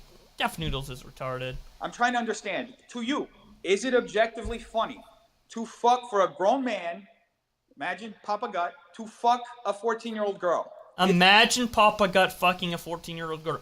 Wait, is DefNoodles conjuring this image in his mind right now? Imagine Papa Gut fucking a kid. Like, what? Why are you, like, fantasizing about pedophilia that deeply, bro? Is it objectively funny to you? No, I don't like going to sleep at night thinking of Papa Gut I'm not making any implications, by the way. I'm just saying it's, like, a bit of a lull. having sex with a child. By Is the that way. your thing? So that's And why I'm I being put it in serious. quotes, because I don't think it's funny. I don't think it's a joke to joke to So say why that. didn't you put fucking a Looks 14-year-old like girl a in pedophile. quotes? Why did you put joking in quotes? Because somebody the looks like obvious a pedophile. implication is that he wasn't being serious when he said he was joking. You're Saying calling that him somebody- out for joking. Saying that somebody looks like a pedophile is it's called a. I don't care Somebody about say the looks like a pedophile part. I think that joke's fine. I care about you with the implication that Papa Gut actually wanted to fuck kids. You're literally talking in circles, dude. She is just so... Remember when she hopped in this call? It was like an hour ago. She's been in this call for 3 hours. DefNoodles desperately needs her to defend him. And that's why he hasn't kicked her out yet. Yeah, because he's not answering the question. That's how the fucking circle goes. We did get to a point where he said he doesn't think it's funny. Now, so I'm trying to understand jokes literally, what we're going. Jokes you know? aren't like created whether someone thinks they're funny. There are going to be people who find every single joke not funny. Objectively, you would laugh at every single joke like that if somebody told it from that point of view of a grown man fucking a 14-year-old girl. If it's a different one, if it's like written differently, you would objectively find one that's We're not actually having funny a of a conversation whether Papa Gut's who looks funny. like Papa Gut fucking a Like, children. what is your point, Nick? What is your point? My point Oh my god. Jeez, is slow. he accused Papa Gut of being a pedophile because he was mad that Papa Gut was making videos on him. It's pretty fucking How obvious. was that an how is that an accusation when you yourself said you don't think it's a joke for him to say that he's fucking a 14-year-old girl? What are you talking about? You're putting parentheses around joking. The obvious implication that everyone is drawing is that you're saying he was serious about wanting to you fuck said it kids. yourself? And when people are saying this to you multiple days in a row, you've yet to correct a single person on it. So, I mean, like, I'm not the only person who came to this conclusion. So wait, you came to the conclusion that he was fucking girls? No, I little came girls? to the conclusion that you're saying he wasn't actually joking and he... DefNoodles is so stupid. He's like, so you came to the conclusion that he was fucking girls? No, he came to the conclusion that you're accusing him of that. Like, he's literally missing brain cells. He's so dumb. He's just so dumb. actually wanted to fuck girls. I just can't believe it. Where in my tweet did it say that? Motherfucker got famous on TikTok for quote-unquote joking about... He literally has to read back his own tweet. He's like a he's like a child. He has the mental capacity of a 5-year-old. 14-year-old girls. He's stupid. The part that you quoted is joking. I explained my logic behind it, and you supported it by saying that you don't think it's a joke. Yeah, so I what's think your that... point? Wait, I said I don't think it's funny. I didn't say I don't think it's a joke. Okay. See, you can make a joke and it cannot be funny. So case in point, DefNoodles. We kind of agree, kind of. Because if a joke needs to be funny for it to be a joke, then DefNoodles isn't a comedian. But if being a comedian just means you need to make jokes regardless if they're funny or not, then yeah, DefNoodles is a comedian. A bad comedian, but a comedian. Like, I'm not denying that DefNoodles is a comedian. I just think he's like the worst one I've ever known. Zach EC sends $2. Rylokey is thirsting hard for DefNoodles. Cussy. So we true. kind of have somewhat of an agreement. Objectively bad. Like, and I know that you fucked up multiple pedophiles. You don't sound like you know what you're talking about at all. Oh my god. Like, she's dumber than... We found someone dumber than Dennis. It's hard. You know, it's a challenge. He is on the bottom of the totem pole in terms of IQ. But we have found someone who is stupider than Dennis. And it's Rylokey. But can we get the peanut gallery to stop? So I don't understand how you're also categorizing. Can you guys? All right. So this is the moment when Papa Cut comes in. Nick is on a roll. He is on a roll. Best call so far. Getting Def on every single thing because Nick has an encyclopedia of all the fucking bad stuff DefNoodles has done because he has a great memory. And he has made a bunch of videos on DefNoodles, done a lot of research. And he's good at talking. I'm basically a Nick simp. I'm going to be real. I'm a Nick DiOrio simp. I think he's really good at this. I do criticize Nick sometimes. I did a whole stream criticizing Nick on my third channel 2 weeks ago. But I'm a Nick simp. Okay, whatever. I'm biased. Whatever. I'm dick riding Nick DiOrio like fucking Rylokey dick rides DefNoodles. Although I think I'm justified in my opinion. Anyways, he is destroying DefNoodles. Papa Gut comes in, doesn't know Nick is destroying DefNoodles, and he ruins it, dude. Unintentionally, but he ruins it, dude. Nick's gonna get cocked. Hear me? Not like a spite-driven move. Can you guys So, like- hear me? Yeah. So you were complaining previously on this stream. Can people hear me? Yes. Hello? Yeah, Yes. my God. Can you still hear me right now or no? He's getting so cocked. Yes. Okay. Can you still? I'm just testing my microphone. You hear me still? Good. Bro. I'm testing. Can you still? Okay, loud and clear. It works great. Cool. Okay, so what's happening in here? What are we doing? Like, Dude, Papa Gut right now sounds like that senator who was calling Kim. He doesn't know what's going on. No offense to Papa Gut. Papa Gut, love him, dude. Great guy. Smart, but man, dude. This was painful to watch live. I'm just gonna be real. What's up? Maybe I'm too much of a Nick simp, but We're in the middle of talking He's about- cucking. Yeah. Well, I don't. Is that where you want to start, or maybe the two of us should start like fresh here, Def? Like, where do you want to start here? I don't know. You just dropped in. What do you want to talk about? So, what do I want to talk about, Def? Probably that you've been So that's the end of the Nick debate, basically. Nick can't come back in after this because Papa Gut and DefNoodles go off. The rest of the last 2 hours is Papa Gut and DefNoodles talking. I do think it's important because obviously the main beef is between those two, so I'm going to continue playing this on 1.5 times speed. We might skip around a little bit because I do want to close out the stream that I'm doing soon. But yeah. Let's continue. once again trying to slander me on social media as a way to silence me rather than engage intelligently in what we've been talking about. Okay, so first off, let's break that down. How have I slandered you? By heavily insinuating that I'm a pedophile. How was that insinuation made? Constantly, through constant harassing tweets insinuating that I look like a pedophile. That quote tweeting, like, what were you saying, that you think I got famous on TikTok for quote unquote making jokes about children. Yeah, Parker, saying you're that- right. I'm not talking But about still, how you're so live on the stream you know. by asking them if I'm a pedophile. And then, of course, you're going to Not edit it his up so fault, that you're but going to target people who say, oh, sure, and then make a slanderous video about still me. a bit of You've a been rip for obsessed Nick. for no reason other than I can assume is that you saw that Ethan Klein said something nice about me, and you've been on a meltdown since that's like your guy. I don't know why. You're the one who re-engaged this entire thing because somebody said Papa Gut owns you. Hold and up. you decided to like come out here saying that you created my entire career despite the fact that I blew up on Hold up, TikTok no, through my own efforts, and now it's spiraled out of control to a point where you're mocking me getting emotional for expressing a situation where somebody told me about their violent rape. So like this whole angle where like so what's going on? You've already outed yourself for not caring about assault survivors. So, like, The one issue I have with Papa Gut, everything he's going to be saying is stuff I agree with. Mostly. There might be some stuff I don't agree with, and we might get into that a little later. But, you know how I've been complimenting a bunch of YouTubers on here for being very concise and to the point and stuff? And not elongating it? Obviously, there's not the critique of, like, what he's saying, but more how he's saying it. Papa gets really long-winded, and it just, you know, for people listening, it's just not, you know, the best way to go about it, but just some, you know, friendly criticism there. where are we right now with this, like, ridiculous, like... He's a little rambly. Campaign? That's pathetic. Hold up, there's a lot to unpack here. First off, sure. I had no idea that Ethan even complimented you. Congratulations. I mean, what... I mean, Cool. what... All right, let's move on. I don't really want to play the Let's Be Friends game. You tried to and, like, and you spit on it. waiting for it, like, that's kind of weird. That's, anyway. Congratulations on that. I don't know why you would think that's, like... Because you're obsessed with Ethan. That's your entire moral focus is what people think about you online and what Ethan Klein thinks about you. If you actually had a moral center, you wouldn't be going through this, like, ridiculous disinformation campaign about me. So wait, I gotta understand what your thing with Ethan is, because that's like really I know that weird. you're trying to change the whole frame to make it seem like I'm obsessed with Ethan, but we all know that you're very much obsessed with what he's Why did you even bring him up? Because I can't explain any other reason for you to have an absolute unhinged meltdown for a week obsessing about me as a content creator. So let me ask you a question. Sure. When you run your business, do you base your business decisions on someone else? No, because I'm not a bad businessman.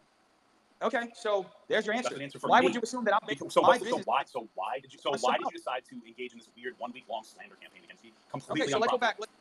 Let's go back. Sure. Let's see. How many videos have you made about me in the last 7 months? In total, I counted today. I made 21 videos about you. Overall, these videos are the first. We're not moving past the point. Overall, these videos consist of you, first of the time, trying to actively slander me, as well as a couple of ones in defense of you. And then again, with this situation of you slandering me, you talking about how I made a lot of videos when you consistently post on Twitter about me. Just because you put it on Twitter and don't make it a YouTube video doesn't mean you're not making a response to me. This is a really, really shallow and pathetic attempt to try to make it seem like I'm obsessed with you when you were the one re-engaging this whole thing. And you have for a week been obsessed and hyper-focused on trying to destroy my credibility, just like you did the first time. But the only difference is nobody thinks that you're serious. Nobody takes you seriously enough for it to have any real impact. And now you're doubling back because there's nothing else for you to do. Because nobody agrees with you. Your platform is going away because you're unjustifiably targeting me and invalidating sexual assault survivors. And now you realize you fucked up because the act of you pretending to care about people has gone away. That's what's happening right now.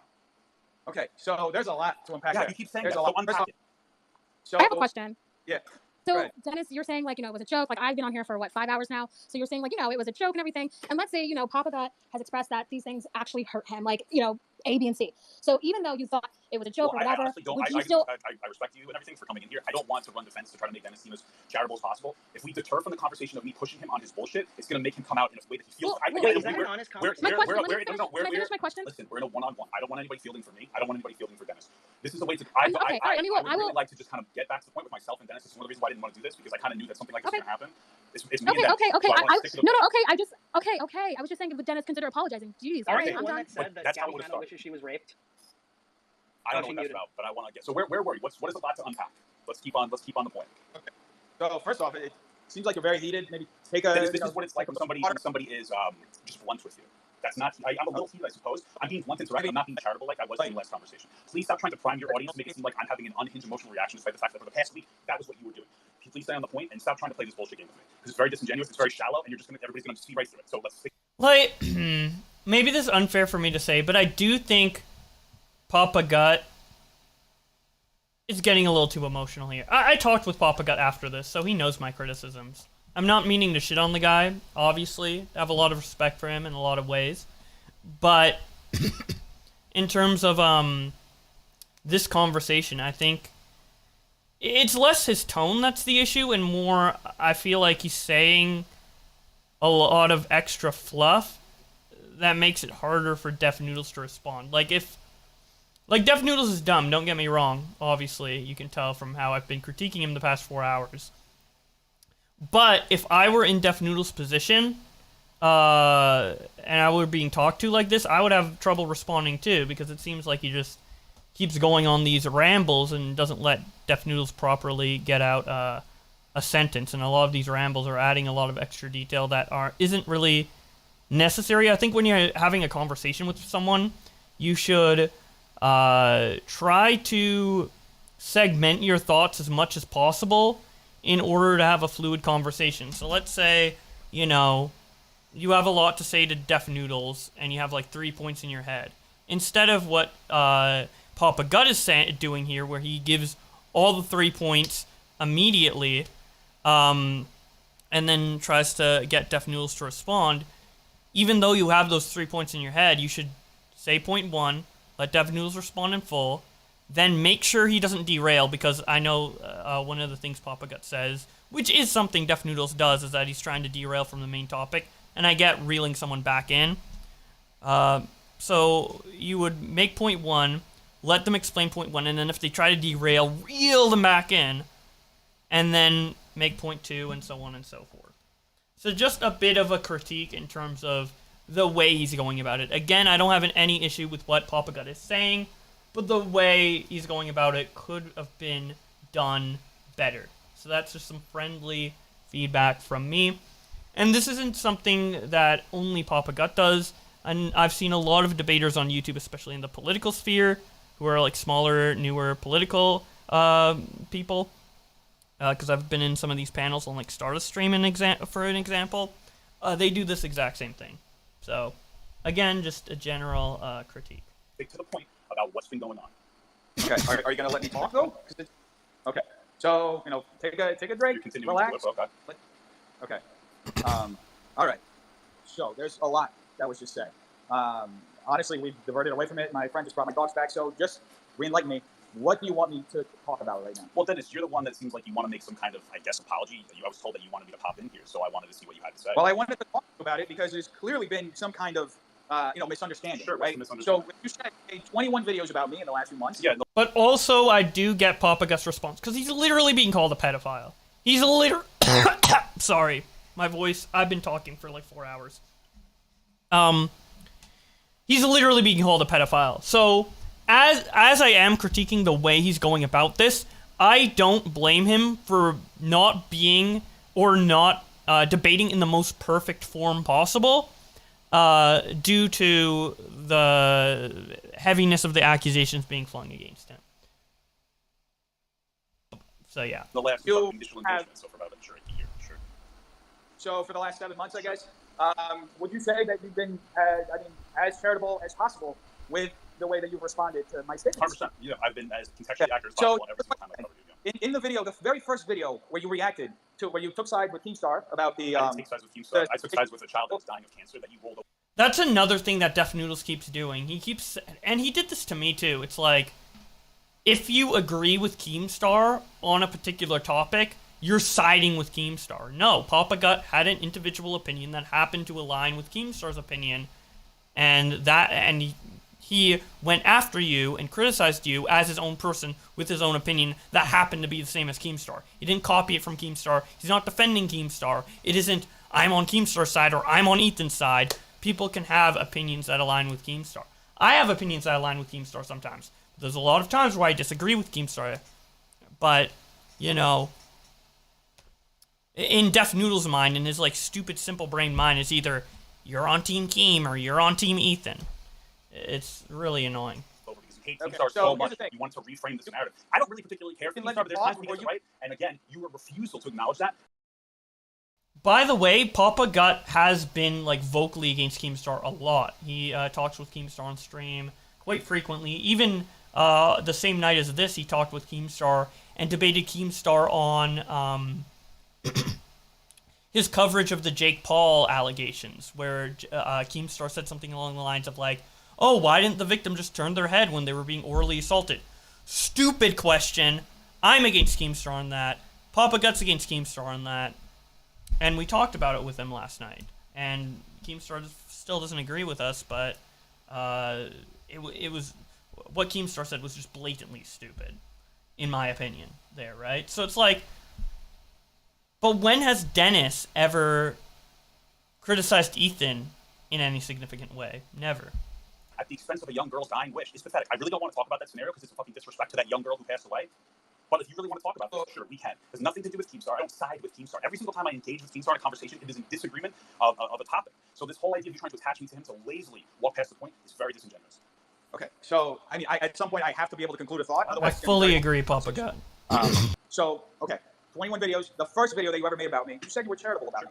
in my coverage. So I'm going to the very first video because that's something I noticed because it was something that somebody said to me. It was my introduction to you, right? Sure. So in that scenario, did you ever reach out to Sniper Wolf to get her side of the story? No, everything was pretty clear. The mother released all the documents. It was like 3 days of her installing. Cool. Sure. Well, I did. I spoke to her. I spoke to her. I got her side of the story. I saw what was happening. She told me exactly why she had issues with getting in touch with the girl, and she eventually got in touch with the girl. Well, she had issues because she was blocked for a year and then tried to double down. Let me just finish. One of your major criticisms in that video of me was that I demonetized my video and that I should have just taken the money and donated. No, it's not that. That was my criticism. That was my criticism of your video. That was my criticism of your video. We're not. You can finish after, and not your criticism because you're trying to get bullshit. My criticism was that you my criticism wasn't that you demonetized the video. My criticism was that you made sure you told everybody you demonetized the video to try to make it seem like you were more morally and right, like virtuous and righteous. If I remember correctly. Okay. I don't care if you monetize it or demonetize it. That doesn't matter. So if I even here's the made thing, that criticism. Let me go back. Let me just circle back to that because it's very important that you made that criticism because in your criticism, you said that I should have just monetized the video. You said that you yourself would have taken money in that situation. Okay, guys. I'm gonna be real. If I speed this up to 2 times, it's gonna be impossible to understand Papa Gut and DefNoodles. They're gonna be debating for another hour and 30 minutes. Papa Gut already has his full discussion up on his channel, and this stream has been going on for 4 hours. Are you guys okay with me skipping the rest of the space and referring you to Papa Gut's video instead? Is that something that I can do right here? Because I do want to cover everything, but it's getting long, and Papa Gut already has his full thing up on his channel. I've already kind of critiqued my issues with Papa Gut in the discussion. I think he didn't give enough DefNoodles enough time to speak, especially later on. But overall, I agree with what he is saying. So, if you want to watch the rest of this, I will divert you to this. I'll put it in the description as well. Fuck, I want the stream to be, like, concise and full, but at the same time, like, you know, it is getting long. Okay. So save that to watch later. That was the Twitter space. We'll look at a bit more DefNoodles tweets that happen after the space, and then we will conclude for tonight as my voice is kind of dying. So,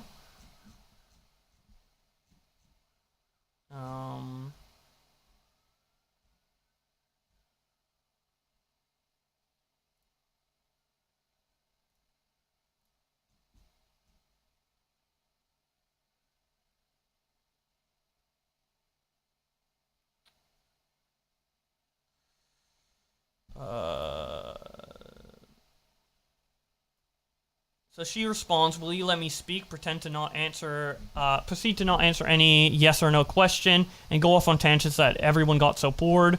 We chat, we're assuming ourselves. So she's talking about the Twitter space. DefNoodles responds, clearly you listen to a completely different conversation and are dishonestly trying to frame it as something it's not, but I'm not really worried. Real people know what actually happened, so keep chirping. And you guys know what happened because I showed you guys, so you know, you guys can come to your own conclusions.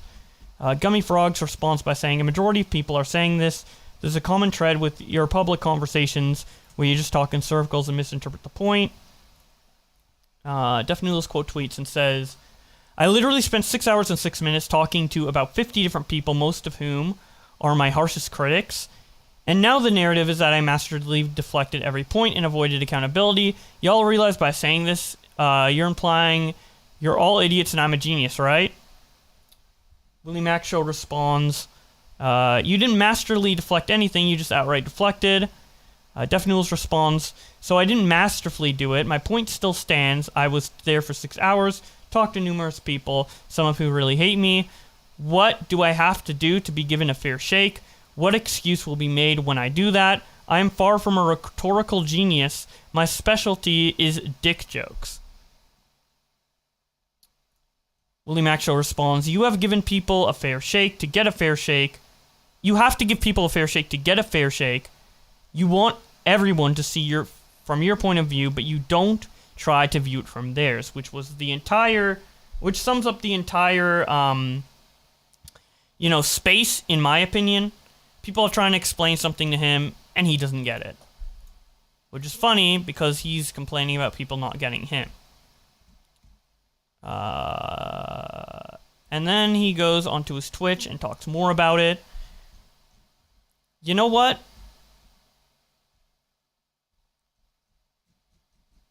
I don't know how much he talks about talks on this Twitch, but would you guys be down for a sequel stream tomorrow where we go over the Papa Gut confrontation, the Twitch stream DefNoodles did, and anything else that happens between now and tomorrow? How about that? How about we do a sequel stream? I did multiple parts for the, what was it? The Arcadium allegations. We've been here for 4 hours. I think that would be the best course of action. Because I do want to cover all of this DefNoodles stuff, but again, there's so much. Again, 6-hour Twitter space. Now he has a Twitch stream. He's doing even more tweets. Just tweeted out that he's 90% done with the roast battle stuff. I think this stuff is interesting, so that's what we're gonna do. If you guys don't want to miss the continued coverage of DefNoodles, be sure to sub to my channel with notifications on. I've consistently had 1,000 viewers this whole stream. Thank you guys so much for watching. Thank you so much for all of the donations. I appreciate it more than you can imagine. I did not expect this turnout. So yeah, if you're not already subbed, be sure to sub to my channel with notifications on. We just hit 298k subscribers. Thank you guys so much. If you want to see more streams from me that aren't, you know, directly related to YouTube, sometimes I cover YouTube drama on my other channel, like smaller YouTube drama. If you want more streams from me, be sure to sub to BoBlax3, my new streaming channel. Talked about a bunch of stuff, some gaming, some actual content, you know. So if you want more streams from me, be sure to follow BoBlax3. But with all that being said, thank you guys so much for watching, and I will see you in the next stream about DefNoodles or whatever other content you feel you want to watch from me. So yeah, thank you so much for the donations. I appreciate it a lot. And I will see you tomorrow. Good night, everybody.